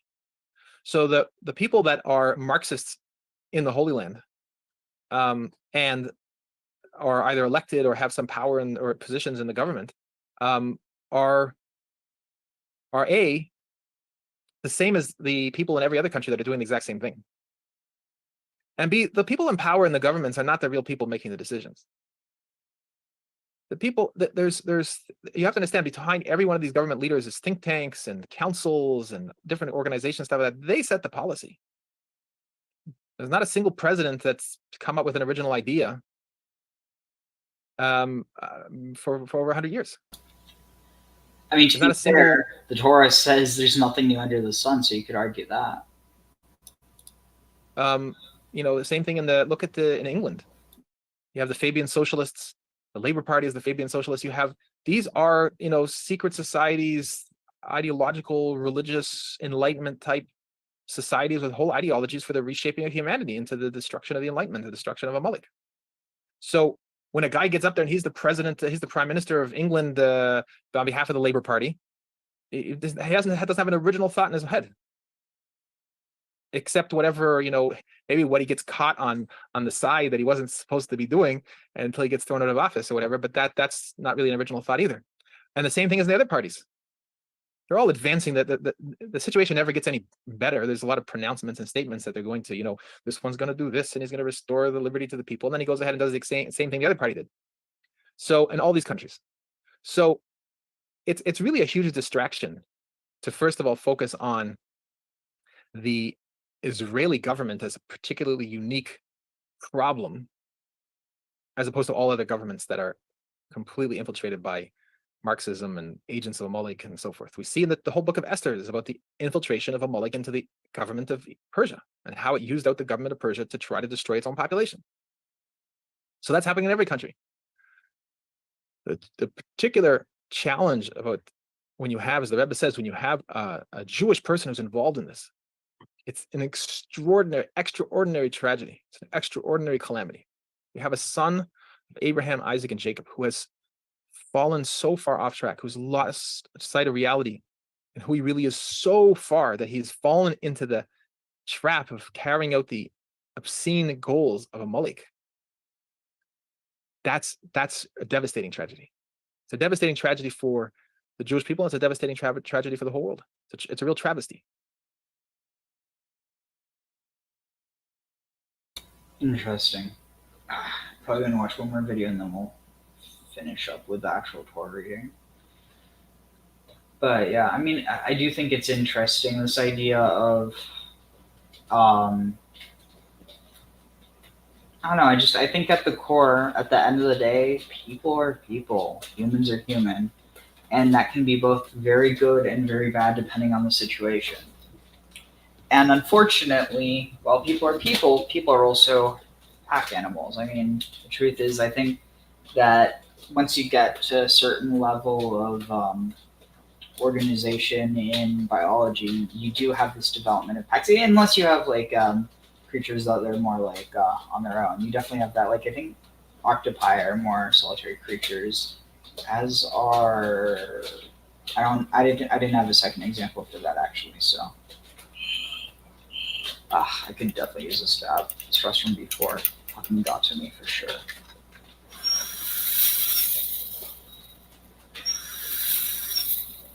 All right, let's see what can we find.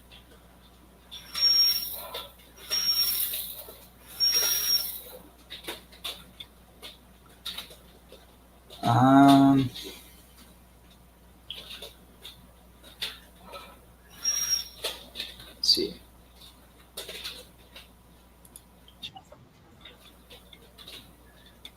Wait, was this? If not for the fact that Ruach HaKodesh jumped on him, Va'amra, and the heavenly spirit said, V'haisaloi ulazarai acharav beris kuhunas oilam. So Hashem saved him, just when the people were about to put him in cherem. He was about to be persona non grata, and then just in a split second, Rebbeinu Shalom saved him, Baruch HaKodesh, and the pasuk says, V'haisaloi ulazarai acharav beris kuhunas oilam. Why in the world would they want to put Pinchas in cherem? I mean, it's a halacha. It's a mefurish halacha. It's a Mishnah in Sanhedrin. Haboy al Aramis, Kanoan Poigenbai. Someone who has relations with a non-Jew. So the Kanoim come and they attack. They knock the guy off. Remember a story. Somebody once asked the mashgiach. He said, mashgiach, I don't know what to do. My parents, they have I don't even want to say the word. They have a television. So, what should I do? Can I take a hammer and can I break it? Mashgiach says, why do you think you should break it? Well, most things on it you can't really look at. So am I allowed to break it? So Mashgiach said, very good. So you want to be a kanoi. But haboy al aramis kanoim poigenbai. You can only do it in the heat of the act. If you come to ask a shaila, you can't. Once you're asking the shaila already, then you're not a kanoi. Kanoi is he's taken up with the cause, so he can't even. So no, you can't do it. Yeah, it sounds like a type of mania. But anyway, Pinchas shouldn't have asked. He didn't ask. That's why he was allowed to do it. So why would they want to put Pinchas in cherem? Because he killed the people. halacha of kanoim poigenbai. What defines a kanoi? Like, what do you have to be kanoi? What qualifies someone to be a kanoi? Manic. What do you have to learn to be a kanoi? So Rashi on Shas says, definition of a kanoi is two things. It says, B'nei Adam kisherin hamiskanin kinasai shel makoim poigenbai. Kosher people. What's a kosher person? I thought people aren't kosher. Kosher person is an honest person, someone who pays his taxes. Oh, fair. Someone, if he applies for government aid, actually deserves it. That's a adam kosher, kosher person. Otherwise, people think you're allowed to steal from goyim. Maybe back in Tsarist Russia, when it was pikuach nefashos. Nowadays, it's just a plain old chil Hashem and geneva. You're not allowed to steal. Even Gneva Sakum is Asam Daraisa. So Adam kosher, you have to be a kosher Jew. The second thing is Hamiskanim Kinase Shamakayim. You have to legitimately feel the cause. You have to do it because you really care about Hashem, not for a personal agenda. So for example, the Talmidei Baal Shem Tov write that why couldn't Moshe kill Pinchas? Moshe couldn't kill Pinchas because, why couldn't Moshe kill Zimri? Because Zimri came to Moshe and Zimri said, he schlepped Cosby and he said, Ishazu mutar sayasura. So he said, and if you're going to say Asura, so then what allows you to be living with Tzipora? So now it's personal. Oh, it's personal. Now Moshe can't kill him because then he'll have some feelings of personal animosity toward Zimri. So that's why Moshe couldn't do. He had to get a neutral party. So therefore, the question is, why did Klal Yisrael want to be menadeh, put Pinchas in cherem? L'chayra, Pinchas was just following the halacha. It's an interesting halacha in Even HaEzer and Shulchan Aruch. Who are you allowed to marry? I don't know, you're allowed to marry a Jewish woman, but how do you know if somebody is of good stock or not? Like, how do you know if someone has good yichus? So basically, the Shulchan Aruch says that if you see a family or two families and they're always arguing, or you see a guy, he's always quarreling, he's always fighting, he's always bal machlekes, he's always casting doubts on people, he always has, don't marry them. Probably they don't have good yichus. People who are always casting aspersions, kal hamot paisal b'mumay paisal. So, for example, Shulchan Aruch says somebody who accuses other people of being a mamzer, take it to the bank they're a mamzer. Somebody who accuses other people of being of avadim, you could assume they're from avadim. It's not just a Gemara. I thought, it's a Gemara in Kedushin and Asar Yuchsan. It's a Musar vart. It's a halachic vart. Somebody who casts aspersion on other people, you could take it to the bank that whatever their chepa is, that's their problem. And it's a klal in human dynamics. When people have complaints, they have tinus, whatever their complaint is, takes one to know one.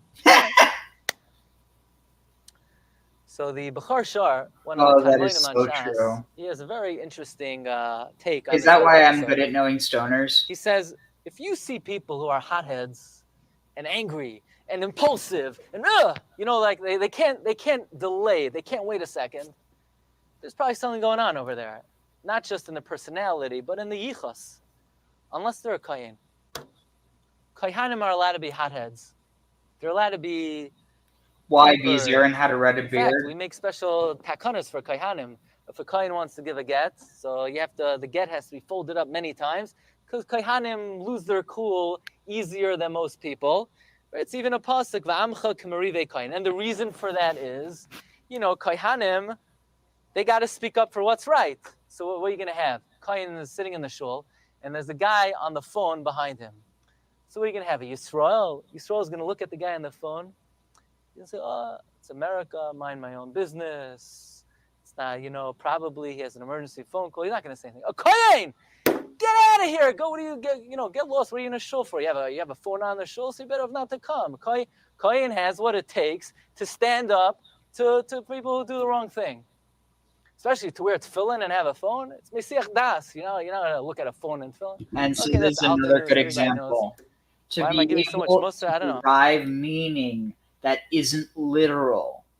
Because notice he's saying, he's saying, you can embody Pinchas in this way, like for instance, he wasn't allowed to, do what he did. I guess technically, he wasn't allowed to do what he did, but technically he couldn't be punished for it because it was a loophole. Again, not that it makes it right, but the point is to take that, that righteous zeal and actually apply it in cases where, it might be a bit better. Like, for instance, like he's saying with someone who's disrespecting, the sanctity of a place. It doesn't mean you fucking kill them. Please don't, because that's bad. But the point is that, if you're so rigid-minded that you have to see everything as either hyper-metaphorical or hyper-literal, you're never going to be able to derive benefit from Judaism. And that's just the truth. And it's honestly, I think that's a big reason why I didn't derive benefit from it at least as a religion for so long. And really, it was only after I started using cannabis. And that has a big part to do with, honestly, I'm not sure. I think a big part of it is just I have a lot of chronic pain, and it's always kind of kept me thinking more about my body than I could my mind. I always liked learning stuff, but it never clicked on such a deep level as well, I forget what I was talking about, but I'm fasting. What can I tell you? It comes down. Oh right, that it wasn't until I started using cannabis that a lot of this started clicking, because the thing is, I can enjoy like I can enjoy things without them having to be real. I can derive benefit without the stories that those benefits are derived from having to be real, or alternatively, even like the outcome to be good. It's kind of like, you know, you watch Game of Thrones and you're inspired. You're not inspired because of, you know, like the point is there's plenty of violence, but it's not about glorifying the violence. It's about depicting a time and a place in the past, or in this case, in a world, you know, in an alternate world. But yeah, let's continue. Where did it go? A kohen speaks up for what's right. A kohen, yoiru mishpatecha leYaakov. So they take a look at Pinchas, and they say, who's this hothead? This hothead. He probably has bad yichus. That's why Chazal say, what did they challenge Pinchas with? They said to Pinchas, Ru'u ma'asuzeh.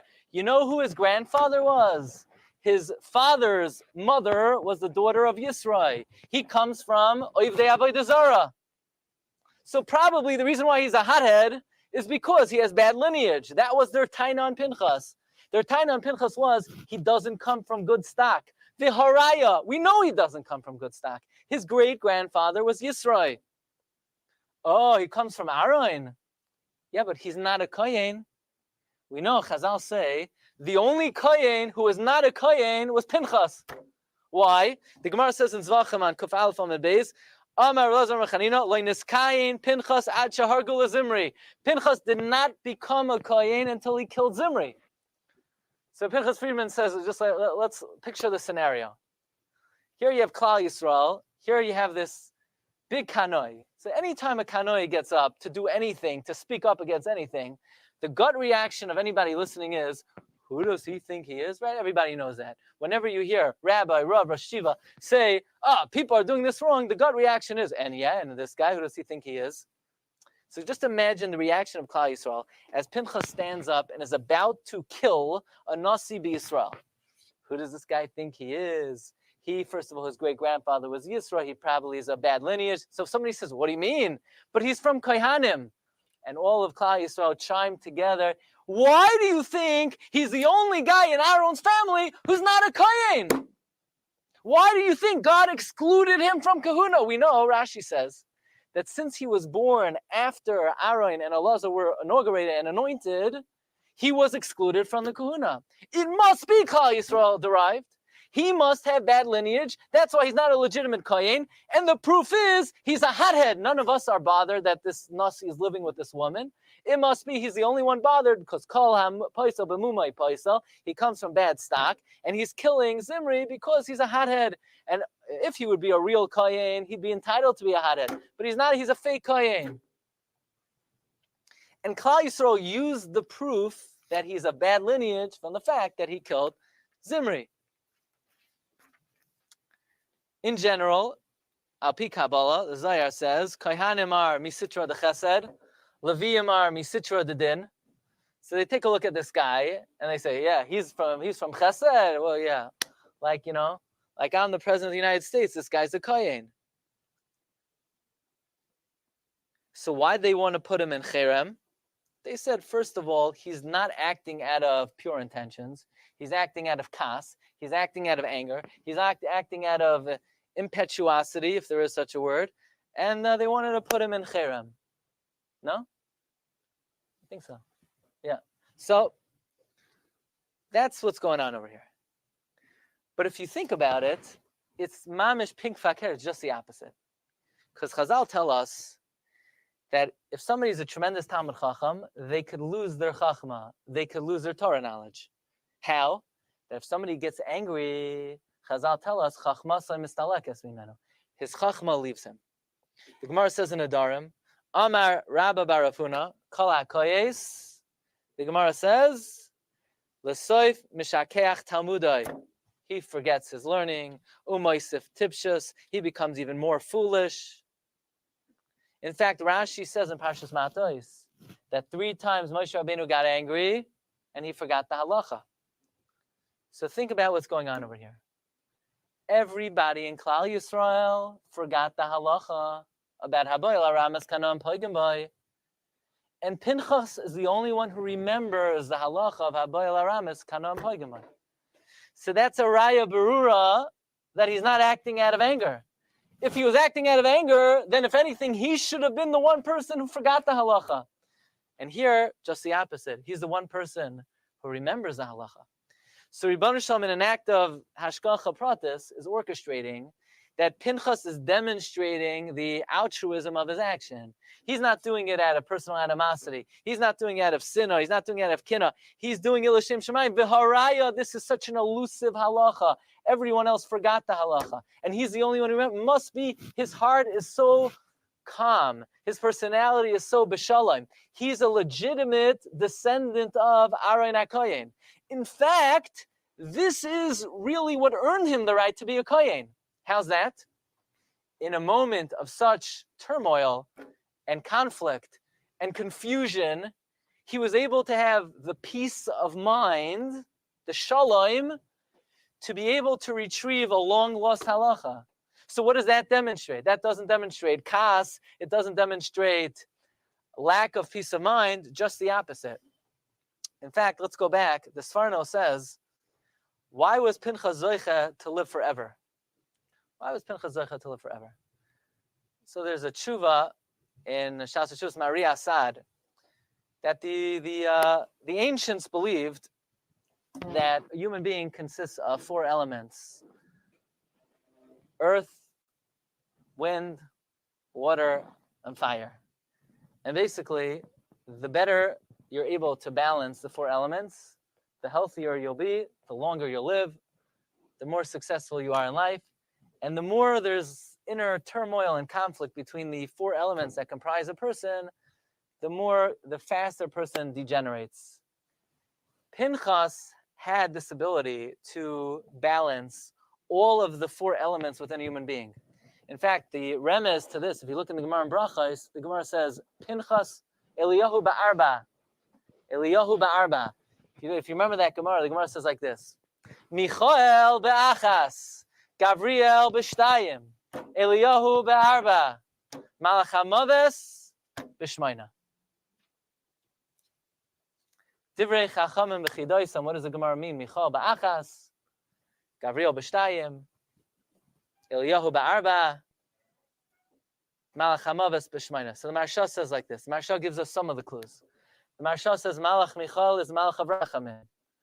So for Rachamim, Michal is able to do his mission in one fell swoop. There's no time. He never reconsiders. Once he's supposed to carry out the mission, Michal ba'achas.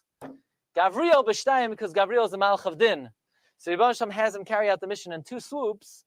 He pauses in between. This way it gives him time to reflect. Should I do it? Should I not do it? Eliyahu ba'arba. Marsha, what's the pshat Eliyahu ba'arba? The soid is he was able to balance all 4 elements that comprise a human. Memela, he never died.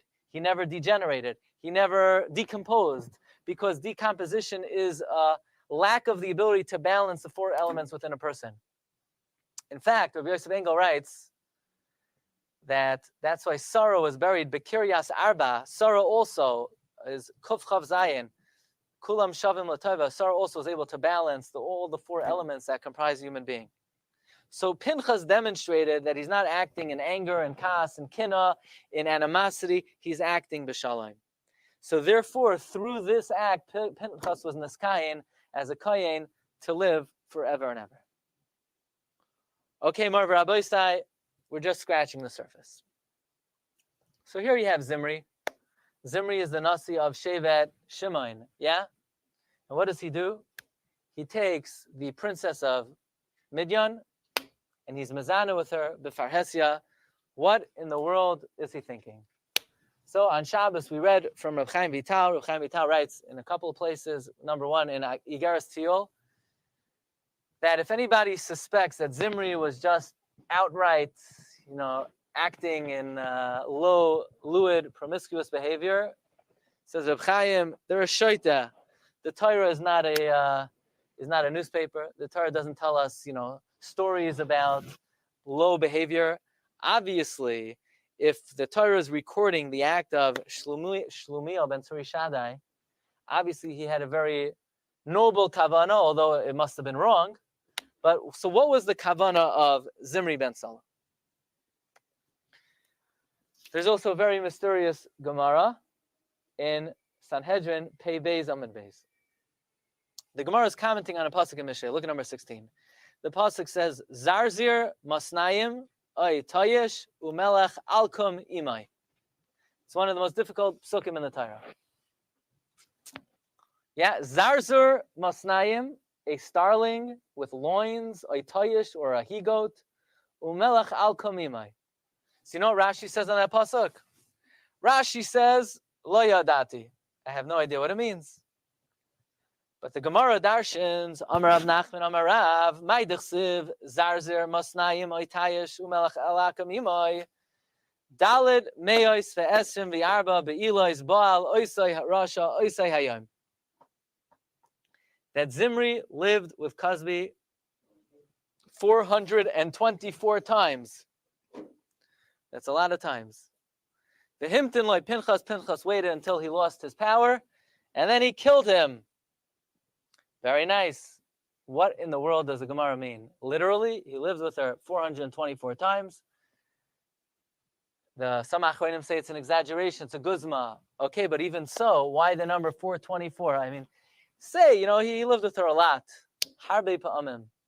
What is this number, 424?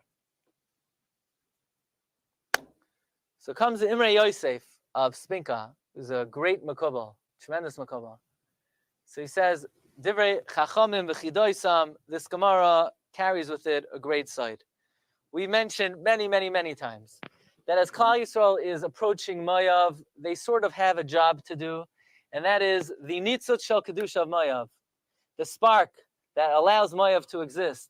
The kernel, the neshama of Mayav, is the soul of David HaMelech, which is trapped in Mayav and needs to be extricated from Mayav.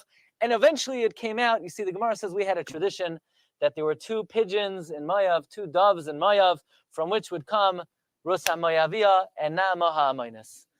And as soon as we extract David, so then what's going to happen? Mayav will completely be destroyed, as we find in Sefer Malachim, that the moment that David HaMelech becomes king, he eradicates and destroys Mayav. So the soul of David, which is, so to speak, trapped in Mayav, is the source of vitality of Mayav. And Balak knew this. Balak didn't realize, though, that through his bringing of those 42 karbanos, he actually was going to create David HaMelech. But Balak knew that he had David trapped, and as long as he maintains him, Mayav would last forever. The Arizal even says that's the pshat why Balak sent a message to Pisaira. Pisaira is the targum of the word shulchan. Shulchan represents Keser Malchus. In other words, Balak was sending to Bilam, what do I do with this melech that I have on my hands? So in other words, Klal Yisrael had a tradition that if they somehow are able to free the soul of David from Mayav, they could finish business, walk into Eretz Yisrael, and call it a day. That would be the Gula Achroina. Which woman should they live with? I don't know. Boaz lived with Rus. By the way, today is Boaz's birthday, some Sefer says. Boaz was born on Shavas B'Tammuz. Oved was conceived on Shavas B'Tammuz. But that's a story for a different time. Boaz figured that if he lives with Rus, who's Rus? Rus is a princess of Moav. So Zimri ben Salu, who's a great Gadol Hadar, one of the highest ranking Gadol Hadar, says, here Klal Yisrael is approaching Moav. What are we waiting for? We're going to wait until the end of days, until David. That's it. I'm going to bring him out now. So he takes the princess of the daughter of Tzur, and he figures she must be the one. Why her? I would imagine because Rashi says that of all the Melachim of Midian and Moav, Tzur was the highest ranking Melech. So probably her daughter has in her Melucha Nishmas David. So Zimri figured this is the way to go. Wow. And he did it L'Shem Shemayim to bring Mashiach ben David. Says Imre Yosef. Really? I mean, where do you get that from? Says the Gemara, says Imre Yosef, that's exactly what the Gemara is telling us. That he lived with her 424 Be'ilois. 424 is Gematria Mashiach ben David. That's what his kavanah was. His kavanah was to bring out Mashiach ben David. That is the remez of the Gemara. 424 Mashiach ben David. So now we understand, says Hagon Pinchas Friedman. Let's understand what's going on over here. You think Zimri is the only one who had this kavanah? Probably the rest of Klal Yisrael also knew what he was trying to do. And they probably also thought he was trying to bring out Mashiach ben David. And they probably agreed with him that, enough is enough. We're going to be Fardarbin in the Midbar for 40 years. Let's just, let's call it a day. Bring in the closer and call it a day. So they were masking to him. So they wanted to put Eliyahu, Pinchas, and Cherem. They said, you were Mainea Mashiach. You destroyed me, you killed Mashiach. From the union of Zimri and Cosby, we would have brought Mashiach. Why do you think this Galadar lived with her 424 times? He was bringing that Mashiach now, and you killed them. You're being Mainea Mashiach from Klal Yisrael. So they wanted to put Pinchas and Cherem. Until the Rebbeinu Shalom comes and says, get a load of this. This is the Belzer Rebbe. So Pinchas Friedman told me, a vart like this, you can only say once in your lifetime. I'm not sure, how anybody knows, but Pinchas knows what you could say once in a lifetime. This is it. You ready? Well, for the few minutes left on the Tainis, you're going to hear Mamish on the birthday of Boaz, on the day of conception of Oved. They had Tainis on Pinchas. You're Mainea Mashiach from Klal Yisrael until the Rebbeinu Shalom said, says Tagim ben Uziel, your reward is, you're going to let us know when Mashiach comes. Mida keneged Mida. Klal Yisrael had Tainas on Pinchas that he was Mainea Mashiach. No. Rebbeinu Shalom says, he ain't Mainea Mashiach. The reward is, he'll let you know when the real Mashiach is coming. You'll wait for him. Don't think that he killed the Mashiach prematurely. He will let you know when Mashiach is coming. Says Targum Yonason, V'yeche la'alma l'mevasra ge'olta b'soif yoymaya. So now I'm thinking to myself, what Zimri is the only one who wants to bring Mashiach? Why the Nasi of Shevet Shimon in Dafka had this grandiose plan of bringing Mashiach? I know you're wondering, he's not even from Shevet Yehuda. So how does he bring Mashiach? The answer is, he'll bring out what's necessary for someone from Shevet Yehuda to seal the deal. If you look, so why Dafka the Nasi of Shevet Shimon? If you look back in Parshas Vayeshev, Miketz, Vayigash, the brothers wanted to sell Yosef. They wanted to kill Yosef. Not only they want to kill Yosef, Chazal say, they made a cherem that anybody who says a word is out, is b'cherem. Not only that, you know who else was in the cherem? Rebbeinu Shalom himself. So what in the world? They're putting God in a cherem that God can't tell anyone that they're trying to kill Yosef? Well, what's that all about? The Shalach Kodesh is very pasha. Levi is Keser Kahuna. Yisachar, Keser Torah maybe. And who's Keser Malchus? Yehuda. Yehuda is going to be the Melech. The Gemara says in Sanhedrin, Kol hachoylek al Malchus beis David, keilu choylek al hashchina. Anyone who tries to argue with David HaMelech or Malchus beis David, he's arguing with God. Because God's throne, what's the fourth leg of God's throne? David, right? That's why Yud-Kei-Vav-Kei. Yud-Kei-Vav-Kei is Hashem's name, and it needs a Dalet to hold it up. That's where Yehuda comes from. It's Yud-Kei-Vav-Kei plus the Dalet. The Shalach Kodesh writes, look at the word Yehuda, v'teren and a flois. The word Yehuda represents Yud-Kei-Vav-Kei, and the Dalet is the fourth leg. David is Regel Haravi. B'yom hahu yeh Hashem echad, Dalet, u'shmoi ends in a Vav, echad ends in a Dalet. David will bring the world back to recognition of Hashem. Therefore, the brothers paskin that Yosef thinks he's going to be the king Hamaloich Timlech, you're going to be the king. You're Choylek al Malchus Beis David. You're arguing on God. So therefore, they put Yosef in Cherem, and they put God in the Cherem, and they paskin Yosef as Chayiv Misa, because Kol HaChoylek al Malchus Beis David, K'Choylek al Shechina. Who wanted to kill Yosef? Who was going to kill him? Who? Who was it specifically of all the Shvatim? Who was going to kill Yosef? Shimon and Levi. Not Yehuda. Who? Shimon. Vayomer Ishalochiv. Shimon. So what do we see from here? Shimon's always the guy who sticks up for Malchus Beis David. He wanted to kill Yosef. And he's the guy who wants to bring Mashiach ben David already. For some reason, it's Shevet Shimon who wants to uphold Malchus Beis David. Why Shevet Shimon? I don't know. Anybody have any idea? I'll tell you what I think, Why not? Why Shevet Shimon?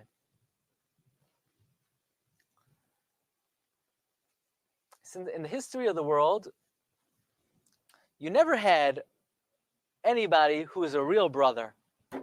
Who you have? Cain and Hevel?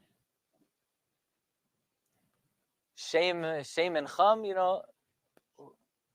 Where is the first relationship of brothers?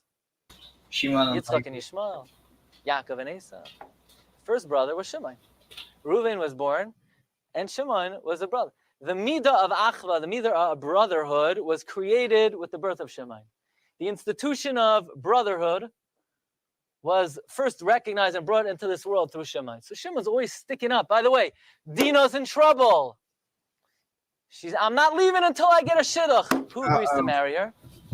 Shimon's the first guy who shows care for his sibling. He's going to marry Dina. He's going to make sure nobody takes away and usurps the melucha from Yehuda. Shimon's the first brother. I don't know, maybe.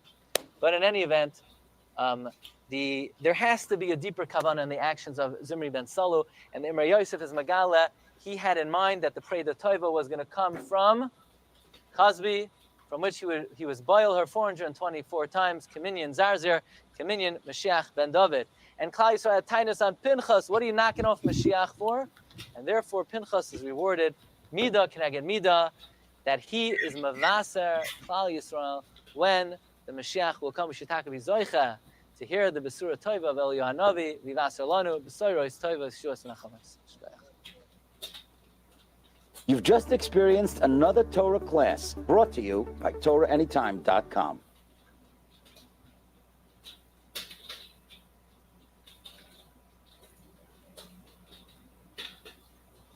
Raises a few side issues in halacha, besides the content of the parsha itself.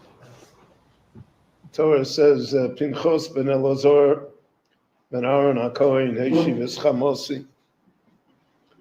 So in the Torah, Pinchas is spelled Mole. Pei Yud Nun Ched Samach. The so to speak regular way, the way that is usually spelled, is without a Yud. Pei Nun Ches Samach. So how do you spell it?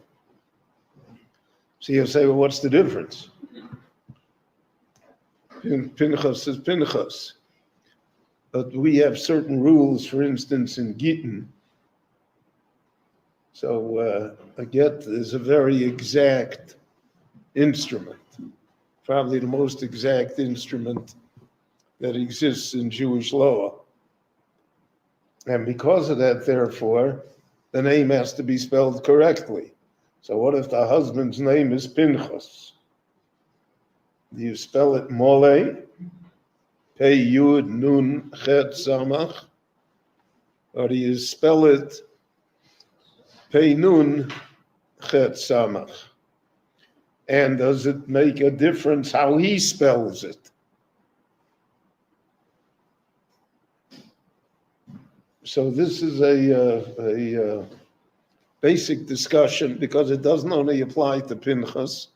For instance, the name David, which we assume is always Daled Vav Daled, But in Divrei Hayomim, David is spelled with a Yud, Dalet Vav Yud Dalet, spelled Mole. So again, the question is, how do we write it? And the same thing is true of the name Eliyahu, because we see in Tanakh, Inini shaleach lachem es Eliyah Anovi, or Yeshaya, or is it Yeshayahu? Yirmiyah, is it Yirmiyahu? So we always have this question whether a name is spelled Choser or Mole, whether it's spelled fully. In other words, is the shortened version like a nickname, a common name, but it's not the real name? Or does it have to be as the real name, Mole, as it is written many times in the Torah? So this is the discussion in Halacha. And there are many that say that it depends upon the person, that how he spells it. We'll follow his direction. Others say that's not correct, because many times people misspell their names. They're not aware of how their name should be spelled. And because of that, therefore, we should try to do it the right way, whichever the right way is. So I remember that, for instance, when I was a Rav in Miami Beach, and our Bezdin had to issue Gittin. So we had one of the witnesses, his name was Eliyah, not Eliyahu. So as long as the divorce get was local, so to speak, so we had no problems that he always spelled his name Eliyah. But sometimes you have to send the get out of town to a different bet din to be delivered there to the woman, and we would always get the get back saying that we forgot the vav, Eliyahu, and we would always write back and say, no, his name is Eliyah. This goes on all the time, and it's an issue that's raised. Today's modern Hebrew names also have different spellings. And many of the names today are simply made up.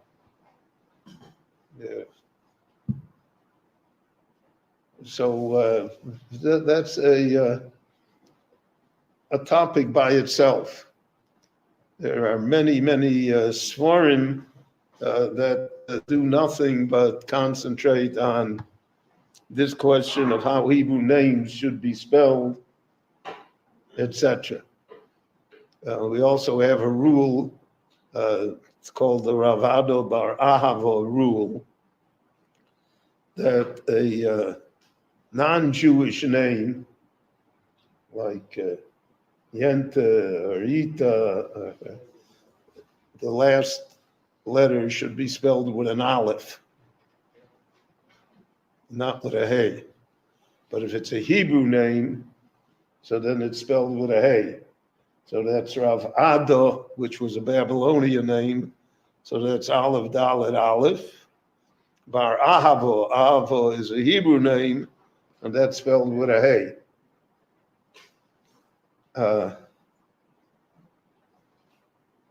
I remember that in one of the schools in Muncie, there was a teacher that was very particular about this, and he tried to change the names to be spelled correctly, and he was fired. So to a certain extent, the rule is to leave well enough alone. But you should know that there are issues in spelling the name correctly. Also, a peripheral issue in this week's Parsha. Excuse me. It says, Hineni nosein lo es brisi shalom. The Ribono Shel Olam Kaviyachol promises Pinchas that I give him my covenant shalom of peace. He needed the covenant of peace because he killed somebody. And he killed the Nasi of Shevet Shimon. Rashi already quotes the fact that the Jewish people complained greatly, and what a chutzpah. And that his Zayda was an Oved Avodah Zorah. He came from Yisrael. And he's killing Jews. He's killing, where did he have the right to do that? So therefore, he himself was in danger that perhaps the tribe of Shimon would exact revenge, would take vengeance upon him. So the Ribono Shel Olam promised him, Hineni nosein lo es brisi shalom. I promise my covenant of peace to him. And not only that, the bris of Kahunas Olam will be to him also. He'll be a Kohen, eventually he's a Kohen Gadol. And the time of the Shoftim, and that all of his descendants will be Kohanim as well. Now, in the word Shalom, there are different traditions in how to write it in the Sefer Torah. Not the spelling Shin Lam and Vav Mem is universal. But there's something that's called a Vav Ketiyah. The Vav in Shalom is cut in half. The line down is broken in the middle. Now, ordinarily, in the rest of the Sefer Torah, if you find letters that are cut in the middle, that are faded or whatever, so the Sefer Torah is not used lachatchila. We have to fix it. And here you have lachatchila avov ketiyah, according to one tradition of Sofrim. Not every Sefer Torah is avov ketiyah, but many Sifrei Torah are. I don't know whether ours is or not. It is. Okay, we save it on ink. So but that's the usual custom. The usual custom in the Ashkenazic Sifrei Torah is that it's a vav ketiyah. So on that, the Meforshim also darshan that Hineni nosein lo brisi shalom. The Ribono Shel Olam promised shalom and to protect him, but he wanted to know that there is a complaint against him. The shalom is not complete because of the fact that he killed somebody, killed two people. The Kanu is Kinosi. So Chazal say that Pinchas is the only true Kanoi in all the Klal Yisrael. And that's why the Gemara says that Pinchas zu Eliyahu. We find that Eliyahu is also, because Kano Kinesi La Hashem, he says. I also am a Kanoi. So it's, so to speak, the same DNA. It's the same soul that pursues it. But otherwise, we don't find, we find the same thing I discussed with you regarding Nozir. There are Parshas in the Torah that appear, but they are, so to speak, one-off Parshas. They're not things that we recommend. And Kanos is certainly not something that we recommend. We see that with Eliyahu, the Ribono Shel Olam himself is not happy with Eliyahu. They're not happy with his Kanos. He sends him to the desert, and then he's according to Jewish tradition, that's why Eliyahu is invited to every Brit, and he's invited to every Pesach Seder, so that he'll see that the Jewish people, look at the Jewish people thousands of years later, they still hang on to it. So therefore, so to speak, your zealotry was misplaced. It's not the way you see it. But anyway, this idea of the 𝐤𝐤𝐍𝐇𝐎 is also part of that idea, that it's not a perfect shalom, because it was brought about through kanos, it was brought about through murder, it was brought about through killing people. And even though it's justified, and not only justified, it's rewarded, and nevertheless, that's what it is.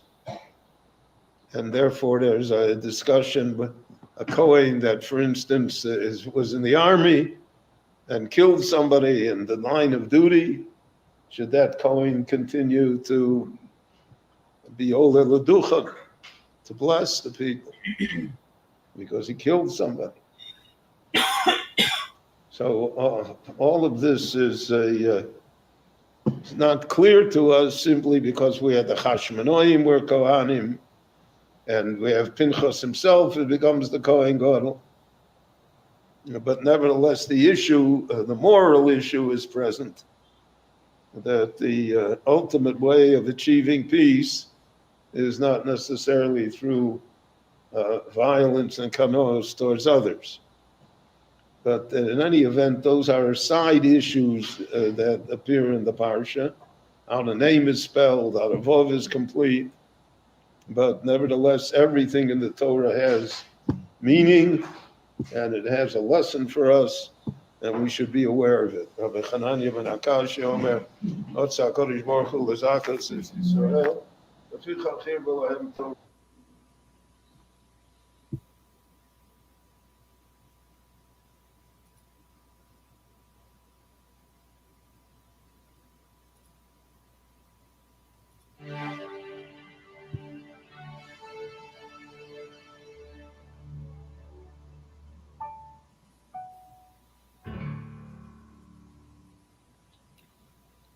Hello, everyone, and welcome once again to the Temple Institute Parsha class. My name is Gedalia Meyer, and I'm podcasting from Ma'ale Adumim in Israel.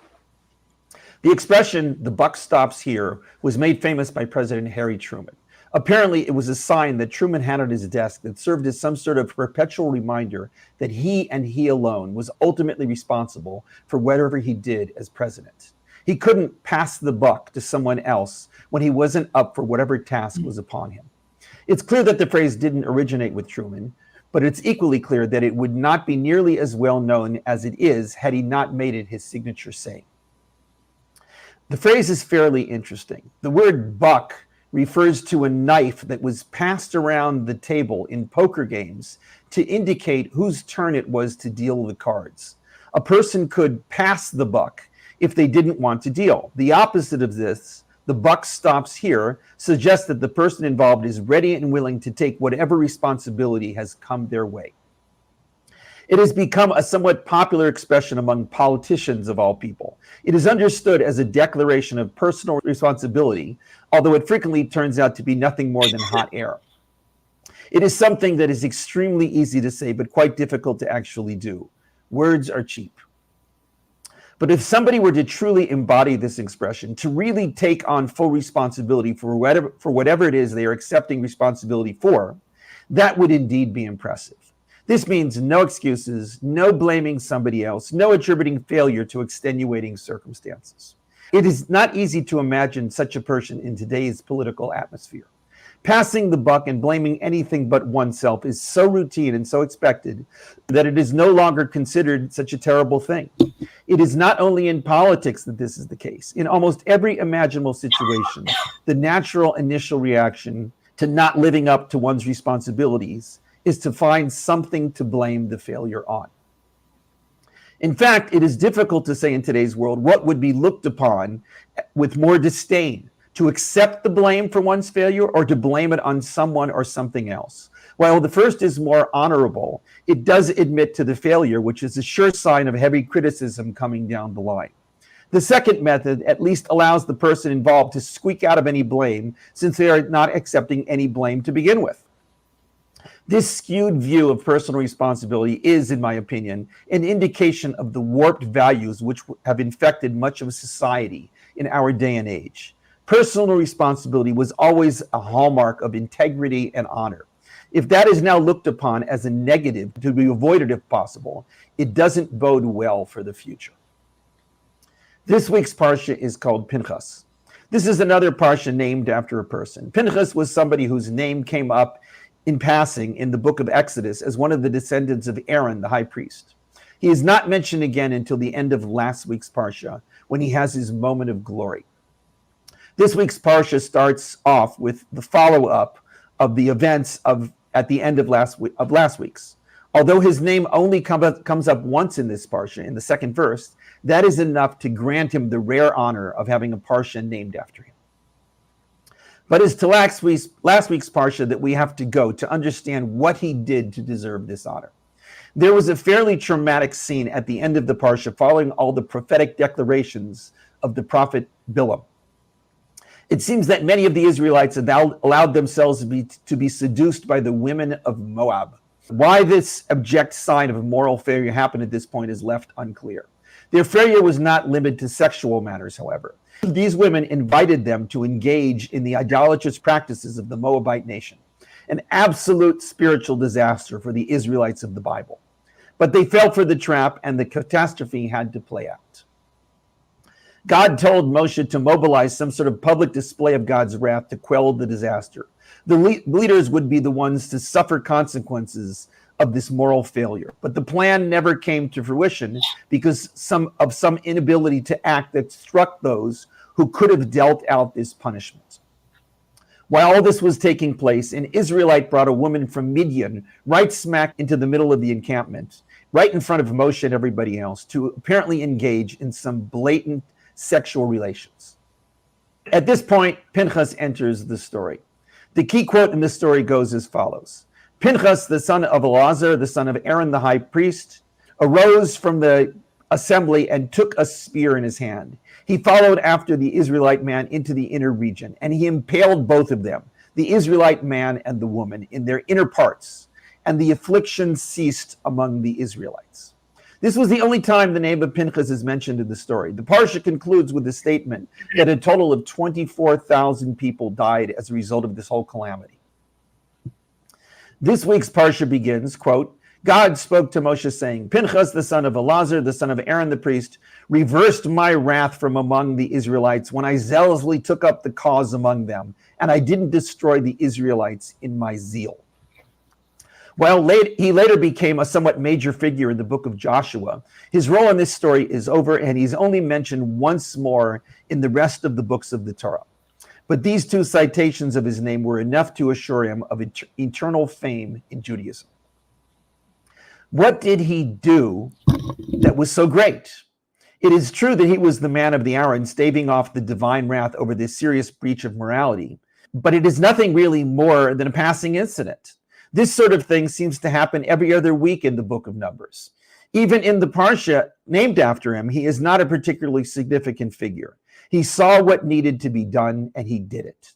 While there might be some who may look at his deed as the Torah's version of a vigilante killing, that is not how he has come down in Jewish tradition.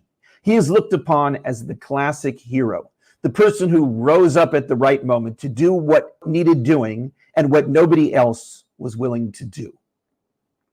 There is a certain traditional rabbinic backdrop to this whole story. It all comes from a strange phrase that is stated in the middle of everything.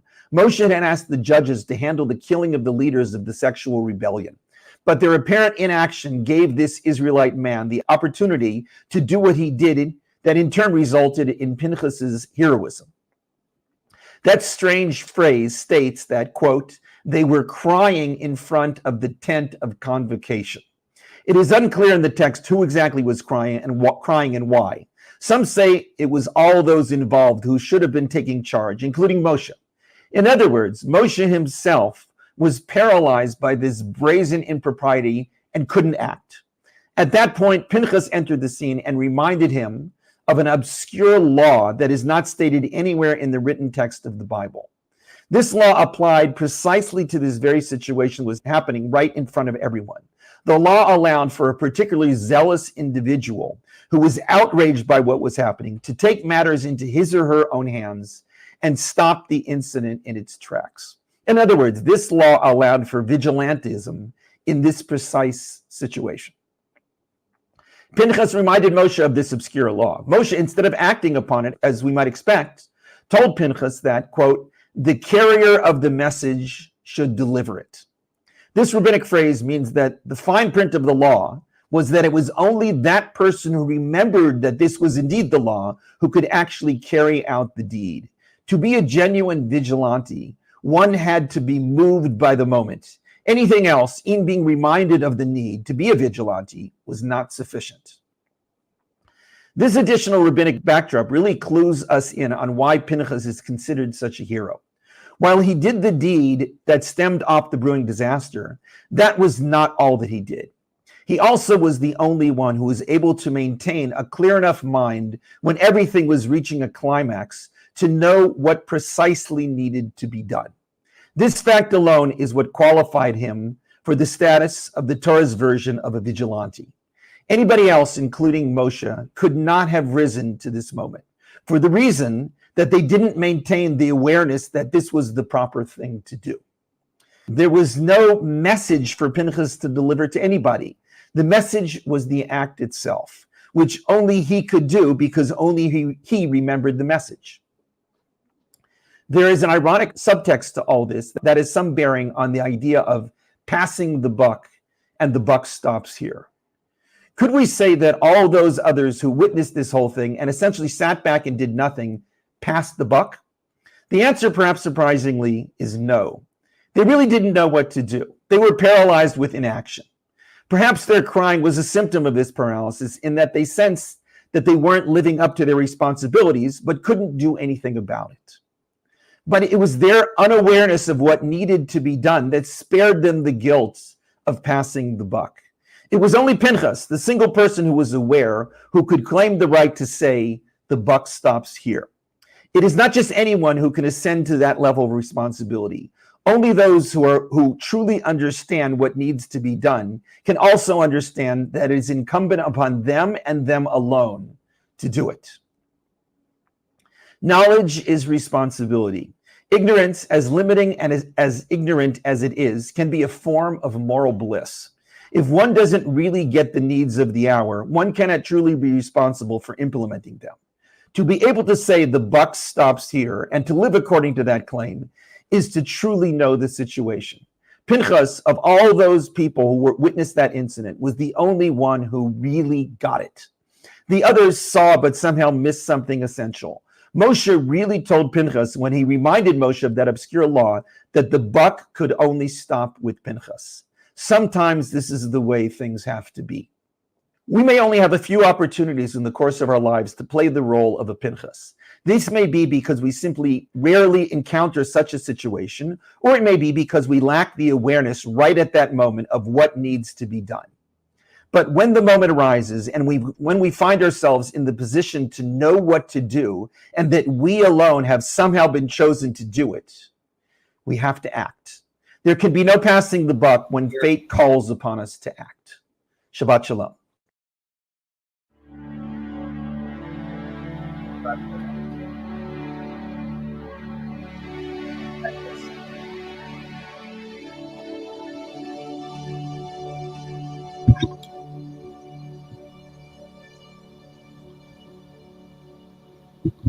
I doubt that it'll have been uploaded since, but I might as well check.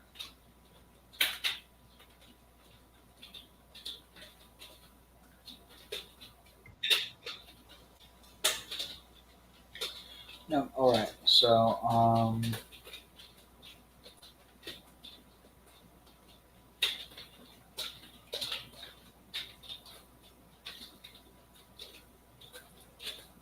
Baruchu et Adonai Amvorach, Baruch Adonai Amvorach leolam vaed, Baruch atah Adonai Eloheinu melech haolam, asher bachar banu mikol העמים ונתן לנו את תורתו, ברוך אתה אדוני נותן התורה.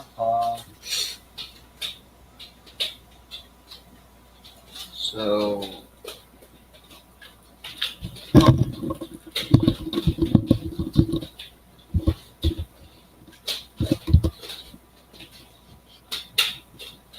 alright, let's see.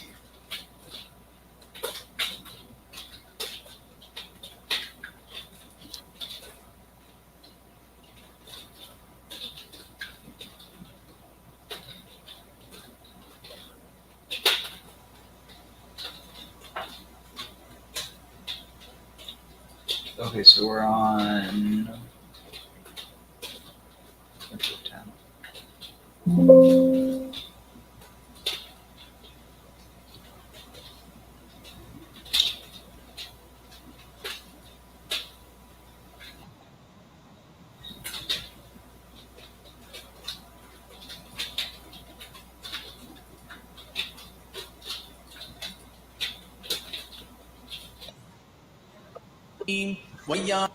ويشب إسرائيل بشطيم At the acacias.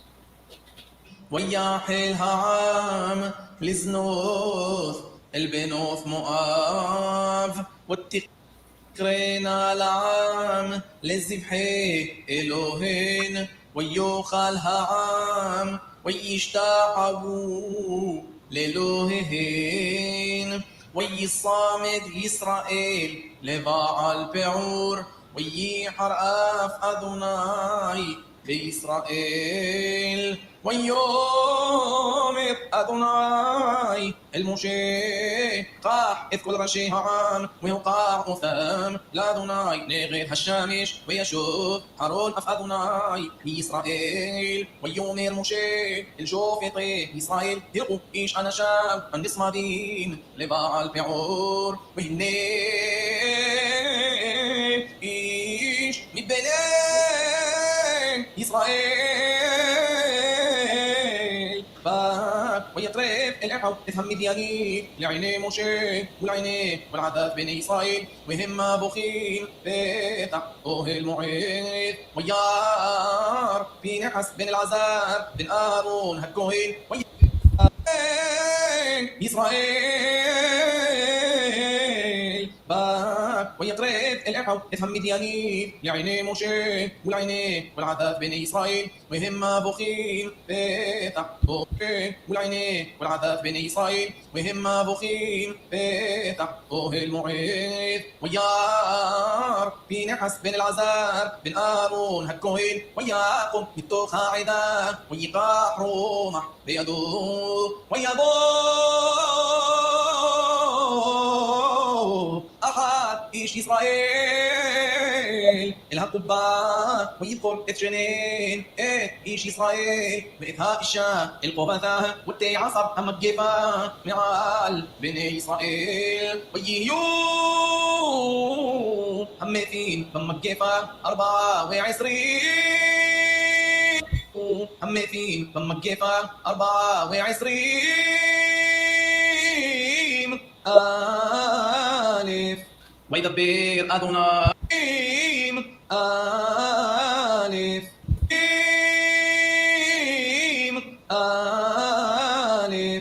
וידבר אדוני אל משה לאמור פינחס בן אלעזר בן אהרון הכהן השיב את חמתי מעל בני ישראל וקנאו את קנאתי בתוכם ולא כיליתי את בני ישראל בקנאתי בן אהרון ו20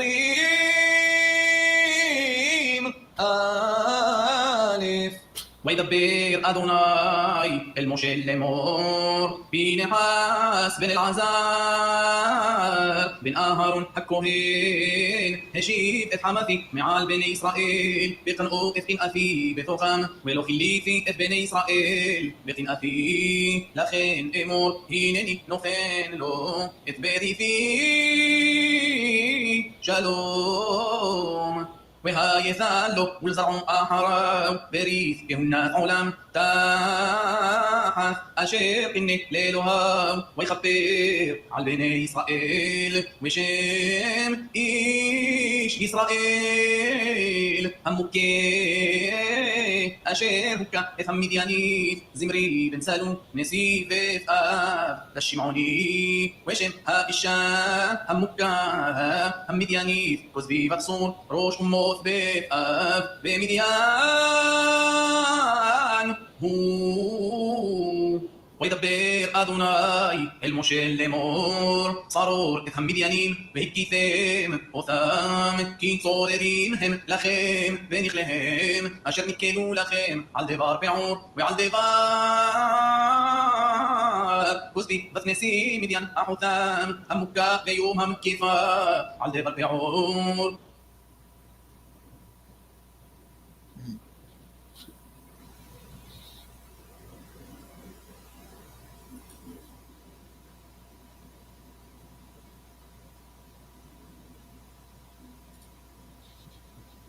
ويهي أحريهم كيفا ويومر أذني المشير بإل العذاب بن أهرون هكوهين لمور سئون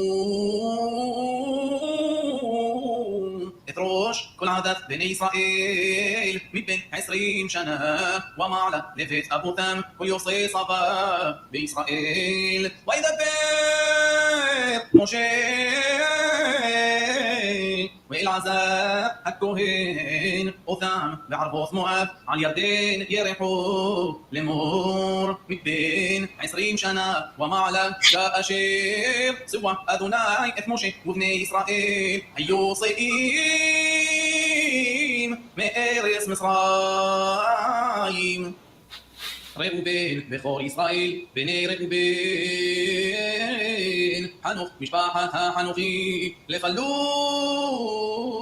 مشباحة هفلوئي لحسرون مشباحة حسروني لخرمي مشباحة الكرمي اللي مشبحوث هروبيني ينفقوا ذيم 43,000 و730 وبني فلو إليآب وبني إليآب نمويل ودثان وأبيرام ودثان وأبيرام خريئيها عداك أشير الصوت على المشيك مع الأرض بعد الطرح بهالصوثام على الأذناي والتفتاح هارس فيها والتبلاع أثام ويتقرع بموتها عذاب بأخلها إيش 50 ومتاين إيش وييو لناس وبني قرع لو ميثو بني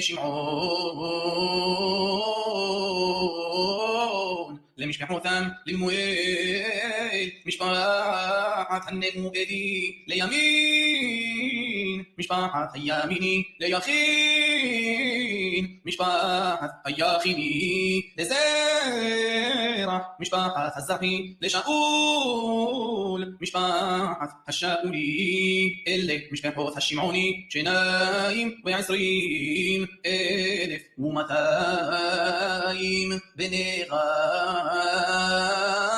بنغاد لمش بحوثام يصفون مش باحت هالصيفوني لحقي مش باحت حقي لشوني مش باحت هالشوني لأوزني مش باحت هأوزني لعيري مش باحت هعيري لا أرود مش باحت هأرودي لأرئلي مش باحت هأرئلي اللي مش بحوث بنغاد يفقودهم 40,500 بني يهوذا عير بيونان ويا مصعير بيونان بإرس كنعان ويهيو بني يهوذا لمش بحوثام لشلال مش باحت حشيلاني لفارس مش باحت عبرصي لزيرة مش باحت الزرقي وييو بني فارس لحسرون مش باحت حسروني لحمول مش باحت حامولي اللي مش بحوث يهوذا يفقودهم 76,500 بني يسخر لمش بحوثام طلع مش باحت الطلعي لفوا مش باحت حبوني ليشوف مش باحت هياشوفي لشمرون مش باحت هالشمروني اللي مش بحوث يسخر لفقودهم 64,300 بني زبولون لمش بحوثام لسيرت مش باحت هالسردي ليلون مش باحت هايلوني ليحلئل مش باحت هيحلئلي اللي مش بحوث هالزبولوني لفقودهم 60,500 בני יוסף למשפחותם מנשה ואפרים בני מנשה למכיר משפחת המכירי ומכיר הוליד את גלעד לגלעד משפחת הגלעדי אלה בני גלעד יעזר משפחת היעזרי לחלק משפחת החלקי ואסריאל משפחת האסריאלי ושכם משפחת השכמי ושמידה משפחת השמידעי וחפר משפחת החפרי וצלופחד בן חפר לא היו לו בנים כי אם בנות ושם בנות צלופחד מחלה ונועה עוגלה מיקה ותרסה אלה משפחות מנשה ופקודיהם 250,700 אלה בני אפרים למשפחותם לשותלה משפחת השוטלחי לבכר משפחת הבכרי לטחן משפחת התחני ואלה בני שותלה לערן משפחת הערני אלה משפחות בני אפרים לפקודיהם 230,500 אלה בני יוסף למשפחותם בני בנימין למשפחותם לבלע משפחת הבלעי לאשבל משפחת האשבלי לאחירם משפחת האחירמי לשפופם משפחת השופמי לחופם משפחת החופמי ויהיו ונבלע ארד ונעמן משפחת הארדי לנעמן משפחת הנעמי אלה ובנימין למשפחותם ופקודיהם 45,600 אלה ונדן למשפחותם לשוחם משפחת השוחמי אלה משפחות דן למשפחותם כל משפחות השוחמי לפקודיהם 64,400 בני אשר למשפחותם לימנה משפחת הימנה לישבי משפחת הישבי לבריעה משפחת הבריעי לבני בריעה לחבר משפחת החברי למלכיאל משפחת המלכיאלי ושם בת אשר שרה אלה משפחות בני אשר לפקודיהם 53,400 בני נפתלי למשפחותם ליחסאל משפחת היחסאלי לגוני משפחת הגוני ליסר משפחת היסרי לשילם משפחת השילמי אלה משפחות נפתלי למשפחותם ופקודיהם 50 המלכיאלי ושם בת אשר שרה אלה משפחת המלכיאלי ושם בת אשר שרה אלה משפחת המלכיאלי משפחת החברי לבני בריעה לחבר משפחת החברי למלכיאל משפחת המלכיאלי ושם בת אשר שרה אלה משפחות בני אשר לפקודיהם 53,400 בני נפתלי למשפחותם ליחסאל משפחת היחסאלי לגוני משפחת הגוני ליסר משפחת היסרי לשילם משפחת השילמי אלה משפחות נפתלי למשפחותם ופקודיהם 45,400 אלה פקודי בני ישראל 600,730 וידבר אדוני אל משה לאמור לאלה תחלק הארץ בנחלה במספר שמות לרב תרבה נחלתו ולמעט תמעיט נחלתו איש לפי פקודיו יותן נחלתו אך בגורל יחלק את הארץ לשמות מפות אבותם ינחלו על פי הגורל תחלק נחלתו בין רב למעט ואלה פקודי הלוי למשפחותם לגרשון משפחת הגרשוני יחס משפחת הקהתי למררי משפחת המררי אלה משפחות לוי משפחת הלבני משפחת החברוני משפחת המחלי משפחת המושי משפחת הפורחי וקהת הוליד את עמרם ושם אשת עמרם יוכבד בת לוי אשר ילדה אותה ללוי במצרים ותלד לעמרם את אהרון ואת משה ואת מרים אחותם ויוולד לאהרון את נדב ואת אביהו את אלעזר ואת איתמר וימות נדב ואביהו בהקריבם אש זרה לפני אדוני ויהיו פקודיהם 23,000 כל זכר מבן חודש ומעלה כי לא הותפקדו בתוך בני ישראל כי לא ניתן להם נחלה בתוך בני ישראל אלה פקודי משה ואלעזר הכהן אשר פקדו את בני ישראל בערבות מואב על ירדן יריחו ואלה לא היה איש מפקודי משה ואהרון הכהן אשר פקדו את בני ישראל במדבר סיני כי אמר אדוני להם מות ימוסו במדבר ולא נותר מהם איש כי אם כלב בן יפונה ויהושע בן נון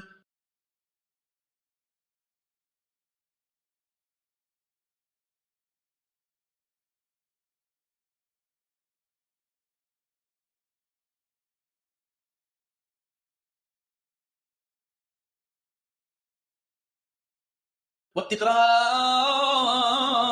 بنوف צלופחד בן חפר בן גלעד בן מכיר בן מנשה למשפחות מנשה בן יוסף ואלה שמות בנותיו מחלה נועד וחוגלה ומיתה ותרסה ותעמודנה לפני משה ולפני אלעזר הכהן ולפני הנשיאים וכל העדה פתח אוהל מועד לאמור אבינו מת במדבר והוא לא היה בתוך העדה הנועדים על אדוני בעד קורח כי בחטאו מת ובנים לא היו לו למה התגרע שם אבינו מתוך משפחתו כי אין לו בן תן לנו אחוזה בתוך אחי אבינו ויקרב משה את משפחתן לפני אדוני ויאמר אדוני אל משה לאמור כן בנות צלופחד דוברות נתון תיתן להם אחוזת נחלה בתוך אחי אביהם והעברת את נחלת אביהן להן ואל בני ישראל תדבר לאמור איש ימות ובן אין לו והעברתם את נחלתו לביתו ואם אין לו בת ונשאתם את נחלתו לאחיו ואם אין לו אחים ונשאתם את נחלתו לאחי אביו ואם אין אחים לאביו ונשאתם את נחלתו לשארו הקרוב אליו ממשפחתו וירש מותה והייתה לבני ישראל לחוקת משפט כאשר צווה אדוני את משה ויאמר אדוני אל משה עלה אל הר העברים הזה וראה את הארץ אשר נתתי לבני ישראל וראית אותה ונאספת אל עמך גם אתה כאשר נאסף אהרון אחיך כאשר מריתם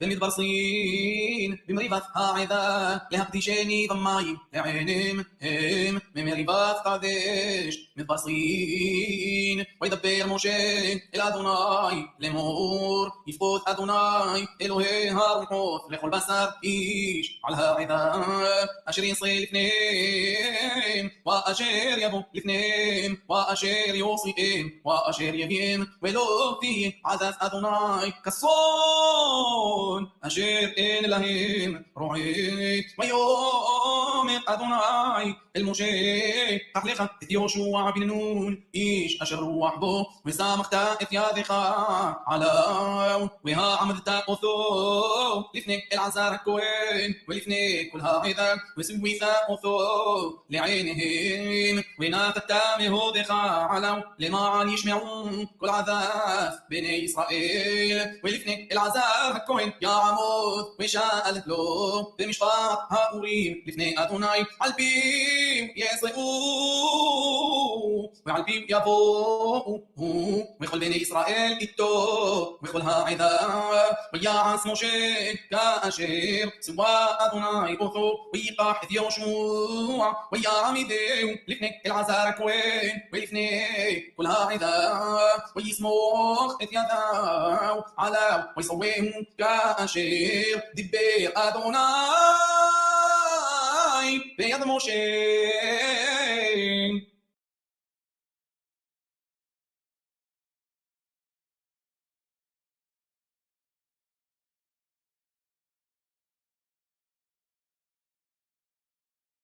وبتقربنا بنوف صلوحاد بن حيفر بن جعد بن مخير بن منشي لمشبحوت منشي بن يوسف وإلك شموت بن وثاب محلى نعاد وحغلا وميكا وثرصا والتعمودنا لفني مشي ولفني العزار الكهن ولفني النسيين ويخلها عيدا فتحقوه المعيد لمور أبينو ميت במדבר והוא לא היה בתוך העדה הנועדים فتحقوه ולפני אלעזר הכהן ולפני הנשיאים וכל העדה فتحقوه المعيد لمور أبينو מת במדבר והוא לא היה בתוך העדה הנועדים על אדוני ועדת קורח כי בחטאו מת ובנים לא היו לו למה התגרה שם אבינו מתוך משפחתו כי אין לו בן תן לנו אחוזה בתוך אחי אבינו ויקרב משה את משפטן לפני אדוני ויאמר אדוני אל משה לאמור כן בנוף צלופחד דוברות נתון תיתן להם אחוזת נחלה בתוך אחי אביהם והעברת את נחלת אביהן להן ואל בני ישראל תדבר לאמור איש ימות ובן אין לו והעברתם את נחלתו לביתו ואם אין לו בת ונתתם את נחלתו לאחיו ואם אין לו אחים ונתתם את נחלתו לאחי אביו ואם אין אחים לאביו ונתתם את נחלתו לשארו הקרוב אליו ממשפחתו וירש אותה בחייך לבני ישראל לחוקת משפט כאשר צווה אדוני את משה ויאמר אדוני אל משה עלה אל הר העברים הזה וראה את הארץ אשר נתתי לבני ישראל וראית אותה ונאספת אל עמך גם אתה כאשר נאסף אהרון אחיך כאשר מריתם פי במדבר סין במריבת העדה להקדישני במים לעיניהם הם ממריבת קדש מדבר סין וידבר משה אל אדוני לאמור יפקוד אדוני אלוהי הרוחות לכל בשר איש על העדה אשר ינסה לפניהם במריבת קדש מדבר סין וידבר משה אל אדוני לאמור יפקוד אדוני אלוהי הרוחות לכל בשר איש על העדה אשר ינסה לפניהם ואשר יבוא לפניהם ואשר יוסיעם ואשר יביאם ולא תהיה עדת אדוני כצאן אשר אין להם רועית ויאמר אדוני אל משה קח לך את יהושע בן נון איש אשר רוח בו וסמכת את ידך עליו והעמדת אותו לפני אלעזר הכהן ולפני כל העדה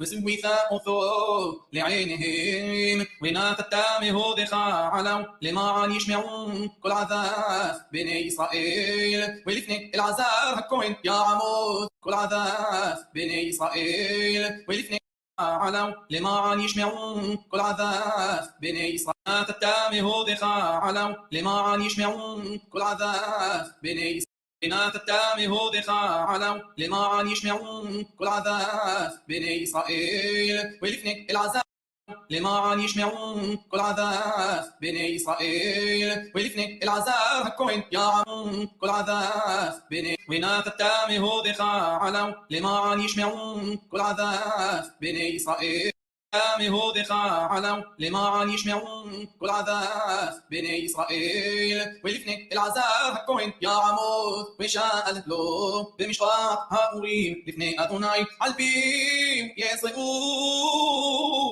ועל פיו יבואו וכל בני ישראל איתו וכל העדה ויעש משה כאשר ציווה אדוני אותו ויקח את יהושע ויעמידהו לפני אלעזר הכהן ולפני כל העדה ויסמוך את ידיו עליו ויסווהו כאשר דיבר אדוני ביד משה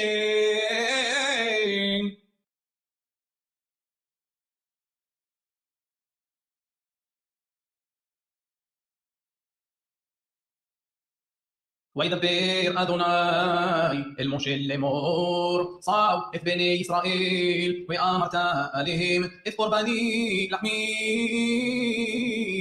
לאישי ריח ניחוחי תשמרו ריח ניחוחי תשמרו להקריב לי במועדו ואמרת להם זה האישה אשר תקריבו לאדוני כבשים בני שנה תמימים שניים ליום עולה תמיד את הכבש אחד תעשה בבוקר ואת הכבש השני תעשה בין הערביים ועשירית האפד סולת למנחה ולולד בשמן כתית רביעית ההין עולת תמיד העשויה בהר סיני לריח ניחוח תשת לאדוני ונזכור רביעית ההין לכבש האחד בקודש הסך נסך שחר לאדוני ואת הכבש השני תעשה בין הערביים כמנחת הבוקר וכנזכור תעשה תשת ריח ניחוח לאדוני וביום השבת שני כבשים בני שנה תמימים ושני עשרונים סולת מנחה ולולב השמן ונזכור עולת שבת בשבתו על עולת התמיד ונזכר וראשי חודשיכם תקריבו עולה לאדוני פרים בני בקר שניים ואיל אחד כבשים בני שנה 7 תמימים ו13 עשרונים סולת מנחה בלולה בשמן לפר האחד ו2 עשרונים סולת מנחה בלולה בשמן לאיל האחד ועשרון סולת מנחה בלולה בשמן לכבש האחד עולה ריח ניחוח תשב לאדוני ונזכיהם חסי ההין יהיה לפר ושלישית ההין לאיל ורביעית ההין לכבש יין זאת עולה חודש בחודשו לחודשי השנה וסעיר עזים אחד לחטאת לאדוני על עולה התמיד יעשה ונזכור ובחודש הראשון ב14 יום לחודש פסח לאדוני וב15 יום לחודש הזה חג 7 ימים מסורת יאכל ביום הראשון מן החודש כל מלאכת עבודה לא תעשו והתרבתם פשעי עולה לאדוני פרים בני בקר שניים ואיל אחד ו7 כבשים בני שנה תמימים יהיו לכם ומנחתם סולת בלולה בשמן 3 עשרונים לפר ו2 עשרונים לאיל תעשו עשרון תעשה לכבש האחד ל7 הכבשים ושעיר חטאת אחד לכפר עליכם מלבד עולת הבוקר אשר לעולת התמיד תעשו את אלה כאלה תעשו ליום 7 ימים לחם שריח ניחוח לאדוני על עולת התמיד יעשה ונזכור וביום השביעי מן החודש יהיה לכם כל מלאכת עבודה לא תעשו וביום הביקורים בהקריבכם מנחה חדשה לאדוני בשבועותיכם מן החודש יהיה לכם כל מלאכת עבודה לא תעשו והתרבתם עולה לריח ניחוח לאדוני פרים בני בקר שניים איל אחד 7 כבשים בני שנה ומנחתם סולת בלולה בשמן 3 עשרונים לפר האחד 2 עשרונים לאיל האחד עשרון לכבש האחד ל7 הכבשים שעיר עזים אחד לכפר עליכם מלבד עולת התמיד ומנחתו תעשו תמימים יהיו לכם ונזכיהם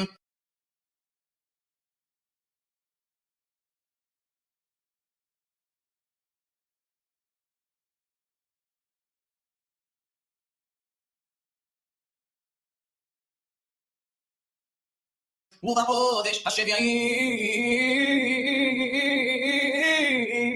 באחד לחודש מן החודש יהיה לכם כל מלאכת עבודה לא תעשו יום תרועה יהיה לכם ועשיתם עולה לריח ניחוח לאדוני פר בן בקר אחד איל אחד כבשים בני שנה 7 תמימים ומנחתם סולת בלולה בשמן 3 עשרונים לפר 2 עשרונים לאיל ועשרון אחד לכבש האחד ל7 הכבשים ושעיר עזים אחד חטאת לכפר עליכם מלבד עולת החודש ומנחתה ועולת התמיד ומנחתה ונזכיהם כמשפטם לריח ניחוח תשב לאדוני ובעשור לחודש השביעי הזה מן החודש יהיה לכם ועניתם את נפשותיכם כל מלאכה לא תעשו והתרבתם עולה לאדוני ריח ניחוח פר בן בקר אחד איל אחד כבשים בני שנה 7 תמימים יהיו לכם ומנחתם סולת בלולה בשמן 3 עשרונים לפר 2 עשרונים לאיל האחד עשרון לכבש האחד ל7 הכבשים שעיר עזים אחד חטאת מלבד חטאת הכיפורים ועולת התמיד ומנחתם ונזכה וב15 יום לחודש השביעי מקרא קודש יהיה לכם כל מלאכת עבודה לא תעשו וחגותם חג לאדוני 7 ימים והקרבתם עולה בשריח ניחוח לאדוני פרים בני בקר 13 כלים שלהם כבשים בני שנה 14 תמימים יהיו ומנחתם צורת בלולב שמן 13 לפר האחד ל13 פרים 12 לעין האחד לשני האלים ועשרון לכבש האחד ל14 כבשים ושעיר עזים אחד חטף מלבד עולת התמיד מנחתה ונזכה וביום השני פרים בני בקר 12 אלים שניים כבשים בני שנה 14 תמימים ומנחתם ונזכיהם לפרים לאלים ולכבשים במספרם כמשפט ושעיר עזים אחד חטף מלבד עולת התמיד ומנחתה ונזכיהם וביום השלישי פרים 12 אלים שניים כבשים בני שנה 14 תמימים ומנחתם ונזכיהם לפרים לאלים ולכבשים במספרם כמשפט ושעיר חטף אחד מלבד עולת התמיד ומנחתה ונזכה וביום הרביעי פרים 10 אלים שניים כבשים בני שנה 14 תמימים מנחתם ונזכיהם לפרים לאלים ולכבשים במספרם כמשפט ושעיר עזים אחד חטף מלבד עולת התמיד מנחתה ונזכה וביום החמישי פרים 9 אלים שניים כבשים בני שנה 14 תמימים ומנחתם ונזכיהם לפרים לאלים ולכבשים במספרם כמשפט ושעיר חטף אחד מלבד עולת התמיד ומנחתה ונזכה וביום השישי פרים 8 אלים שניים כבשים בני שנה 14 תמימים ומנחתם ונזכיהם לפרים לאלים ולכבשים במספרם כמשפט ושעיר חטף אחד מלבד עולת התמיד מנחתה ונזכיها וביום השביעי פרים 7 אלים שניים כבשים בני שנה 14 תמימים ומנחתם ונזכיהם לפרים לאלים ולכבשים במספרם כמשפטם ושעיר חטף אחד מלבד עולת התמיד מנחתה ונזכיها ביום השמיני 10 תהיה לכם כל מלאכת עבודה לא תעשו והקרבתם עולה בשריח ניחוח לאדוני פר אחד איל אחד כבשים בני שנה 7 תמימים מנחתם ונזכיהם לפר לאיל ולכבשים במספרם כמשפט ושעיר חטף אחד מלבד עולת התמיד ומנחתה ונזכיها אלה תעשו לאדוני במועדיכם לבד נדריכם ונדבותיכם לעולותיכם ולמחותיכם ולמזכיכם ולשלמיכם.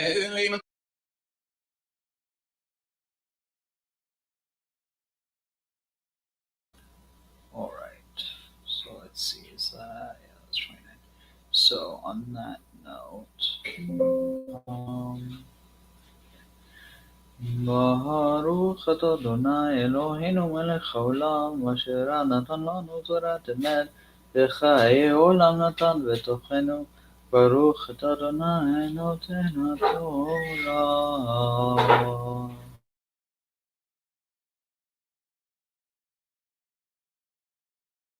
Want to tell the Rebbe the words of the new song that we're singing with Mashiach, right? So I'm just going to read him.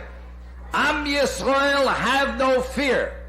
Mashiach will be here this year.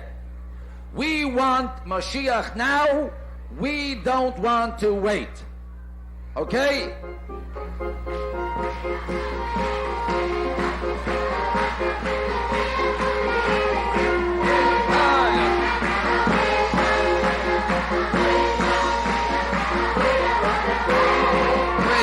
Mashiach now, we want Mashiach now, we.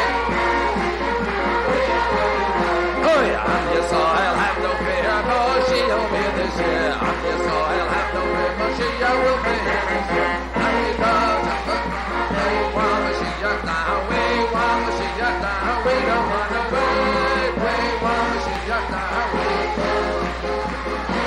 Mashiach now, we don't run away.